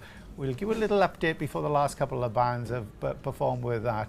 But make sure that you do that as well. And keep sending in those pics. There we are. That cat has got me spooked now. If I go home, I'll be searching for that cat. What with having your next door neighbour's cat? I know. I tell you what, I hope he's not listening, because he's giving away the secrets there. Right, the next band on here is the South Yorkshire Police Band. They've played earlier on under Lee Baker, and their programme is Live Forever. It starts off with Live in Power by Tom DeVore, it's a piece that we have heard earlier on today. It's got that that link is really upbeat, and it's got, I think it was a hymn tune. I'll have to remember what it was. Memories of a Lost Boy by more Ben Holling. Yeah, we are. Blimey, his pockets must be bulging. First time we've heard this piece today, I think. Though, isn't it? I said, but again, it's a lovely, another lovely piece. Then we hear the Mendelssohn Violin Concerto. Soloist Adrian Green. He's already played it once today, played it brilliantly in the other hall, arranged by Michael Hopkinson. Then we got a bit of Libertango, Piazzolla, arranged by Lee Baker himself, featuring Bill Houghton, who of course is for the BBC Symphony Orchestra, principal trumpet player for many, many years, a wonderful player. And then finally, Who Wants to Live Forever, which is from, what was that film? Highlander. Highlander. It is. Yeah. But here's a strange link. I was listening to Radio 4, I think on the way up yesterday, and they remember Carl Kennedy, who played the Doctor in Neighbours. Oh, right. This is a heck of a link now, right? You and I've never watched Neighbours. Well, Dr. Carl Kennedy, right, and he was a great character on Neighbours. I think Neighbours has come back again, whatever. But he's American jazz and folk singer as well. He's quite really well respected. And on Radio 4 they do a program saying 3 pieces. One piece that is your favourite, one that you would pass on, and one which you think is like long forgotten but should be resurrected. And one of the pieces he talked about, say about Live Forever, was a piece called If We Were Vampires, by I think it's an Australian singer called Jason Isbell. Okay. And you want to catch it? It's about love. It is, and he says how love only means something because it comes to an end at some time. So through death or through separation, whatever. So if you're great love of your life, you know, that happens there. But if you're a vampire, it's meaningless because you live eternally. It was the story behind it. Can't we get into some obscure territory? It does. And a bit earlier on, we had Nosferatu, didn't we? We did. That was a bit dark as well. There we go. So that's that one. So that's the South Yorkshire Police Band. They're on now in about 5 minutes' time. Meanwhile, over in the second hall, we have the last of the bands on there, but it's a band who's going on there. We'll have a quick break and then coming back on here doing the same program. That's the Middleton Band from the Northwest, conducted by Jamie Cooper. And again, talking about different pieces, they starting off with Fistful of Dollars by Ennio Morricone. Can't beat a bit of spaghetti western on a Sunday afternoon. I tell you what, and great scores. Yeah, great scores. What a that bloke. He was a master. He was a master of the genre. When you listen, I listened to an orchestra do it. I think it was in Spain or something like that.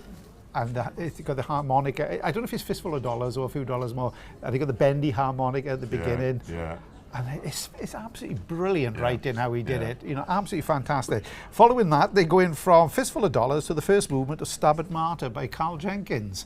So from, you know, the middle of the desert and the middle of Wales. To Gower. Yeah, down the Gower. Then they go up to Scotland with Annie Laurie, or Lowry, is it? Or Laurie? Laurie. Prior. I think this is the one arranged by Harry Mortimer, because the soloist is euphonium player Sarah Kerr. Then A Little Prayer by Evelyn Glennie, and then Glorifico Aeternum. And a nice little link because it was written by the chap who was just on the stage conducting. Dean Jones, Dean absolutely. Jones. So it's a small world, isn't it? You know, from Seville back to the bloke who was 25 yards away from us there in the previous hall. Remember about that audience vote, as we said. Make sure that you go online and make sure that you vote for your favourite band. Because there is a prize up for grabs here. There's a nice little trophy that they can take back with them. And it'd be great if your favourite band is the one that they vote for. So wherever you are around the world, make sure that you vote for your favourite band, and it will mean something. Apart from that, I think we have it's been a great long day, but it's been so entertaining. Still a way to go yet. Still a way to go yet. I was going to say that. I thought we were doing well. It's just flown by though, hasn't it? It does. It's absolutely flown by. We've had some great performances. And just great playing. The soloists, as you said earlier, have been terrific through the day. Really high quality. And here's another band then, without further ado, because the applause that's coming from the hall is the signal for Simone Rebello to come on and introduce the South Yorkshire Police Band, conducted by the one and only Lee Baker.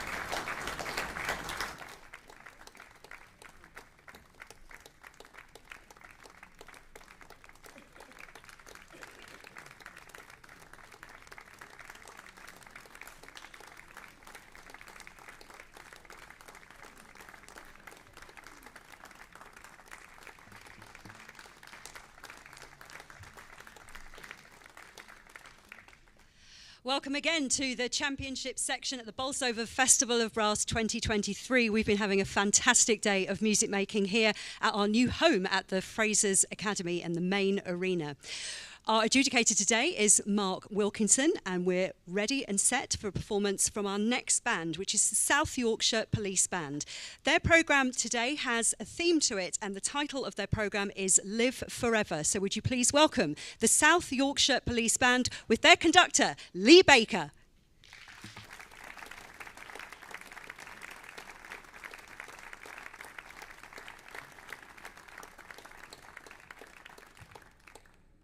Well, good afternoon, everybody, and I apologise to Simone for having to go on her tiptoes there at the Baker Height microphone. As she said, yes, our programme is entitled Live Forever. We are starting with a Tom Devoren piece, which is an absolutely fab piece. It's based on some Salvation Army hymns, and it is called Living Power. We hope you're going to enjoy this.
So our next piece, absolutely contrasting.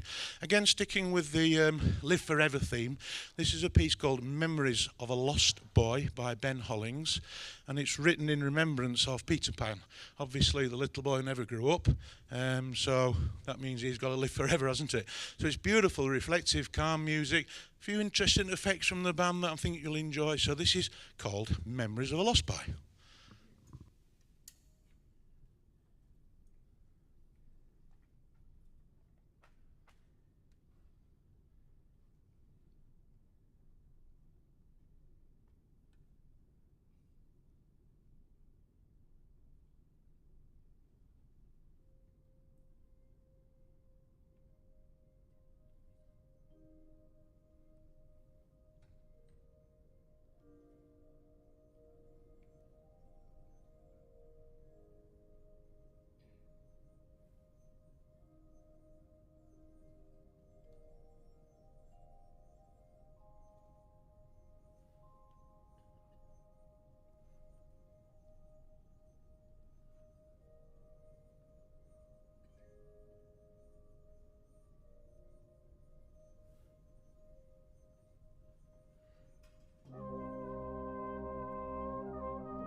Oh, I could get my breath back in that one, but I'm not going to tell the IKEA joke. I'm sure you don't want that one. Now, soloist time, and this is Adrian Green, the band's solo horn player, and he is elicited to play one of the toughest solos for tenor horn. It's an arrangement of the Mendelssohn Violin Concerto, the finale, and it's an absolute classic in the violin repertoire. Every violinist aspires to play this piece, and it's a solo that will last forever, I'm sure. So there's the theme. And the tenor horn solo is extremely tough as well, and the band parts aren't too easy themselves as well. So we thought we'd just showcase a little bit of technical ability in this next piece. So this is the finale from Mendelssohn's Violin Concerto, arranged for tenor horn, and please greet our soloist, Adrian Green.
Wow, fabulous stuff there.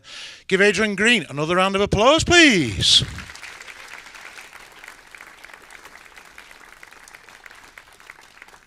So now we're going to turn to a tango from the pen of Astor Piazzolla. And this is called Libertango, which it does have words, and the words talk of getting hold of life by both hands and living each day as though it's your last. It's quite a positive, uplifting sort of tango. And this is an arrangement that I did a couple of years ago. It features some unsung heroes in the band. There's two of them already, folks. So we hope you're going to enjoy this. Plenty of things to listen out for and look out for. This is Astor Piazzolla's Libertango.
So our final piece, now it's just a little bit of a snippet to be honest, and we thought we'd finish a bit different, not with a big all guns blazing, cannons and fireworks finish. This is a thoughtful, peaceful finish that's just going to leave you with a little bit of a pensive mood maybe, and we're dedicating this for friends and colleagues that are lost and that are no longer with us. A programme entitled Live Forever we have got to play this piece for you. So thank you so much for joining us this afternoon. We've thoroughly enjoyed ourselves, and we'll leave you with, well, I'm not going to tell you what it is.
Yorkshire Police Band with their conductor, Lee Baker.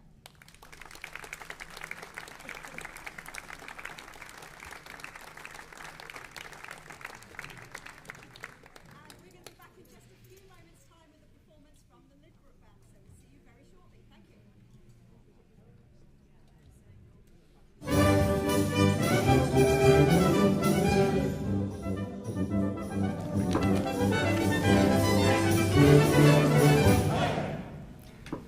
A slightly unexpected ending to that piece there, Chris. Very sudden. I wondered where he was for a moment. I thought I was going to go in solo then for a moment. He raced around the corner. He did that one there. That was Lee Baker, and he always brings something very different to all the performance that he brings with his bands, and he certainly did with that one. It was a very reflective ending, wasn't it? Quite deep. Yeah, but again, different little elements that he pieced together, but successfully pieced together as well. Another fine soloist rattling in off. That Mendelssohn violin concerto takes some play. My goodness me, that's a hard piece. It is a hard piece, but again, congratulations to Adrian Green. Twice in a day that he's done that, so well done indeed for doing that part of it there. I love the Libertango.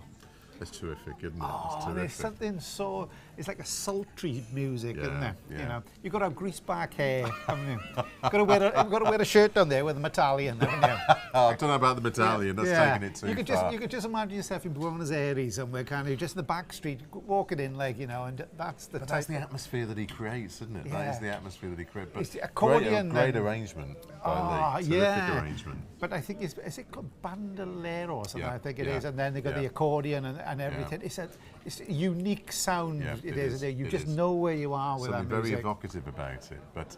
And a former star of the BBC Symphony Orchestra on the back row. Oh, tell you what, playing on rep. I know. And I can tell when he was going down lower as well. The thing that people forget about playing high and about playing low, especially on a cornet, especially on soprano, the trick is to actually open everything. Not constrict and try and think you got to blow through, and it takes years to do it. And then you see these players, lower they go, just open out everything. So they get really comfortable there, and exactly the same when they're up in the top. It's a really good stuff. So congratulations then to Lee and for the South Yorkshire Band there. The next band on here is the Lydbrook Band, conducted by Gareth Ritter, who just, I think it was a week ago today, must be, was it? We were in Cheltenham. 2 weeks ago. 2 weeks ago, was it? How time flies in the life. When Gareth directed Ebbw Valley to victory. He did indeed. A super performance they gave on that day, really did. He's built a fine band there, hasn't he? He's really done well. Yeah, busy chap. I don't know if he has enough time in the day. He does everything. I tell you what, he's a really highly respected teacher down Willowtown in Cardiff. You know, it's a deprived area, but he does really great work down there. He's got Lydbrook Band, he's got Ebbw Valley Band. He lives on a farm with his wife, so I don't think he's out at 5 o'clock in the morning bringing the sheep in, and he makes pens. I'd forgotten that. Ritter's Writers. That's right. Handmade fountain pens. It is. I don't know. Honestly, I don't think he sleeps. No. I don't think he does that part of it. Interesting character. Saying about giving somebody a plug, you're into leather, aren't you? Are you? So I've been told. I wouldn't say that, Ewan. No, I wouldn't say that. Paul McGee. Yeah. We've been looking. I have to say this. Paul, I hope you're there, out there, Paul. Lucy's work that we heard a bit earlier on. But we're going to give somebody a plug here because Paul McGee is such a talented writer for brass, and people should be playing more of his music. We talked earlier on today about the Teddy Bears, which is an absolute brilliant piece.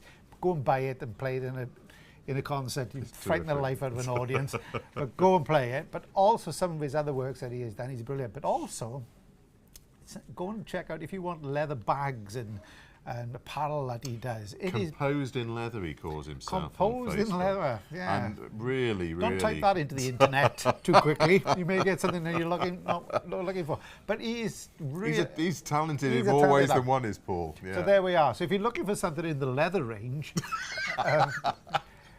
for Christmas, Paul McGee is the chap you need to go to. Please go and do it. Custom orders taken. Some of the stuff that he does, absolutely fantastic. I think Lucy does it, little bits and pieces as well. You know, so they're such talented people. His stitching is so good. Oh, it is. It is. It is. His crochet stitch, you can do that. He can drop a stitch, as my mother used to say. He can drop a stitch. Anyway, back to the Lydbrook Band, who will be joining us in a few moments' time. Gareth Ritter with them. He's been down there now, I think, for about 6-7 months, I think. Yeah. It always brings bands up to a great level. They're doing a program called Splish, Splash, Splosh, which I think the Australians use as a way of getting kids to put on factor 75 when they go to the Australian. Is that right? I think that's something that they use, I think, to do that part. Remember once I went out to I saw England lose at cricket in Perth in the test match. As they do. As they do, right? I went out there, right? And they insist on it, you know, everybody. If you've got kids with them, they just make sure they're all wearing little hats and all that sort of stuff, and they plastered with zinc cream, all looking like young Shane Wardens. War paint on their faces. Yeah, you know, dropping a leggy in on a Brisbane sticky dog, as Neville Cardist used to say. There we go, there's a quote for you.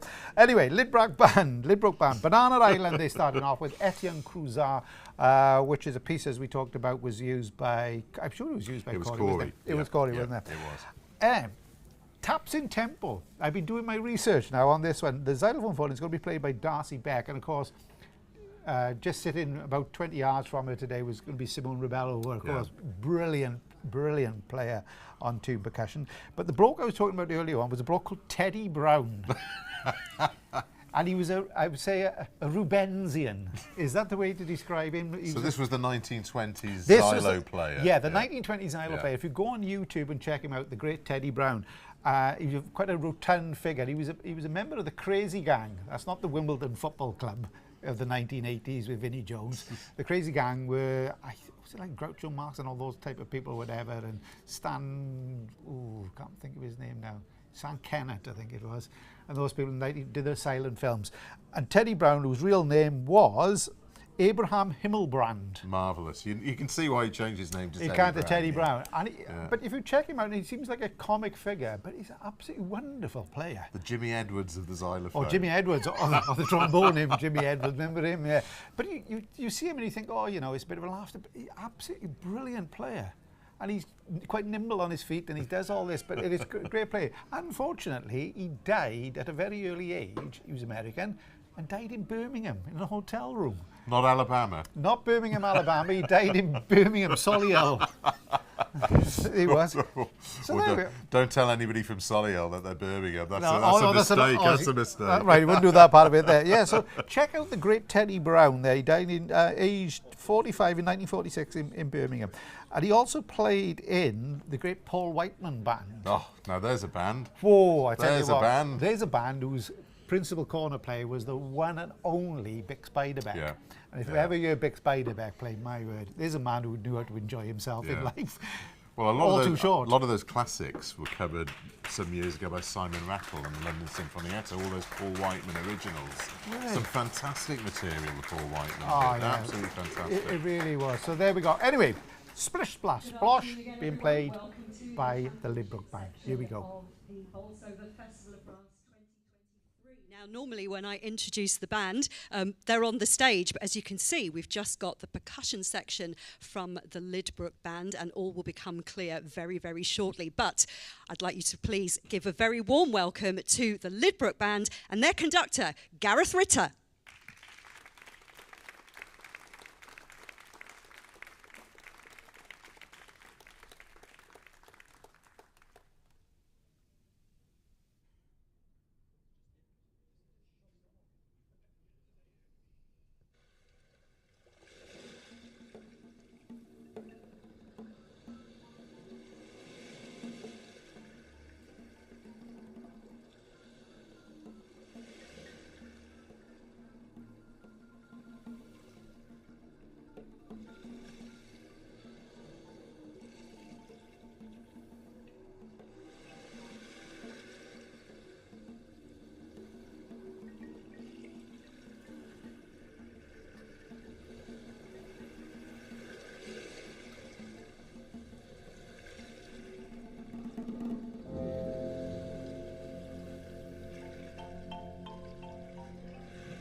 Good afternoon, ladies and gentlemen.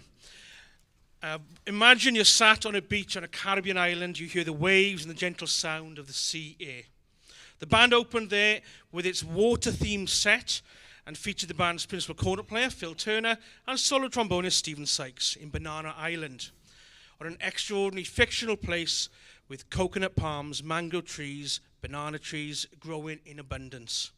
And now the band feature their soloist to play this fiendishly fast piece, which really shows off the technique and virtuosity. To keep it in with our water theme, this is Taps in Tempo. Please give a warm welcome to play Taps in Tempo, Darcy Beck.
The band now steadies the ship and we take a trip to the sea. Alanamor is a traditional Welsh folk song, ultimately a love song. The literal translation is beside the sea. It's been recorded numerous times over the years, including performances by Bryn Terfel, Catherine Jenkins, and reaching the top of the UK album charts with Max Boyce in 1975. Skillfully arranged by Gavin Higgins, this is his beautiful arrangement of Alanamor.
From rivers to taps and the seaside, we now turn our attention to the beach, in particular the Beach Boys.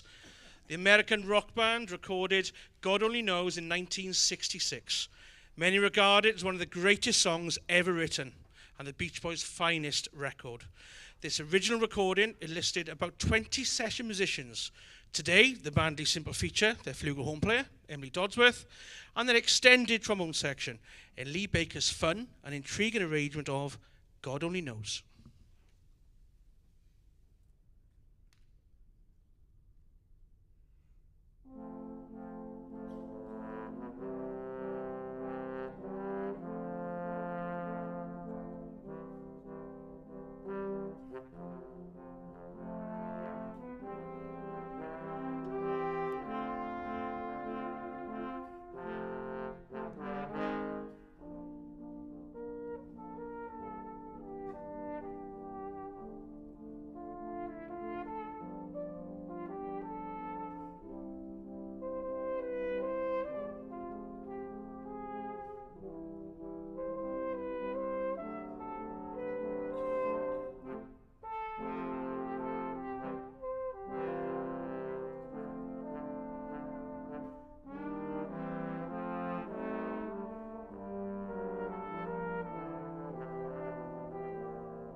For our finale, we've had rivers, taps, the seaside, and even a beach.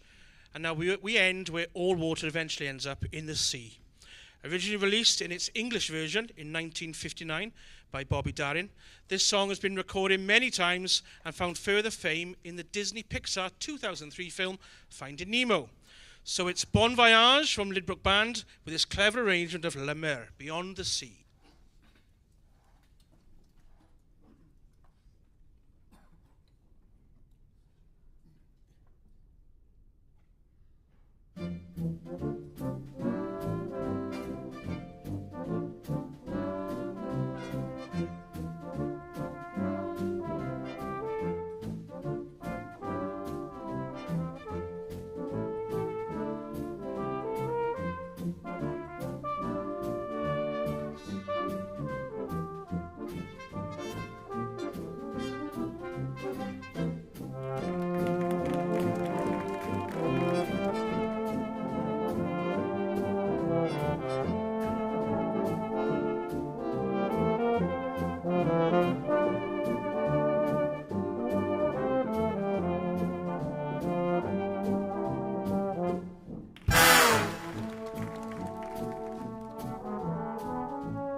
Lydbrook Band with their conductor, Gareth Ritter.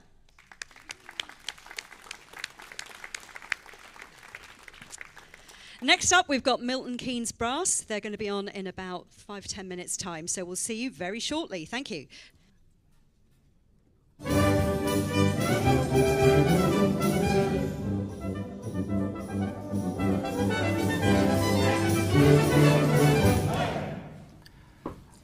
La Mer.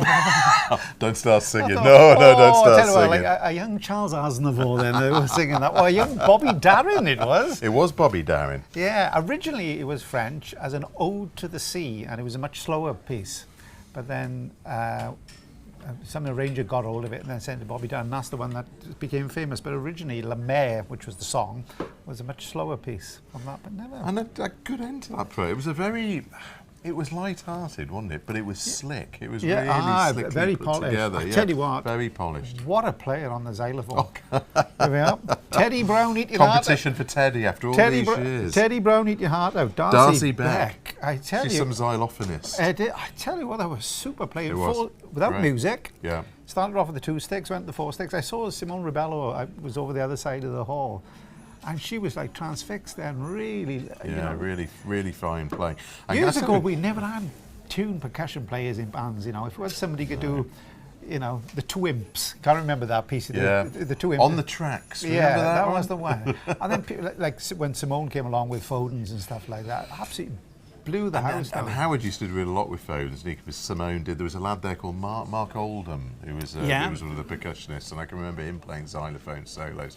I can't ever remember tuned percussion solos before Howard Snell started doing them. And I'm sure there were, but they were the ones that I really remember. They set a new standard. Tredegar used to do the 2 Imps. I remember that one. And that was it. There was one with when it featured tube percussion. It was the milk bottles.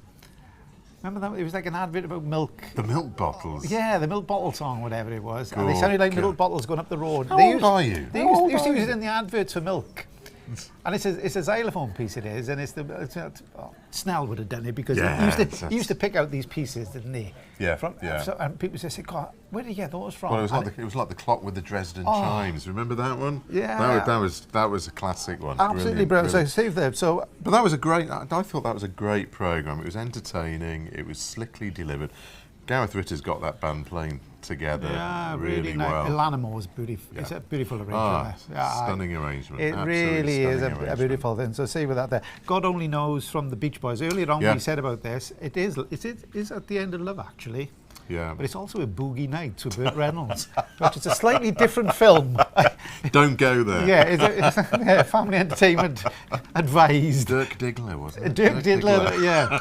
Burt Reynolds in that. But yeah, it is at the end of love, actually, it is. I remember that. And Beyond the Sea by Charles Trennett. Yeah, great stuff there. Well done to the Lydbrook Band. They've played twice today. The next band on, we say, is Milton Keynes Brass. They've...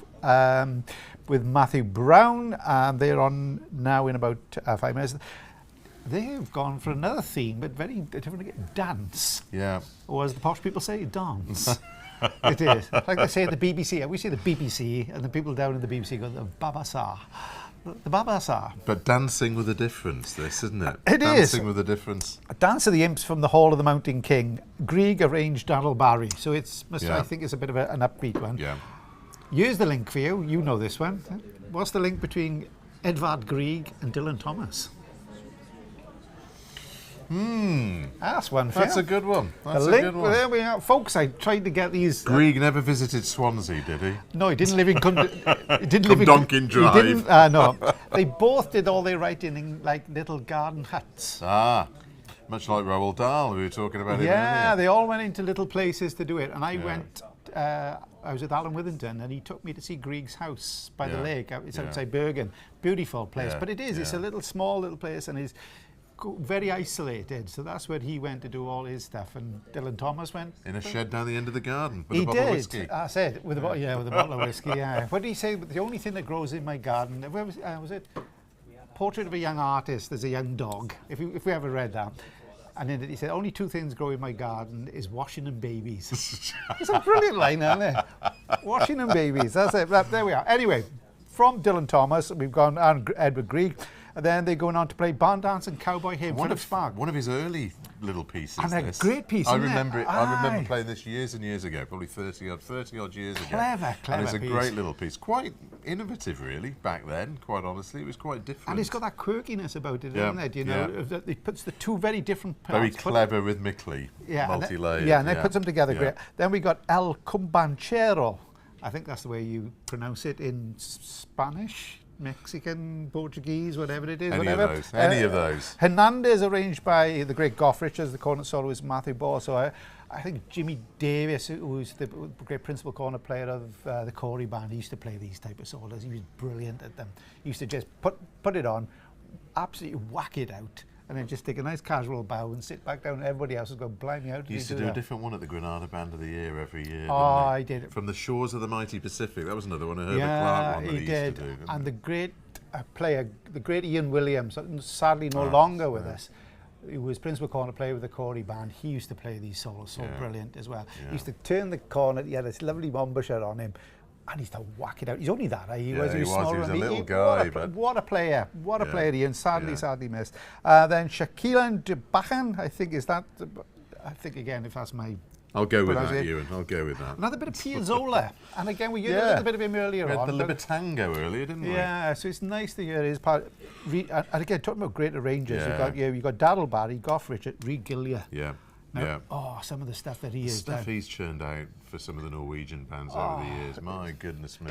Entire programmes that him, Flora Ryland, they get together. They did Art of the States, I think, was a CD. They did an early CD with Ike Anger, which featured all the arrangements. Clever structure to their programme. It's really well thought out. I've ever seen a big bear of a man, and he conducts with his hands. It's just like that. If you're looking from the back, he's as if he's making balloon animals. And if all you can see these hands going like that, you think he's going to turn around and then it is a little dog like or swan or a something. Giraffe. Yeah, but it's all in his hands. Great big, but what a musician, fantastic stuff there. And they're finishing off with War Dance of the Red Cossacks, which is Johnny Bates. I think it comes from the suite. I think Flowers played it at Brassing concert. It was a suite of different things. I think, I'm not 100% certain on that. We'll have to find out from there. Going back to Gough Richards, we were talking about Gordon Langford earlier, weren't we? Yeah. Gough Richards. Now, there's another fine arranger of the same ilk as Gordon Langford. And I tell you what, a craftsman, a real brilliant. craftsman. And if you ever played Disney Fantasy. Oh, God, that's a test piece. That's not a fantasy. That's a test piece. It's one of the great things. Years ago, we used to play. Mary Poppins. Have you ever played with those selections? You used to do in park jobs. Mary Poppins, Showboat, and all those type of things. And then that came along. So there we go. So the next band on then, after all that talking, I think Simone is just about ready to introduce them. It's the Milton Keynes Brass, conducted by Matthew Brown, and their programme is all about dance.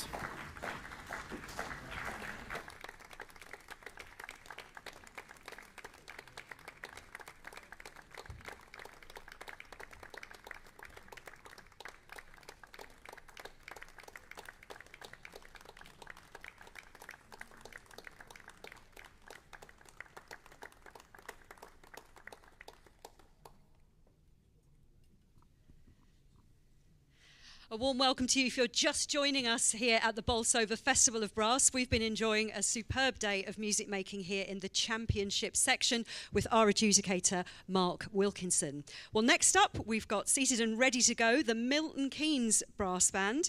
They're going to be joined by a narrator for their performance. So would you please welcome the band, Milton Keynes Brass, their narrator, Peter Corrigan, and their conductor, Matthew Brown.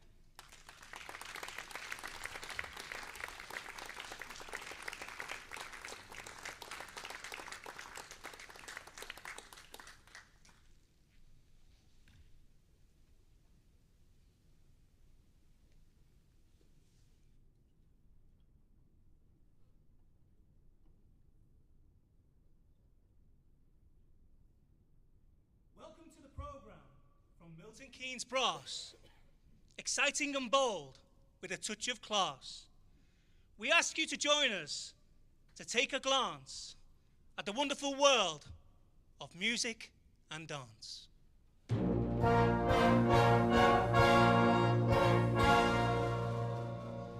We travel from Europe to the USA, around the globe, but we start in Norway.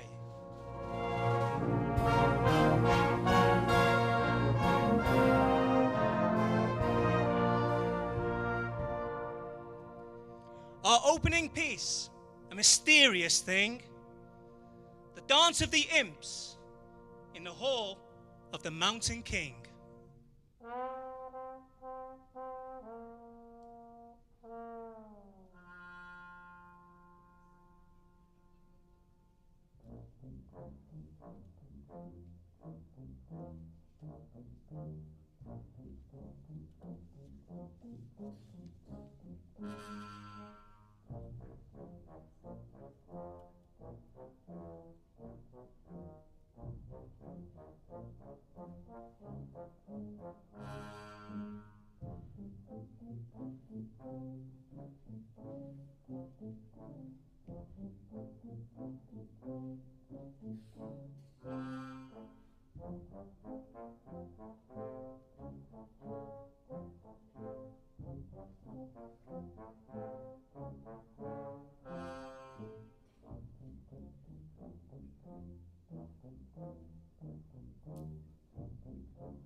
From the mountains and fjords to the western plains, with their buffalo, cowboys, and long wagon trains. Life on the prairie has good times and bad, but the harvest is gathered, they're grateful and glad. So put on your Stetson, saddle up and join in with Philip Sparks, barn dance, and cowboy hymn.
The dancing goes on. We head south to the sun to meet up with a man who loves to have fun. He dances the kumba, a vigorous song. He's singing and partying all night long. Please welcome our soloist, the man that we call El Cumbenchero, Matthew Ball.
To Buenos Aires we journey along.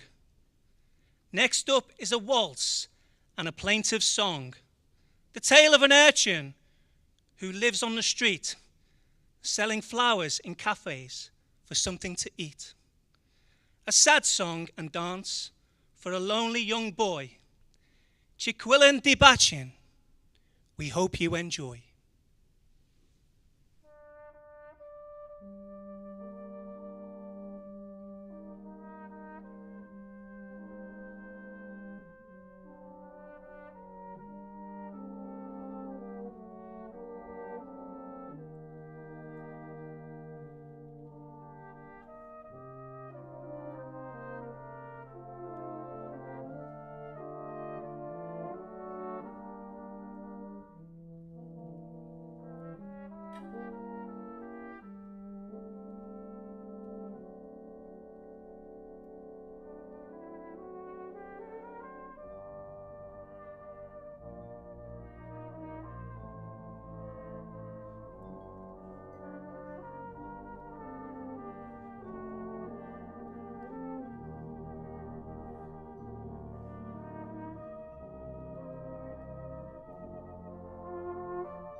We've danced for sorrow, we've danced for joy, with the cowboys and imps and a poor little boy.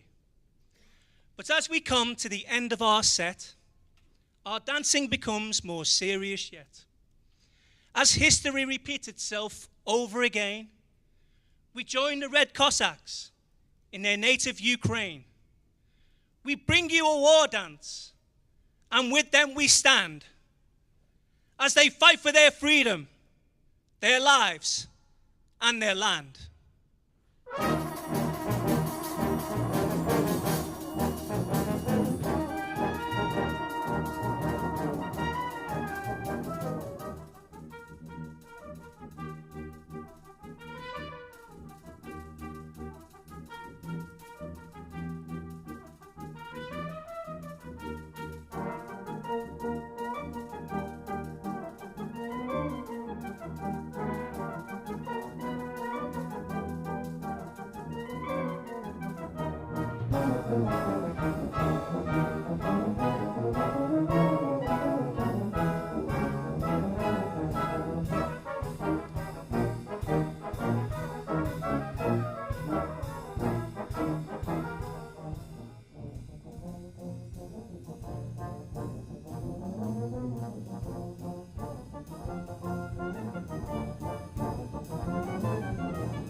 Thank you there to Milton Keynes Brass with their conductor Matthew Brown and their narrator Peter Corrigan. Thank you. And we'll be back in just a few minutes with a performance from the Roberts Bakery Band. So we'll see you very soon. Thank you.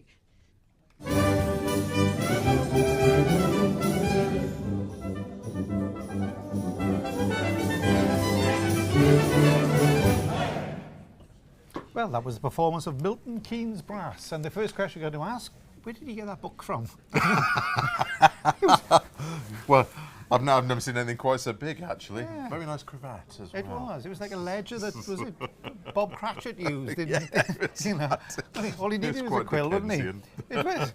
But marvellous. Where did you get those from? It must be full of lines of all sorts of stuff. It was brilliant. I love stuff It's like all that. copper plate writing in there. Yeah. I love stuff like that. I got to admit, it was brilliant. So there, yeah, grip, a good performance, and again, different little elements. Yeah. Put in it again. I have to say. Good to hear the Philip Spark piece, Barn Dancing Cowboy. Yeah, and congratulations, Matthew Ball, yet another soloist playing so well, I have to say. So well done indeed for those. Before we tell you a little bit about the Roberts Bakery Band, we're on at 5:30. We mentioned in, of course, the audience prize. We've had a fantastic response from all around, and we've been told it's a close run thing between 4 bands. I'm not going to tell you what 4 bands they are, though, but there are 4 bands actually at the top who are really battling, so there we go. So, and also, please keep sending in your pictures to Bolsover at nextstepfilms.co.uk. My eyesight is just going a little bit there to do that part of it. So wherever you are in the world, get them into us as well. We've still got 3 bands to go before we find out who's going to be crowned champions. But that's great indeed. And also, just going to say, we have got a picture of, and it's David Nicholson, who is somebody we know very well indeed. Now, there's a studious man, isn't it? And you can tell something about a man who's got a well-read man. He's got a chess set, and a bit it looks like he's got a plate, and then it looks like he's been to Bergen. Model of concentration, though. He is a model of concentration, David. I know he does. He worked with, I think it was World of Brass many years ago, and things like that. Really great back. I think he may be doing some stuff with possibly Blackjack in the future as well, David. A wonderful bloke, and many thanks for sending in your picture, David. He's looking at the band and not at us. I don't know if that was any trouble. You can't blame him for that. Can't blame him for that, but I hope he's been enjoying it there. So that's great stuff also there. So remember that audience prize. keep sending in your picks, and all will be revealed at the end of the day. The next band on, as we say, it's the Roberts Bakery Band. They'll be taken to the stage in about the next 5 or 6 minutes, conducted by Mike Jones. Mike, many years played with Point of Air Band, played with the Accelerate Band, who were called something else then, and then now called something else again.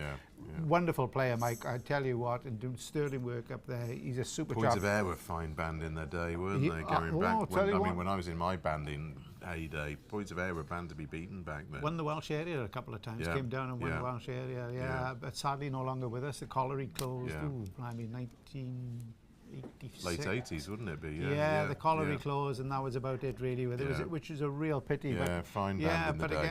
Again, but Mike has been a wonderful player. It's great to see him taking at the band. I know he had some, I think he had tinnitus or something like that as well, stopped him from playing, but great musician, great to see him back. And they do a Men of Harlech.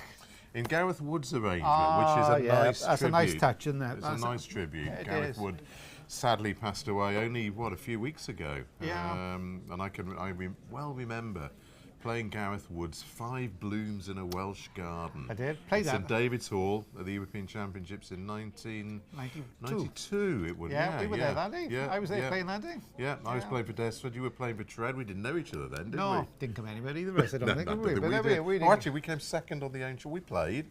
Desford played Men and Mountains that day, strangely enough. Strangely enough. And nobody knew it then. It was a new piece, but Foden's absolutely walked away with it that day. Yeah, they did. But I remember 5 Blooms in Welsh Garden. It went out of fashion very quickly, but it's a really clever little piece. I've heard it not so long ago. Very sparingly written, sparingly scored. Yeah, it's tricky, not easy to play. Actually. No. People play the first movement, which is something of daffodils. Is it? Something fanfare of daffodils or something like that. Then it goes into different little movements, and I tell you, some of them are quite little tricky, little picture portrait things they are, but very, very tricky. But almost like little vignettes, aren't they? But sad that so much good music by Gareth Wood that we don't really hear. Yeah, Tombstone, Arizona, he did. Actian, which Corey have recorded. Yeah, which is a really, piece. Really good piece. So he's done some cracking stuff. So great to hear that. Then we got a bit more of the Holy Well. Yeah, by Peter Graham, I think. Second Holy Well we've had today. Yeah, as I said, it gets dunked. It's getting deeper. Yeah, it gets dunked more often than a rich tea biscuit, doesn't it? That one, go that way. You've only played Bo Rong Lee, but he's from Taiwan. Has come on. He's studying at the Royal Birmingham Conservatoire. Super friend player. Of your former solo fiddle player at Tread, presumably. I think he may have been taught. I think he may have been taught. Yeah, but I think Steve he came over and Steve has taken him under his wing a little bit. Well, lovely chap and a great player, but he's doing some really cracking work up in the Conservatoire. One of those players who really, really works hard. So we're looking forward to his playing. Anyone can whistle. That's Stephen Saunders. We talked about Howard Snell. Didn't we did. Well, it's hard to have an entertainment contest without talking about Howard Snell. When you're of our generation, Ewan, and we look back on all those Howard Snell shows. Class. Everything was class. Everything was absolutely class. And that was one of those ones that all of a sudden appeared from somewhere. But every year we used to go to the Granada. You never knew what he was going to come up with, and that was the great thing about it. And he'd pluck these things from obscurity, and you'd sit there thinking, where on earth did he find this? Anyone Can Whistle was more well known, wasn't it? Because it came from the Sondheim musical. But there were other pieces he did that you just wondered where he found them, and they just worked. He just made them work so fantastically well. But it's the way in which he managed to. He crafted the colours that he always brought out. One of the greatest arrangements I've ever heard for brass colouring. He did the Sunken Cathedral. Yeah. And you listen at the beginning of that, and you swear you're listening to a symphony orchestra playing it. Yeah. The use of mutes, the way in which he does the mutes, it's brilliant. But that's a great one. Do you know that anyone is a musical, and it's about the conformity and the unconformity and insanity of the so-called sane. Of course, yes. That's me and you included, for that. I never knew that was Stephen Sondheim. All the great ones that he did, what was it? The Barber, didn't he? Sweeney Todd. Yes, that is as well. There were a lot of Sondheim musicals. Yeah, clever, really erudite, clever stuff from that part. Then from after that, Songbird by Christy McVie. Another person we've sadly lost recently. Yeah, and she was called the voice, the voice really of Fleetwood Mac. Yeah. Mind you, I used to like Stevie Nicks. Stevie Nicks, but that was a different matter. Yes, absolutely. It was her and Farrah Fawcett Major at the time. They were possibly the two finest women ever you could put on your wall in your bedroom. Those were, but she did Little Lies was the one song that she did, but they all had like strange relationships within Fleetwood Mac. Very complex. It was complex. Well, they broke up, reformed, and it was complicated. Is he Buckingham or Bellingham or Lindsay Buckingham? Yeah, but great. Some of their songs are absolutely Mick brilliant. Fleetwood was the one that tried to hold it all together from the drums, but never quite succeeded. There's a bloke who never looked like a proper drummer, but he played brilliantly. Tell you what, he was a well, still is a fine drummer, Mick Fleetwood. Yeah. But he wouldn't have guessed it the way he looked, didn't it? The way you just thought. But there we are. So Songbird by Chris, which is featuring 3 cornets, a flugel, and a vibraphone. So that's going to be a nice one, arranged by James Hatton. So that's could be one for today. That's a great one. And they're finishing off with Vitae Aeternum by Paul Lever Cooper, movements 1 and 3. So that's great to see that as well. And it's a nod because Paul, for many years, did so much great work with the Roberts Bakery. Yeah, and the Roberts Bakery Band, they are based up around Nantwich, Sandbach way. Yeah, just not far from Chester. They've really supported the band over many, many years, and the band has done a tremendous job for them. They use them in the right way.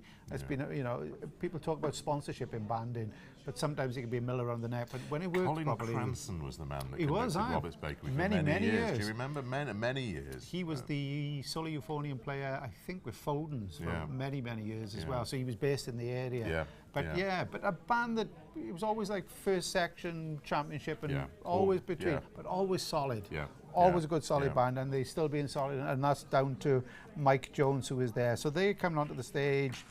Now, blimey, that was a little. Honestly, I'm just thinking. It's the best link we've had all day. Yeah, so there we are. Without further ado, we go back and join Simone Rebello, who is introducing the Roberts Bakery Band, conducted by Mike Jones.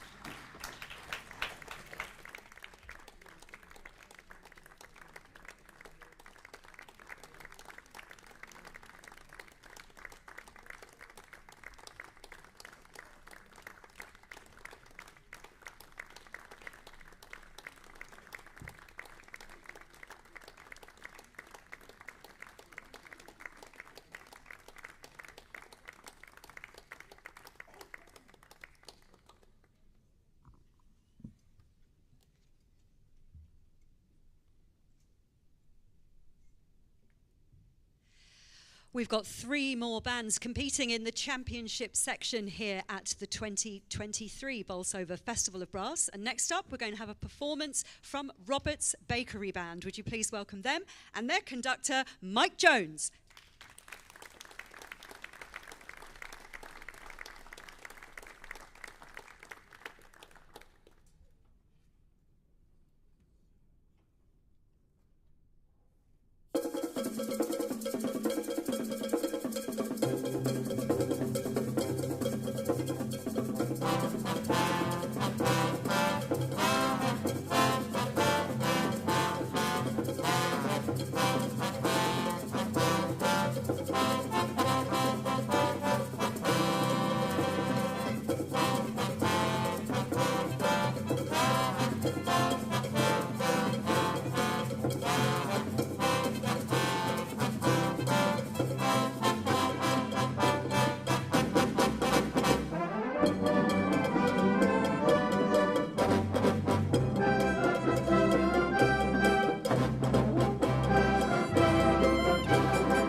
Good afternoon. Thank you for that lovely, lovely welcome there. We are the Roberts Bakery Band, and our opening item, I chose some music from my homeland, Wales, the stirring Men of Harlow. The giving a slightly Caribbean twist there by the sadly late composer Gareth Wood. We continue with our featured euphonium soloist, and he's going to play music from Peter Graham. It's from his masterpiece On Alderley Edge. Please welcome to play the Holy Well, Bo Rongley.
process Stephen Sondheim. Of course, Sondheim is famous for things like the Into the Woods and a little night music. His arrangement of this arrangement by the wonderful Howard Snell is taken from the main theme of one of his lesser-known musicals.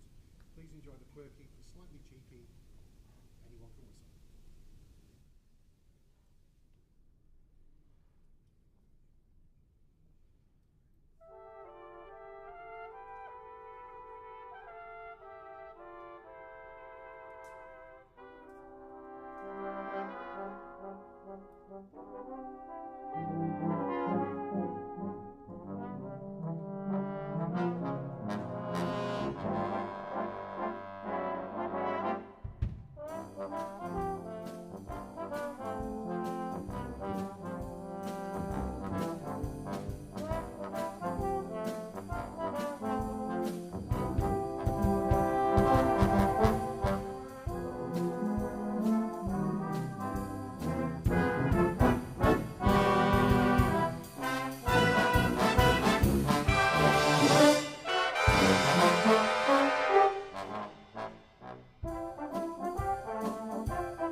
That little musical interlude there was, of course, Songbird by Christine McVeigh from Fleetwood Mac Fay, one of my all-time favourite bands, arranged by a good friend of mine, James Hassan, and it featured a cast of Sarah, Nikki, Hannah, Sarah, and on vibraphone, Emily.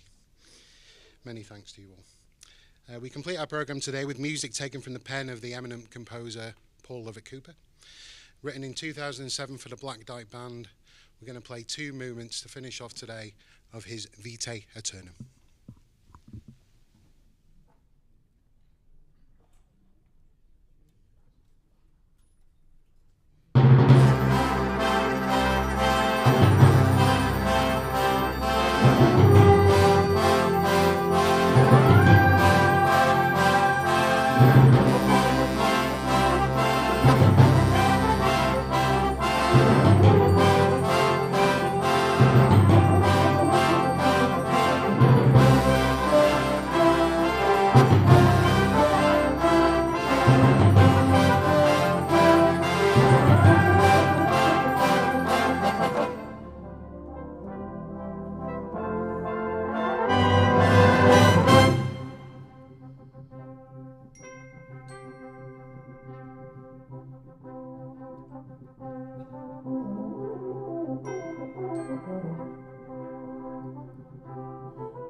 Jones, thank you. And we'll be back in just a couple of minutes with a performance from Freckleton Band. See you very shortly.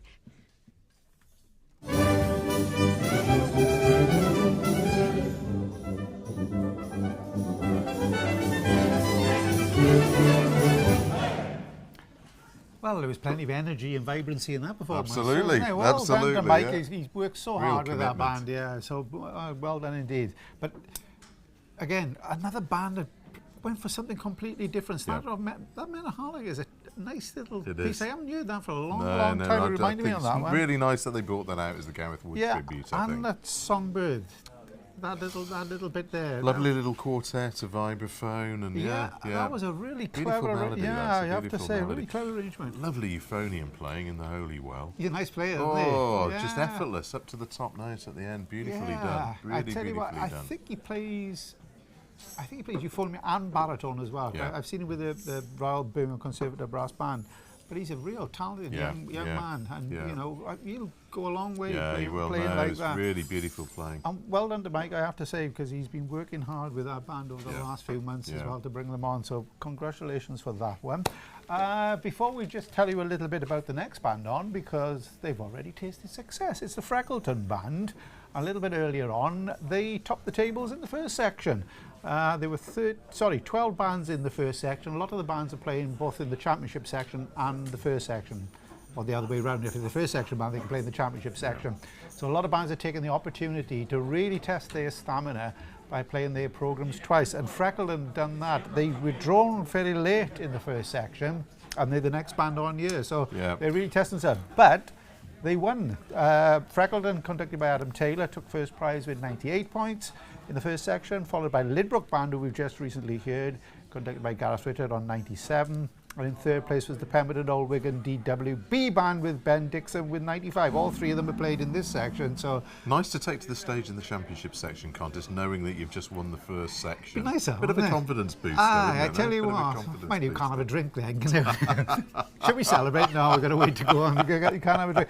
If you want to find the full prizes, go on to 4 Bars Rest and you'll see them there. We've put them all up there. Congratulations to Lydbrook, who won the most entertaining band prizes, one of those prizes as well in the championship section, and also to Grace Butcher from the Pemberton Old DWB Band, who took the best instrumentalist prize. So congratulations to them. Freckleton are on now then, so we're going to hear this winning programme. Yeah. And I wish I could say this first word, but they're playing Korobeiniki, I think. Korobeiniki. Yeah. It's a traditional Russian tune arranged by Adam Taylor, who's arranged, again, a clever musician, arranged their programme. By all accounts, it became the Tetris theme. Of Tetris. Was that the game with the blocks? Yeah, it was. I've never been into video games. You know, people who say to me, "Oh, have you played? Was it Call of Duty 19?" There's a whole industry of new music for video gaming, though. The whole industry. It's amazing. We did a recording once, and we were at a recording studio at the Air Studios in London. Yeah. And the LSO were in the next studio. And we asked them, what are they doing, thinking they're going to turn around and say Mahler and stuff like that. And they were doing all games music. Yeah, well, they had a whole prom of games gaming music, And it's the money in terrific it, stuff. the money in it is immense. Yeah. You know, there's we listened to the concert with Tredegar featuring music of a chap called Ben Wallace. Yeah, yeah. Very quirky, tricky music, but lovely, like Henza music, you know, like ragtimes and habaneras, all little portrait music. Clever music. Yeah. And when you think about it, the gaming composers are the cinema composers of old, aren't they? It's a whole new industry that's opened up in writing. But that if you kind of make music. it there, it's huge. He's based in New York, and the stuff that he has written, he's got a fantastic piece of 5 pianos, and they go around like in a circle, you know, playing. Yeah. But he's clever. So watch out for him, Ben Wallace, and also for this, for Kurabaniki, I think. We'll go with that. We'll go with that. There we go. that. Then they follow up with Can't Help Falling in Love, which again is it's going to be featuring the euphonium player of Pat Howard, and I think old Elvis used to sing there, didn't he? Hopefully in his Las Vegas days, when he was before he went downhill. No, he never went downhill. Elvis still alive, man. He's living in Bourth.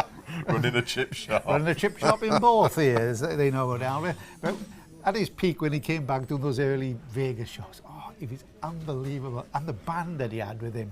Have you seen the film of his life that came out recently? No. He was absolutely ruined by his manager, who never let him perform outside the USA. Oh, what's his name? Captain? No, Colonel. The contract was so restrictive that he could never perform outside the USA. Yeah, Colonel Parker. Yeah. He was a Dutchman. Colonel Parker wasn't American. He was Dutch.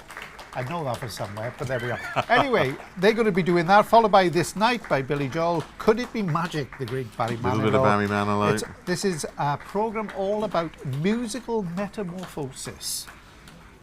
And I think that sums it all up, because they've already won once at it, so they're quite sure you're going to be in for a real treat. So here we are then. There's the clapping is being taking place. I think Simone Rebello's going to come on and introduce them any moment now. So band number 17, the Freckleton Band, conducted by Adam Taylor.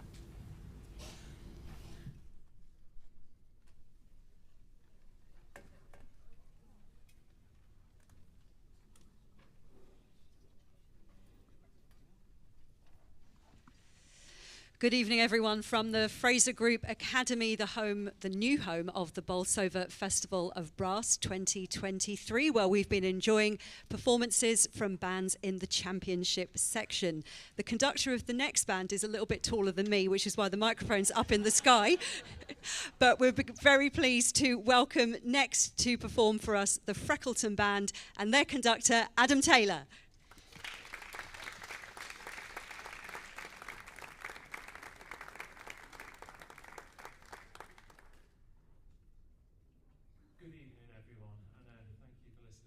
Listening to us tonight. We are the Freckleton Band. This little tune you can hear in the background will be familiar to anyone that's spent any time playing the 80s game Tetris, but the melody itself goes way back further than that. It's actually a Russian folk song, and it got us thinking, what other music in the popular sphere has been inspired by, or in some cases has directly stolen music from years and years and years ago? This is our programme Origins, and we start with the theme tune from Tetris, or is it originally known, Korobiniki.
For our next piece, we head back to 1784 and a gentleman called Jean-Paul Egide Martini.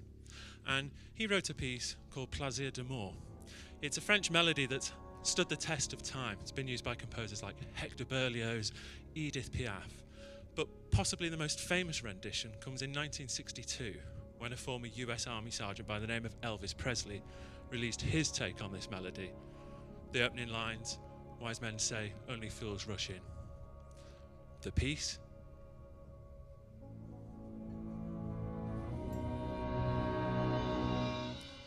Needs no introduction. Our soloist for today, Mr. Patrick Howard.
Anyone ever heard of someone called Beethoven?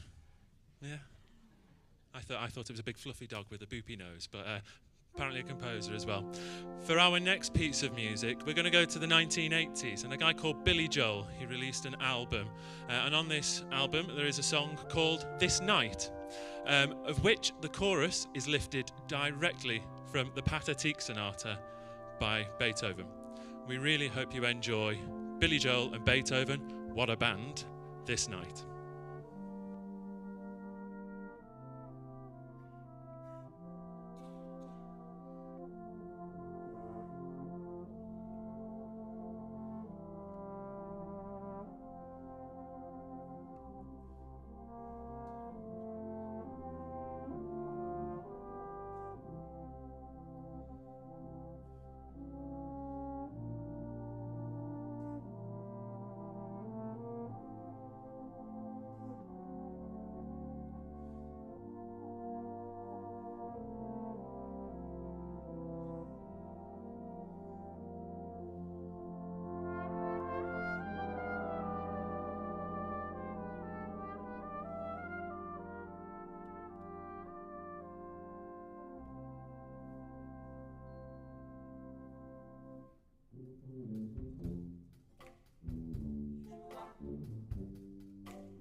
Thank you very much. For our final piece today, we head to 1972, and Barry Manilow, that's the right name, isn't it? Yeah. Barry Manilow is sat playing Chopin Preludes, the C minor one to be specific, and whilst he's doing it, a melody comes to his mind, and from that is born one of his greatest hits of all time. Admittedly, I'd never heard it before until a certain Robbie Williams, and I think his name was Barry Garlow, or Gary Barlow, one of the two, re-released it in the 90s. Thank you so much for listening to us today, and this is Could It Be Magic?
Thank you to Freckleton Band, conducted by Adam Taylor.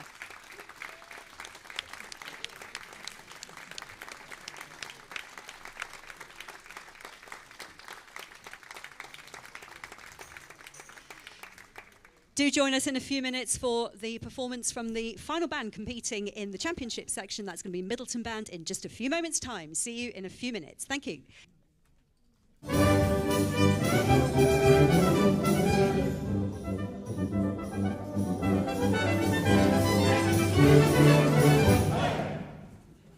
Well, I have to say, Simone then was going to the microphone like Lemmy out the Motorhead. That orange jewelry. Yeah, it was like a rock singer there. She was, I don't know who put the microphone put up Simone. She'd been brilliant all day today. So a little bit of microphone height adjustment. Yeah, she deserved much better than that. She did. She's been absolutely fantastic, as have been all the volunteers who have been helping today. Yeah. Nick Garman, who's been doing in the other section. Simone has been all day today. Carol Crompton has got a team of volunteers. They've been absolutely fantastic. We know that there have been some concerns about the second hall that has been used over the weekend, but the organisers will be looking at that to see if they can amend things. The hall that's been used here for these section has been fantastic. So real cracking. It is dead, but just enough bloom to it, isn't it? Just enough bloom, but you can hear everything, as we were saying earlier. So it's a good hall to judge in. You can really hear all the detail. Yeah, so there we are for that one. Make sure that as well you get your audience vote in, because it is now a three-way battle, we are told, at the very top, to find out who's going to get the prizes. So every vote counts, so make sure that you get your vote in for that one, because one band will be walking away with the audience prize. And we come to the final band of the day. It's the Middleton Band. They're going to be taking the stage at 6:30ish, or hopefully a little bit, 2 minutes before, so we get home a bit earlier. Conducted by Jamie Cooper. They've already played earlier on today. They came 9th in the first section. And see, we've had interesting programs throughout the day. This is an interesting program. They're starting off with Fistful of Dollars, Ennio Morricone. A little bit of spaghetti western. 1964. 64. The man with no name. Was it the first of the spaghetti westerns? I think it was. Yeah. It was panned by the critics. Absolutely universally panned by the critics, but the audiences loved it. And made Clint Eastwood a household name. It did, but it was and Lee Van Cleef was. I think he was in the second one. Was he in Fistful of Dollars, or was that for a few dollars more? I think he was a few dollars more afterwards. But it was absolutely panned by the critics. His voice had to be dubbed for the Italian version by another one. And I was looking back at it. They said that the music wasn't even given to Ennio Morricone. He was dubbed as Dan Savio. So he wrote the music, but didn't put his name to it to start off with. Morricone's very early days, wasn't it? Really, going back to the 60s. But really, all his scores are. I think all his scores. People play the Mission, wasn't it? That's beautiful. It's beautiful. But some of his other scores are. And most of those films were shot in Spain, if I remember rightly, weren't they? On the Costa Blanca before it became developed. Unlike Carry On Camel from with the Carry On films, which was shot at Shepperton Studios. Yeah, and also I think it was actually done on the sand dunes in Western-super-Mare. But the other one, have you ever seen that? We're off piece here. Carry On Up the Khyber. Up the Khyber, yeah. Right? Yeah. That was actually filmed in North Wales. All the mountain scenes are in North Wales. You go up there, you're walking up North Wales, and there's like a little gate, and it says on there, this is where, Kenneth Williams passed through. Kenneth Williams, the Kazi. There we are. Never mind about that. So there we go. Anyway, back to Middleton. Fistful of Dollars, Ennio Morricone, followed by the first movement of Stabat Mater, Carl Jenkins. A lovely, honestly, lovely music from there. And then Sarah Curry's the euphonium solo in Annie Laurie, which, I'm again doing my research. It says it's a romance from William Douglas about Annie Laurie from about 1700. He was a soldier and came back home, professed his love to her. Didn't end well by all accounts. But classic old arrangement, this, isn't it? Oh yeah, I think a lot of it's. Harry Mortimer arrangement. I think so, because there's the famous trombone one with Arthur Pryor one, that part of it. So that's going to be lovely to hear. And then is another lovely little piece, a little prayer, which a lot of people used to play a lot of the time. And then, of course, then people say, "Oh, we've heard it all before." It's still a lovely bit. I think Bob Childs did the arrangement of it. Yeah. And it's so subtle and so beautifully done. Wonderful play, a wonderful piece. And finishing off with Glorifico Aeternum by Dean Jones. So we saw a little bit earlier on. He's played tuba yesterday. Yeah. With the band, and then conducted today. City Hall. And we've heard his music. Yeah. So there we are. Full set. Full set. Yeah. Yep. He's done the hat trick there, and it's written for the retired bandmaster Jim Hopkin, I think it is, and it comes 3 hymns. Now, thank we all our God. Someone prayed for us over all the earth, I think, of that one. And the King of Love my shepherd is. Don't know any of them myself, being a chapel boy. Never used to sing that one. It was All Things Bright and Beautiful on Harvest Sunday, and that was about it. And We Three Kings of Orient are at Christmas time. That's it. That was about as much as we got. So they are the last band on. I hope you've enjoyed what we've been doing here today. We've had great fun. We've really enjoyed it. We've had a great day. I've it's got been to a admit, really good day. you know, it is a long day, but the bands have really stepped up to the mark. So it's been really good. I would say all the people who we come here, we've been speaking to the whole year at the Fraser Group headquarters here is wonderful. Really is. It's carpeted. It's dead. As you say, it's got a bit of bloom onto it. But it makes the bands work hard. But in return, when they play really well, it's come over. So that's been great stuff there. After this, we'll have the announcement of the results. I think it'll take about 10 minutes. Poor old Wilkie, he's been stuck up there. And I have to say to people who haven't seen him, he's got a desk which is about 2 foot I think he's going to have a permanent crick in his neck by tomorrow. He's been writing like this all honestly, day. he's like the Quasimodo. He's got the Hunchback of Notre Dame. He's keel over from there. So if you ever see him afterwards, he'll be looking down at his feet. But he's done a wonderful job from that part of it there. So that'll be the final set of results that will come up. We'll try and put it on 4 bars rest before I take the long journey home to do it. I'll try and get it up before then. But I have to say thanks very much as well, especially for the teams that have been doing so much. So the Next Step Films, the chaps and everybody who's been doing that, they've been absolutely fantastic. I hope you've enjoyed it. It really is hard work to do. To put it on both in the 2 halls especially and especially in this hall. They've worked their absolute socks off. And also many thanks to everybody around the world who's actually tuned into us at some time to enjoy the action. We really appreciate it indeed, and hopefully it'll be back here next year. There may be some tweaks, as we said. You know, they do take into account what the bands are saying, and hopefully to make it an even better experience. But for 17 years there's been great support, and it's well worth mentioning. You know, there's people who've been involved in this for Bolsover District Council, Wick, Shirebrook Council, etc., and the sponsors of the awards. And one of them, I have to say, is the Margaret Allsop Memorial Trophy, which is given to the most entertaining band. Margaret's daughter, Frankie, and Glyn, who was working at and you've got another sister as well, isn't it? Yes, another sister, Karen. And she was a lovely lady when we first came here. Yeah, she was sat in the audience. She listened. She was a great supporter of the contest over the years. So there's an entertainment prize that's going to be awarded as well. So that's going to be fantastic. And there's also prizes. The first prize is £700, the Wilson Bowden Developments Winners Trophy, and there's also runner-up 350, 250. And one of the bonuses, we'll be able to identify which band will be qualifying for the senior trophy as the highest qualifying band. It may not be the winning band in those cases, but that band will be going through to Blackpool in May 2024. So we'll be seeing those there. So there's plenty to play for at this event, I have to say there. And as we say, the announcement of the results will be made about 10 minutes after the final band, which goes on. And they're taking their time to go on as well. They're making us wait. Yeah, absolutely. Yeah, come on. Yeah. I'm going to say, come on, Middleton. You're going to do that part of it. So. Here they come. I tell you what, that was right on cue as also. So, without further ado, I hope they put the microphone down just a couple of inches for Simone, so she doesn't have to do a Lemmy from Motorhead impression again to do that one. So, without further ado, we go back to the hall where Simone Rebello introduces the final band of what has been a great day of competition. It's a Middleton band conducted by Jamie Cooper.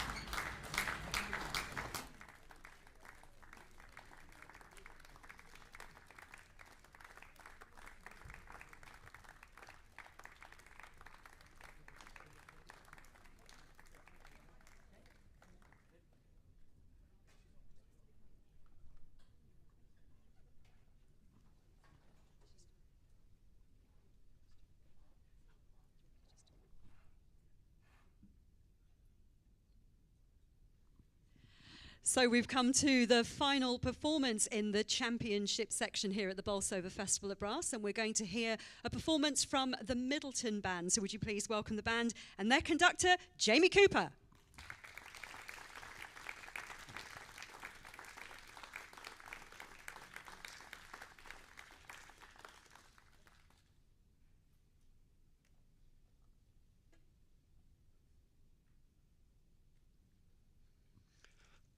The year is 1513.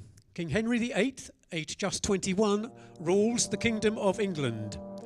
King James IV sits on the throne north of the border, and Louis XII reigns in France. In the centre of the country, a small holding by the name of Middleton is evolving with a simple place of worship, predating the conquest of the Normans as its spiritual centre. It was a time of peace.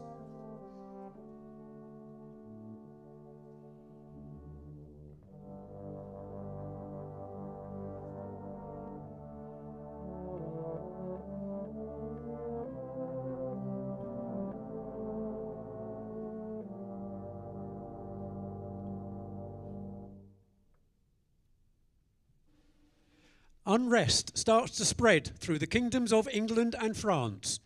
Pope Julius II proclaims a holy league of powerful nations to fight against French advances into Venetian territory. King Henry is under pressure to support the religious leader and fight against the French.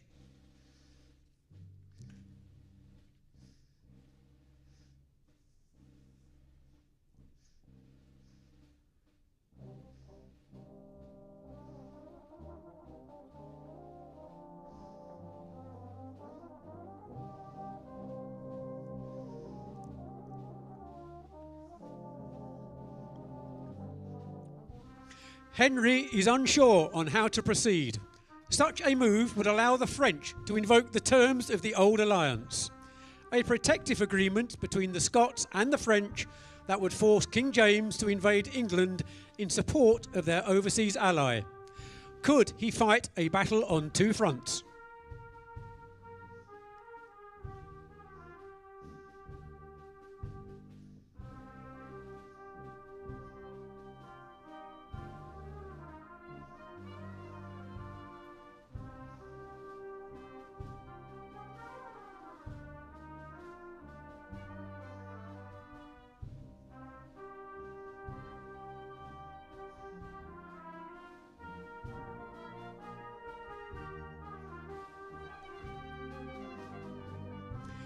It's decided.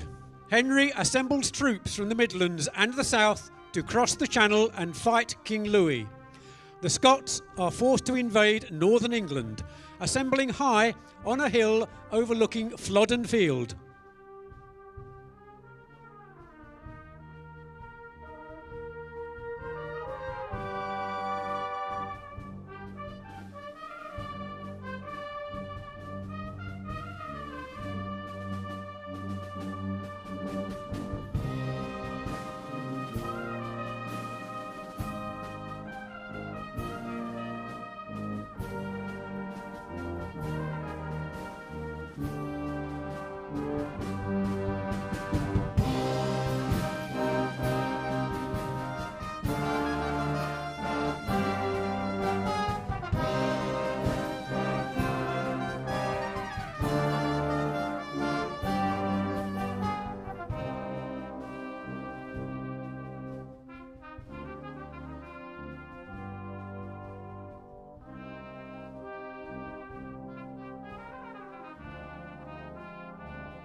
The time for talk is over.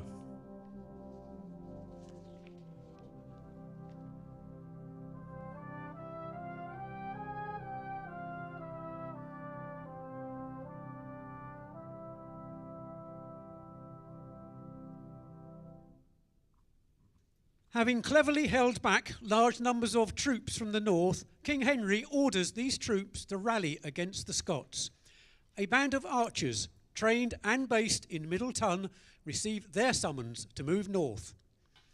Led by Robert Assheton, the Middleton archers gather and pray in the simple wooden church structure that means so much to them. They march north to join the English forces at Flodden Field. Little did they know the importance that their presence would have.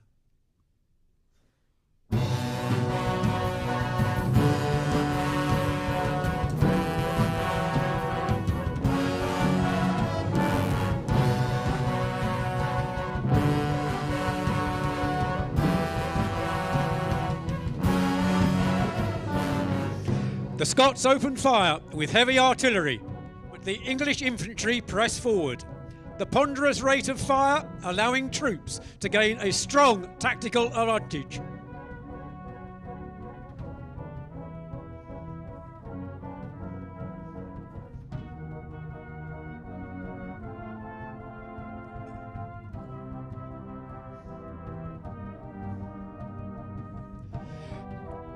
Knowing a change was needed, the Scots rushed downhill to meet the opposing English infantry.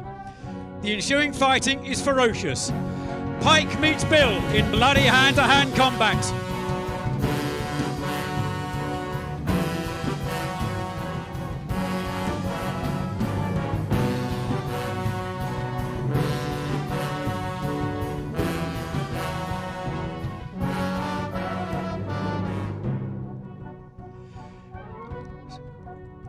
Seeing the Scots rushing towards the English, Robert Assheton assembles his band of archers and orders them to ready themselves.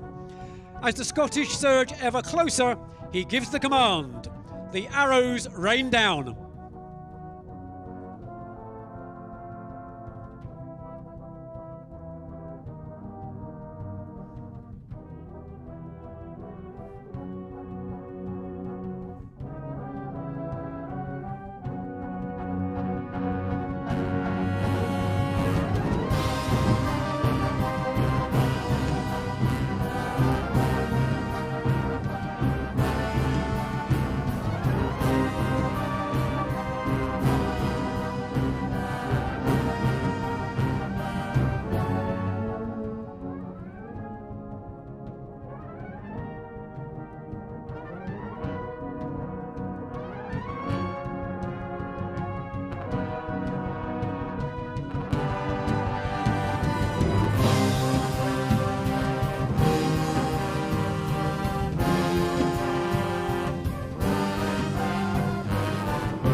King James of Scotland is dead. The Scottish troops retreat. Robert Assheton and his brave band of Middleton archers take the Scots by surprise and helped the English to an unlikely victory. The people north of the border mourn their lost soldiers, the fatality of their monarch, and their unexpected defeat against the English. Now is a time of reflection.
The newly honoured Sir Robert Assheton gathers his band of Middleton archers and prepares their march back to their humble settlement, victorious and as the pride of England.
On their return, Sir Robert and his band of archers return to mourn their losses in the only place that they can, the spiritual centre of the Middleton community, the church.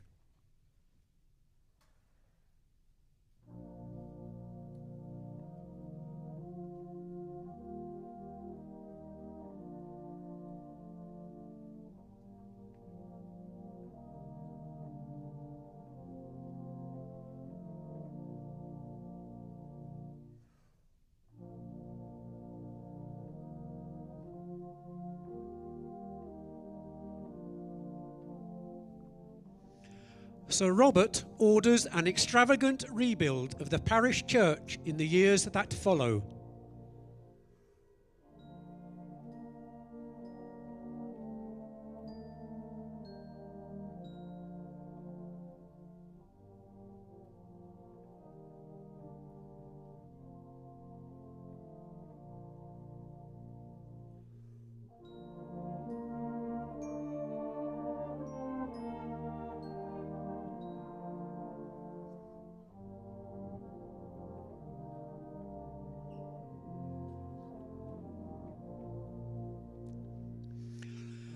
The church is transformed into a grand structure as a gift to the Middleton community.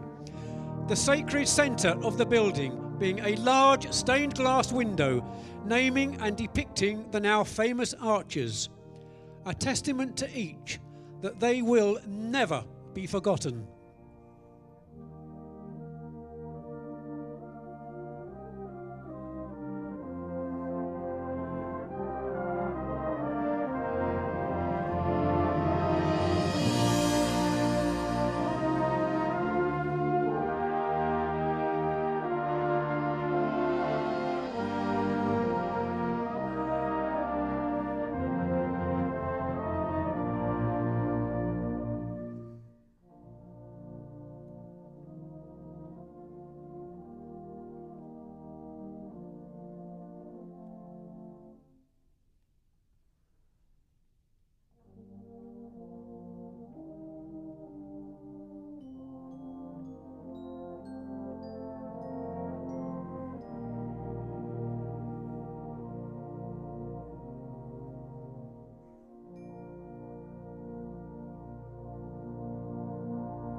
St Leonard's Church stands today as a listed building, the centre of the community in modern Middleton.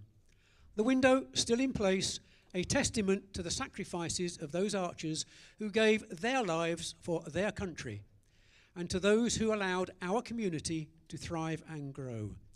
We wear our badge, a portrait of an archer with pride, as a reminder of the community whom we represent. We help them to retain their glorifico aeternum, their eternal glory.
Thank you very much to the Middleton Band and their conductor, Jamie Cooper. Thank you.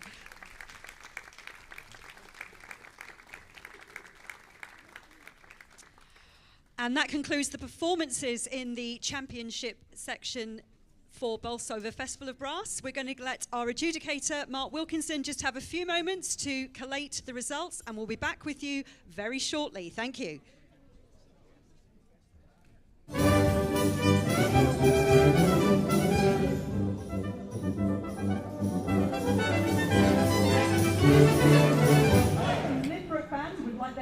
Well, that's the end of a long day of competition here at the Bolsover Festival of Brass, and the audience now will be waiting for the announcement of the results. Mark Wilkinson has been taken from his desk to stretch his spine, I think, because he's been bent over for 8.5 hours.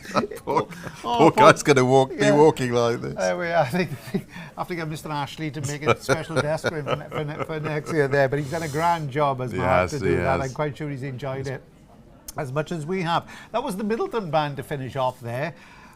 I tell you what, it took me a while to get the connections that he was trying to make. There was some interesting connections, I have to 16th say. century battle between England and Scotland featured fistful dollars. Including spaghetti westerns, yeah. I honestly thought for a moment we had spoken about the wrong programme. But as it went through, you could just about see where it came in. I think we might have got Harry Mortimer wrong as the arranger of Annie Laurie as well. Yeah, I don't know where that one there, but there we go. But it was, again, well played. And again, the concept was all there. It had a narrative line from start to finish. Yeah, one of the few bands with a lot of player movements in the course of it. But yeah, there were some really good moments in it, weren't there? It did. Not what I expected, I have to say. Not what I expected. So I Yeah. have to say for that part of it there. So that's it. So I think you've just got a few moments left if you're going to do the audience vote.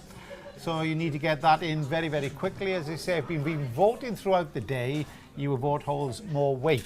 So if you just waited all this time to put your vote in for your favourite band, it won't hold as much weight if you've actually been voting throughout the day after each of the performances and putting in your order of preference. So, as Vic Reeves would say, we really want to see those fingers. Yeah, see this. It's the dev from above. Let's see those fingers moving. Let's see those fingers moving. So that's it. That'd be great there. So we've had 18 performances here in the championship section. As I say, it's been a wonderful day of entertainment. Our thanks, we have to say, we'll say it now because we have to say to Carol and her team, which have kept us well fed. Yeah, absolutely. We have to say, far too well. It was a nice burger. It was good burger. A very nice burger that we had. The van's still there outside, I think, doing business. It does, and I hope everybody has really enjoyed themselves there. As I say, it's been brought to you by the WARWICK Music Group. That's been the main sponsor. Great support from them over the last few years here for this event, and with the other sponsors, especially the local sponsors.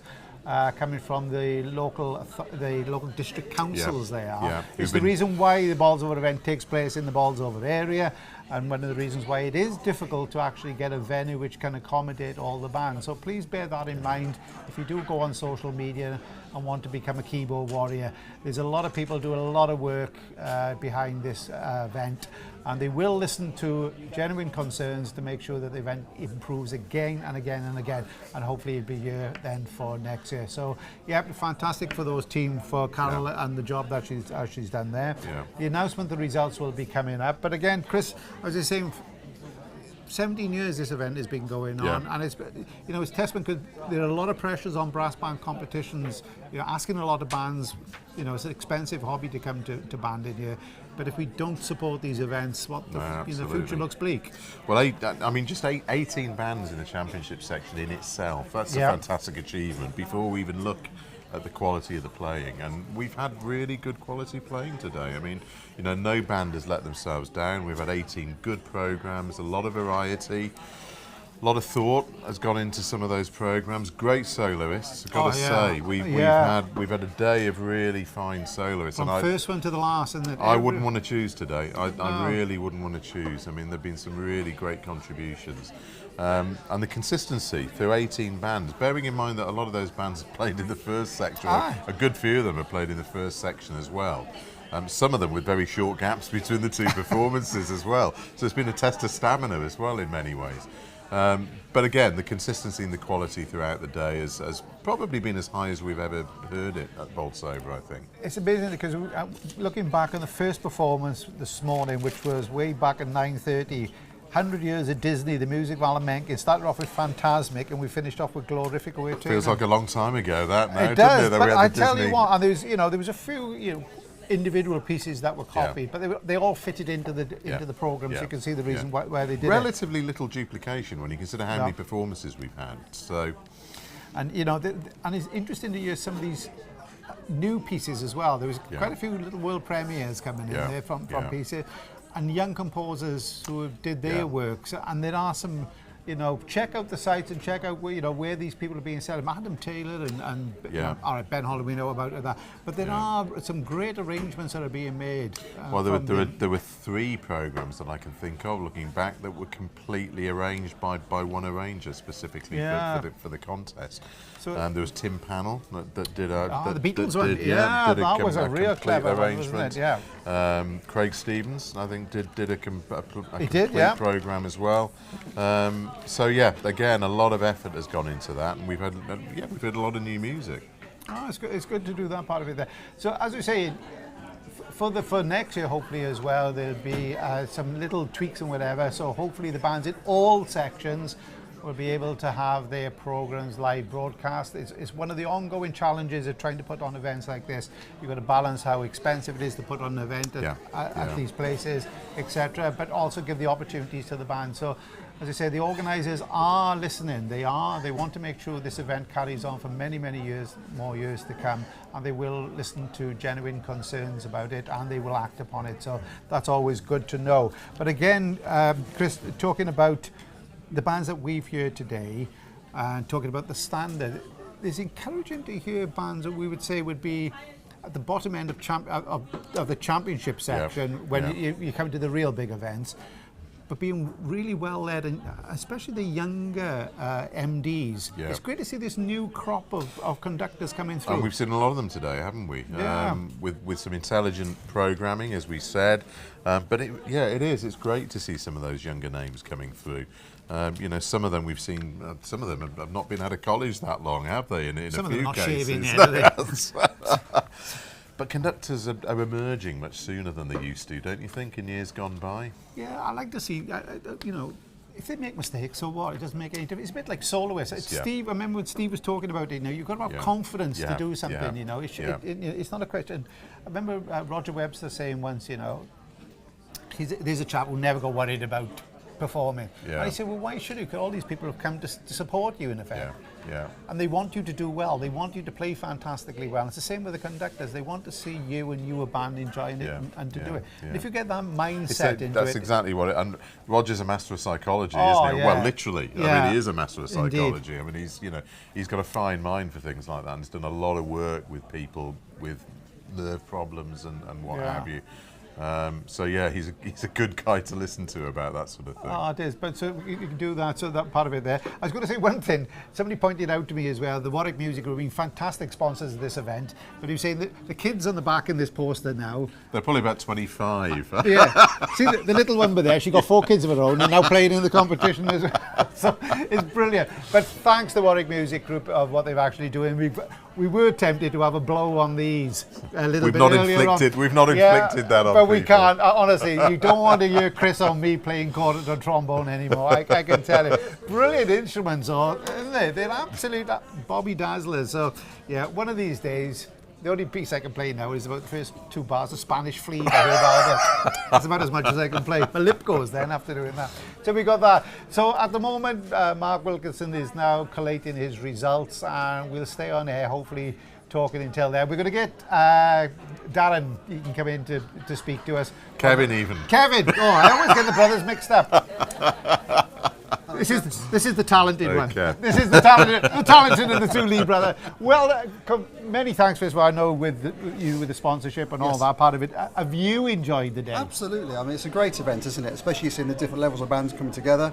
And thank you guys for your wit, or whatever we call it. Yeah, whatever you call it. I think you had it right there. Whatever you call it. Yeah, go on. Yeah. And I think we can have a vote actually to get you to play. I think that's the next thing. Please don't. That would be really good. I think for entertainment value. Believe me, you don't. You shouldn't do it. You shouldn't do it. But again, listening as a player, of course, play with Foldens as well.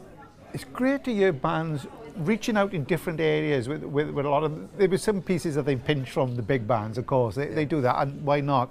But it's great, some of the ideas that they were coming up with, and you're thinking, I'll keep that one back in store as well. It's been really good to hear. I suppose it's great for band directors to come and see and pinch some good ideas as well. Yeah. I will correct you, I'm not with Foden, that's my brother again. Oh gosh, sorry! We're doing so well so far. I wasn't going to say anything, Kevin. I wasn't going to say anything. It's had a long day. No, but it is the Heaven forbid he'd have you playing the cornet. You know that, don't you? The variety music's just awesome though, isn't it? It really is. So, and here's some old classics again, that's great as well. It was, so there we are. So we could thank everybody at Warwick Music Group and Dennis Wick, and all the sponsors have been on board from that. We've got the results coming up now, and then it's home then. Thanks for that, man. That's brilliant indeed. That's great stuff indeed. We've run out of wit, Ewan, I think now. I ran out of that a long time ago, I think, with that part of it there.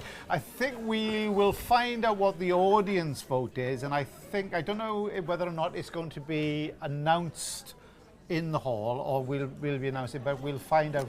All I understand, it is going to be announced in the hall. Has the vote now closed? That's the thing. We understand the vote is now closed, and it's exceptionally tight at the top. As they say, I'll have to get a swingometer out like they used to do in the elections, when they do that part of it there. So we've got plenty to look forward to. Again, after this event, the next time we meet up will be it will be in London. For the National Final. That promises to be a great day, doesn't it? Yeah, it does. Fine test piece of Men and Mountains, Edward Gregson, yeah, which I think will sound fantastic in that acoustic in the Royal Albert It's Hall. a piece that really deserves a... It's written for that size of acoustic, isn't it? So we've got that to look forward to. Brass in concert at the end of the year. Again, this type of entertainment. You're off to Sidis, I think. I think I may be off to Sidis to find out what the Norwegians are doing. That'll be interesting. Always worth knowing what the Norwegians are doing. They are. They come up with some great ideas every now and again. Some odd bod ideas as well, I have to say, but some great ideas there. So again, we're back from COVID. It's about 18 months onwards now. There's still a lot of challenges for bands, a lot of great challenges for bands, but it's so encouraging to see, bands at all levels, especially at fourth and third section level, making it to these contests. We have to support those bands. We do, and absolutely. we say it's taken on board that, by organisers, etc., to try and do as much as they possibly can. But these events are crucial for those bands to keep that development and keep players playing in brass bands. And post-pandemic, we were really worried about the state of lower section banding, weren't we? We knew that the big bands would survive. We knew the Corys, the Dykes, the Fodens, etc., would live on without too much of a problem. Lower section bands we had much greater concerns about, but you come to an event like this today, and it's heartening to see that we're not quite there yet, and I think it's still a different landscape. We have to acknowledge that. But the effort that's going into getting these bands back together and attending contests like this, it's been a huge effort by the bands concerned. So I think we're probably in a better place than at one point we dared hope that we would be. And which is important. And it's important, and it's good to see that even looking at the makeup of the bands, there are those younger players who are still coming through. We wish we had more and more of them to come in every band. But of course, the gender makeup of the bands, there is a much more better gender balance in a lot of brass bands. Absolutely. We need more inclusivity in brass banding. If we can get that would be a great thing as well. But if we can do more of these type of competitions and the type of music where everybody can enjoy a little bit of fun into it, there's seriousness to it and a little bit of fun as well. Things are looking slightly up. And I think getting events like today out, and we're very fortunate enough that we've been able to stand here and host this and have the benefit and the pleasure of doing it through the day. The benefit of getting something like this out to people that can't get to Bolsover and attend the contest is huge. We know there have been a lot of people watching at home. And that is hugely important for people to be able to see what's going on here, even if they can't personally attend. Well, as we said a little bit earlier on, the first section results were announced, and the band that took it was the Freckleton Band. And they could very well be in the mix again because they played gave a good performance in the championship section. They played really well there. Second place went in the first section to the Lydbrook Band again. Played a very polished performance in here. And third place went to Pemberton Old DWB Band.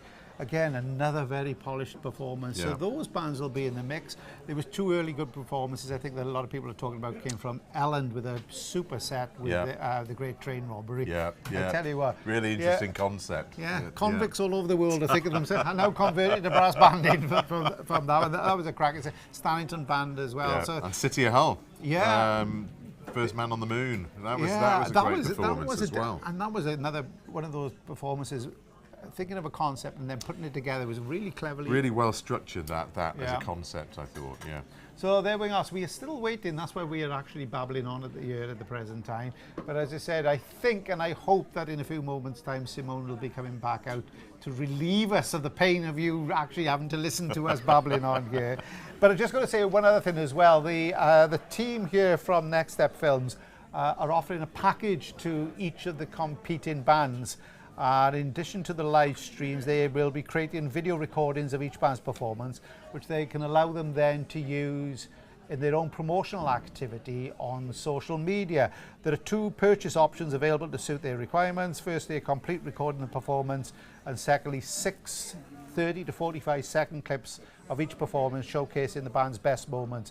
Ideal for social media in the future, and even now, where we say if you don't get the idea of promotion of your band, then you're going to find it very, very difficult indeed. Sponsors, concert promoters, you know, even people who wish to come to your concert, use social media as best as you possibly can, and if you can, you know, it's worth a purchase for doing that, because it helps in such a great way. And this is what's fabulous about this, is that it's tailor-made for that purpose, isn't it? You know, you've got the little clips that can be used on Facebook, that can be used on YouTube. They're there ready to use. It's a great concept, I think, for bands. So please use that. We say on, on 4 Bars Rest, always want news from bands coming in about signings, what you're doing, etc. And please keep signing it in. But more than that, you've got to reach out to a wider possible audience. One of the great things about this this day of competition here, as we said, the number of people we've seen from around the world who've been sending in the messages and saying enjoying their band's performance. There is an audience out there for brass banding, but there's an audience that wants quality. More than anything. And it's such demands from different factors now, or people all wishing to grab somebody's attention, if it's for 2 minutes or 5 minutes or for a concert.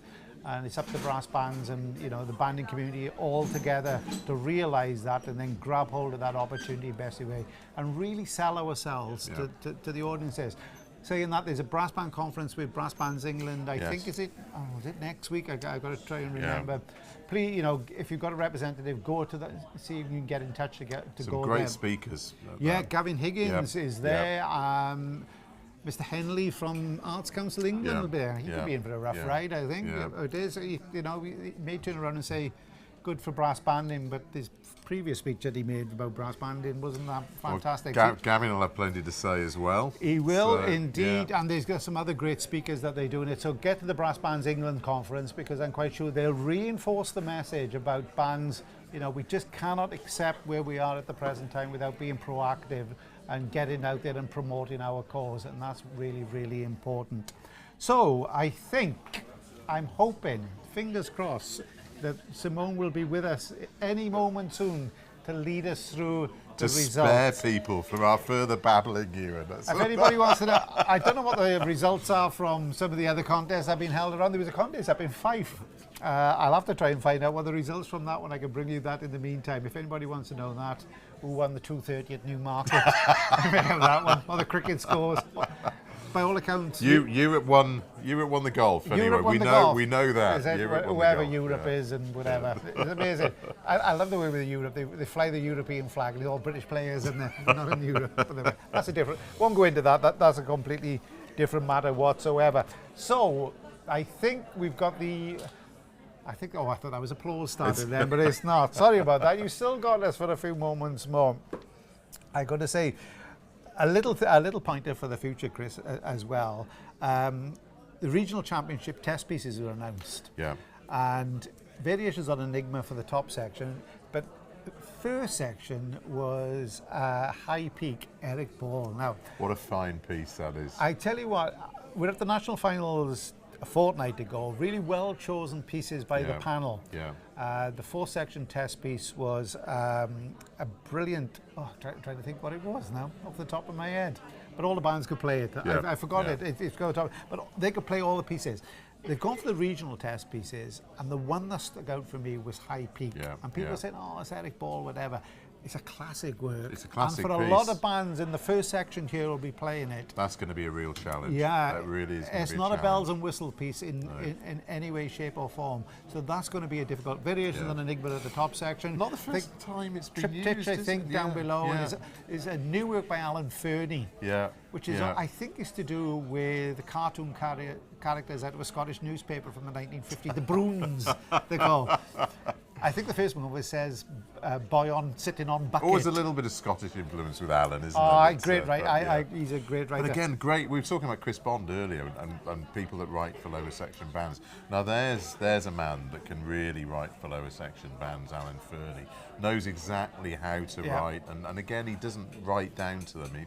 His pieces are craftsman-like and really well suited to the medium that he writes for, and the level of the players that he writes for. Going back to High Peak, though, I remember I played it a long time ago, and I remember when we and he thought, oh, everybody can play that. You know, the big euphonium play comes on at the beginning, bom bom bom ba-dum, beam, and then all you got to go glitter in, glitter in, glitter in, and from then on, it is such a difficult piece. The storm scene, in particular, is such a difficult thing. It's one of his best, though, isn't it? I mean, I think it's one of his best. I think I'd be a bit contentious. I'm not a great Eric Ball fan. Well, to be fair, neither am I. I'm not, but some.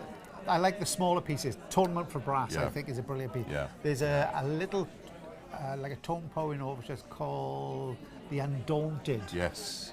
We've heard it at the Festival of Brass, I think, haven't we, at The Undaunted? Yeah, I know people go about Resurgam and whatever, and Journey to Freedom, but around that time he wrote a couple of other ones, and High Peak is the one that people tend to forget. Yeah. And it's a wonderful piece. The ones after that, things like Kensington Concerto, The Wayfarer, a little bit later. It didn't quite have the same impression on it. But those pieces that he wrote around I think Resurgam was used in the second section at the regionals, wasn't it, a few years ago? Yeah, mind you, Variation of the Brass Band was used once in the... and Tam O'Shanter's Ride, I remember that. Oh. Yeah. And it sounded like he'd had a drink when Tam O'Shanter's Ride was used that way. So looking at forward for ahead, there's...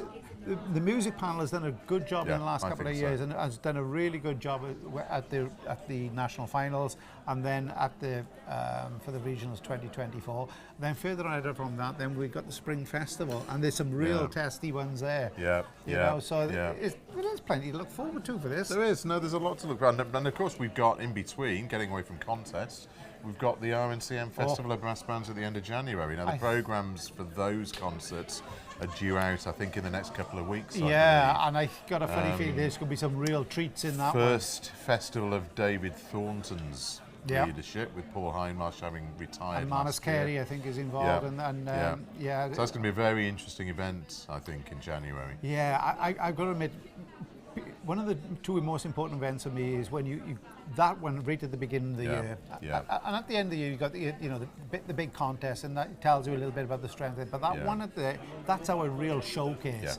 And looking at some of these young composers who have written some stuff, it'd be great if some of those composers over the next few years can mature their writing so they're actually featured. I know a couple of young composers are going to be featured at the RNCM. Yeah, and I think that's what we want, isn't it, by way of legacies. Some of those young composers that Paul Hindmarsh introduced, we need people to go on and write further pieces for brass band and not just one. So there was a round of applause there. It was like that. It was a troop of seals came in and they were throwing fish at them.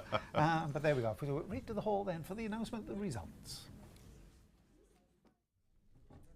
Well, good evening, everyone. Welcome to the results ceremony for the championship section here at Bolsover Festival of Brass 2023.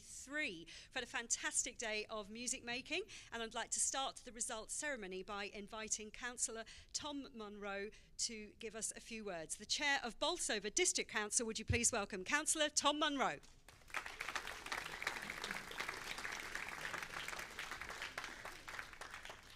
Thank you very much for that warm welcome.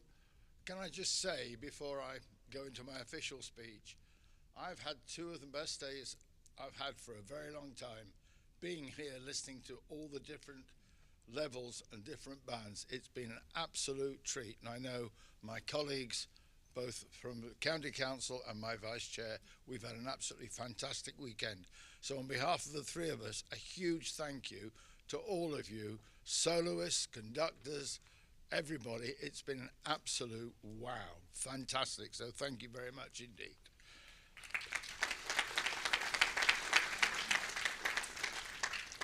So this is the 17th year of the Bolsover Festival of Brass, and it's growing from strength to strength.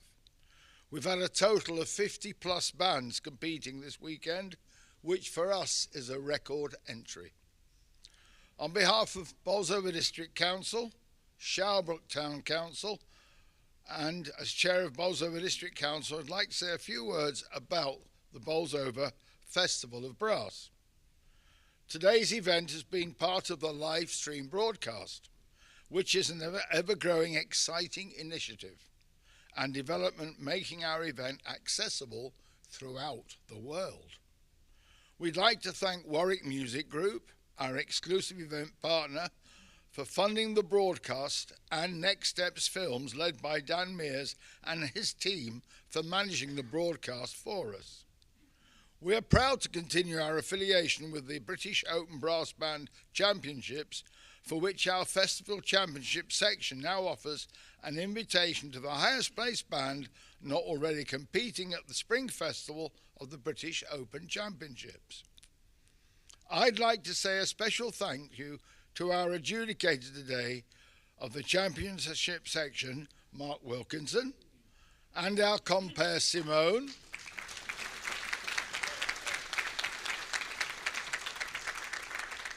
and on all of our behalves, and a huge thank you to Carol Hurst and her fantastic team of volunteers who've been about for the whole weekend, doing all sorts of crazy jobs like adjusting the various instruments, making sure all the music stands in the right place.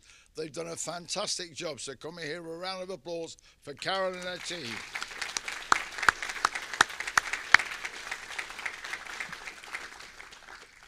I'd like to also give special thanks to Iwan Fox, I hope I've said that right, of 4 Bars Rest, who's led the interviews today for today's broadcast, along with Chris Thomas from Brass Band World magazine. I hope that everybody will support us next year and look forward to the Bolsover Festival of Brass 2024.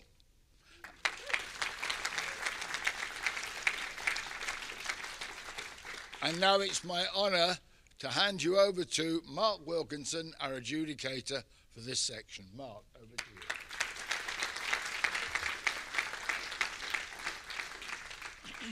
you. So first of all, a huge thank you to all the bands who've supported the contest over both days. Once again, it's been a fantastic event. So thank you everyone for your support.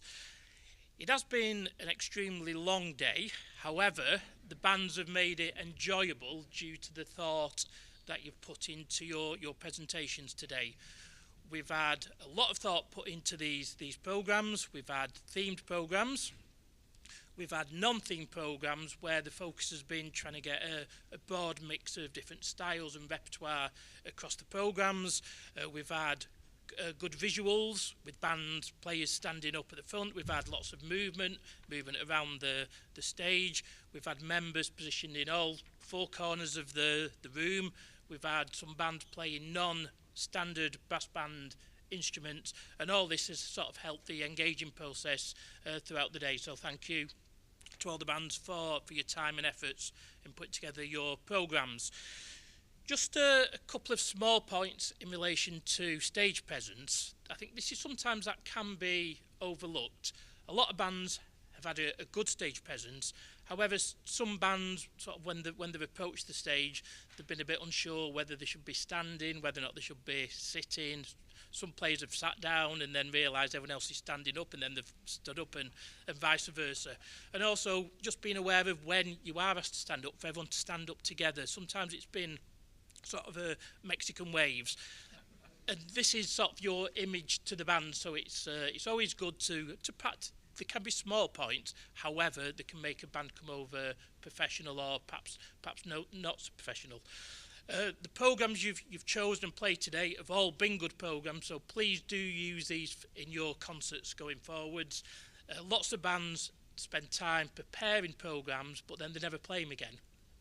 So please do perform these programmes. Trying to choose the best entertaining award has been extremely difficult due to the quality and presentation of the programmes. I tried to make it easy for myself by trying to think which of the programmes I would like to listen to again. However, I still struggled after that.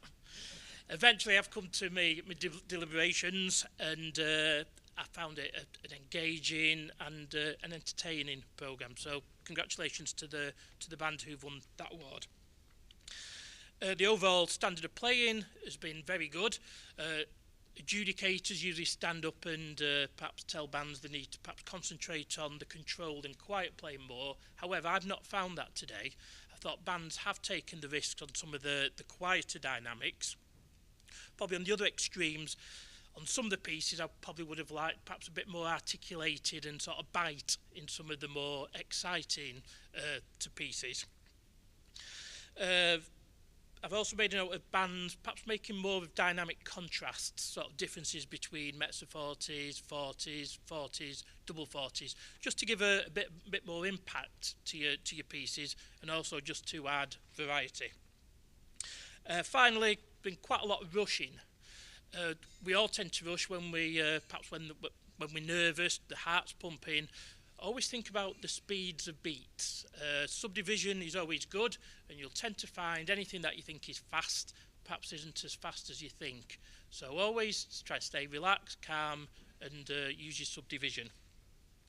I must say the quality of the solo playing has been extremely good. So I'm sure we'd like to show our appreciation for all the soloists.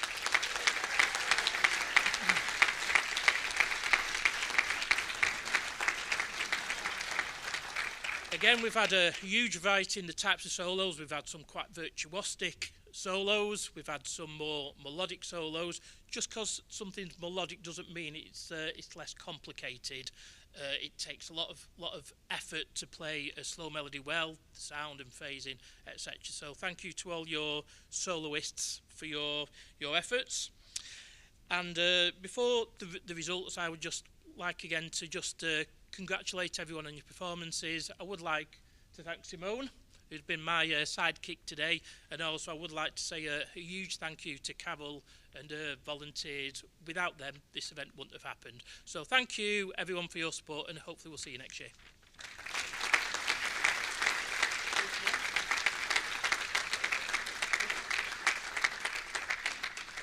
Thank you very much there to our adjudicator, Mark Wilkinson. And time now for the results. We're going to start off with the prize for the best soloist. This soloist will win the Bolsover Branch Unison Trophy for the best solo performer. And the winner is the cornet soloist from Haverhill Band, Tim Pannell.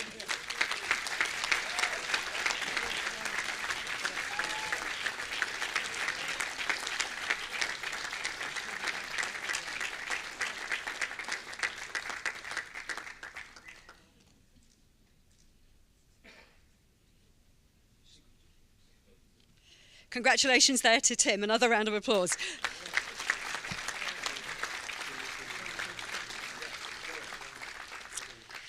So we move next to the prize for the most entertaining performance. This band wins the Margaret Alsop Memorial Trophy, and the band who've won it this year are Lydbrook Band.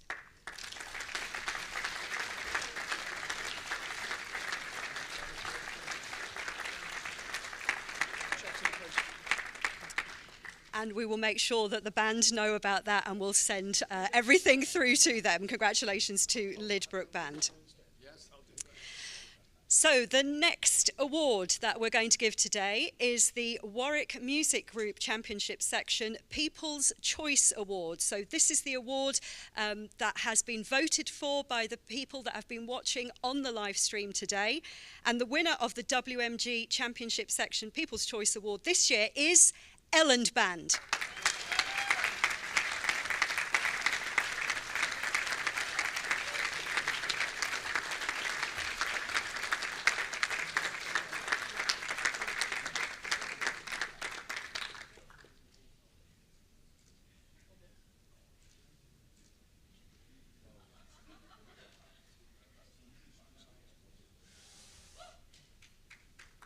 Congratulations to Elland Band. So we continue on with our placings, and first of all we're going to give the award for the band that's come in third place. That band wins the Mercury Newspaper Trophy Award and a cheque for £250, and that goes to Elland Band.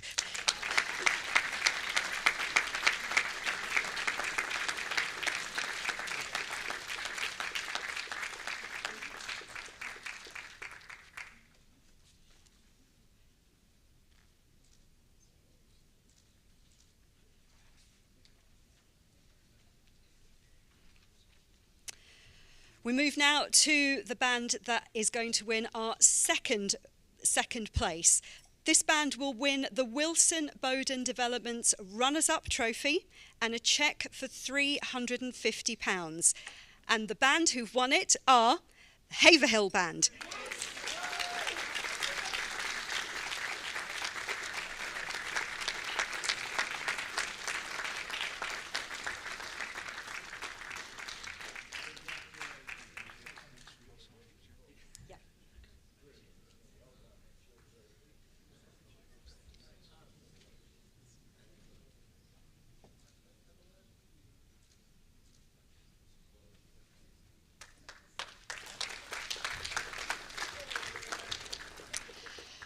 So, in first place in the championship section, winning the Wilson Bowden Developments Winners' Trophy and a cheque for £700, plus the Major Peter Parks Memorial Trophy for the conductor of the winning band, is Stannington Band.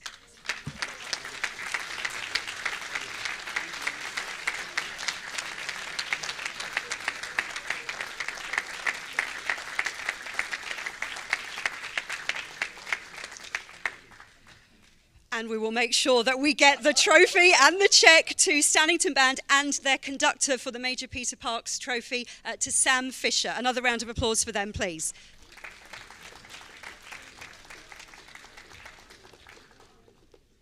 So it only goes for me to say thank you very much indeed for supporting the Festival of Brass this year. Thank you to everyone who has watched in the hall here and also has followed us on the live stream. The adjudicators' comments are down here at the table with Richard and Nick, so please do come down and get your adjudicators' comments. But from me, I'd like to say thank you very much indeed. Have a very safe journey home, and we'll see you in 2024. Thank you and good night. Thank you. Well, that's it then. That's the end of the day. That's the end of the day. And the Stannington band are jubilant. Yeah, the band that takes the Wilson Bowden Developments Winners' Trophy and £700 and the champions for 2023, the Stannington Band, with a programme, really well played programme. Really good programme. Jubilo Jubilo by Martin Corner, Song of the Night, Christopher Bond, which the corner soloist Rich Dowling, Amazonia from Windows of the World, and they finish away with a bit of Bellowhead all the way. Bit of a shanty. And they're hauling away all the silverware. They are. Do you see what I did there? That little segment? Great direction from Sam Fisher. Terrific, really intelligent musical director. They've come a long way under his. They've won the first section I think last year. Yeah. They won the first section national title. Yeah. They've done really well in the championship. They qualified. I think they're going up to the Grand Shield. They've got some promotion there, and now they've won this one there. They're a band to look out for. Prior to Sam's arrival, Derek Renshaw had done some great work with them for a long time. Yeah. Sam has really just picked that up and run with it. Real talent and a fine band. Congratulations to those. Congratulations also to the Haverhill Band on second place. Their programme, which was the Magical Mystery Tour of the Beatles, which was done by Tim Pannell, and he won the Best Instrumentalist prize for his fantastic, I think it was Revolver medley, wasn't it? And so he deservedly took that. And a whole programme of his arrangements. Yeah, he had his money's worth then. He certainly did. And he deserved it. And in third place was Elland Silver Band with their really well-crafted performance of the Great Train Robbery, wasn't it? We enjoyed that one, didn't we? We did indeed. And so that's it. The most entertaining prize just went to the Lydbrook Band with Splish, Splash, Splosh. And I think they won the entertaining prize in the first section as well, so they had a little bit of a double. And the best soloist was won by Tim Pannell, so again, a wonderful day for them. So that's it from us. Just a quick couple of thank yous ourselves. The best one, I think, is for the Next Step Films, Dan and the boys and the girls, who are all in here. They've done absolutely brilliant for us, made our job so easy. Yeah, they stay behind the camera. You don't want to see them, right? They stay behind the camera. We're the stars. We're the stars.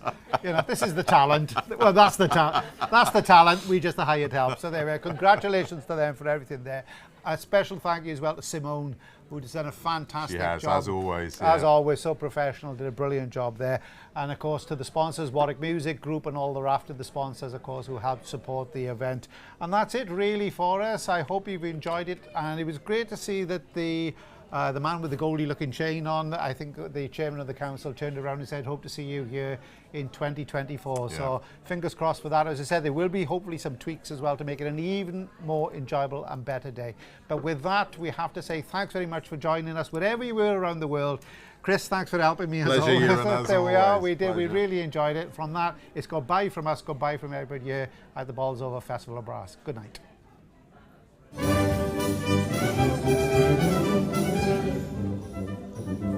It's a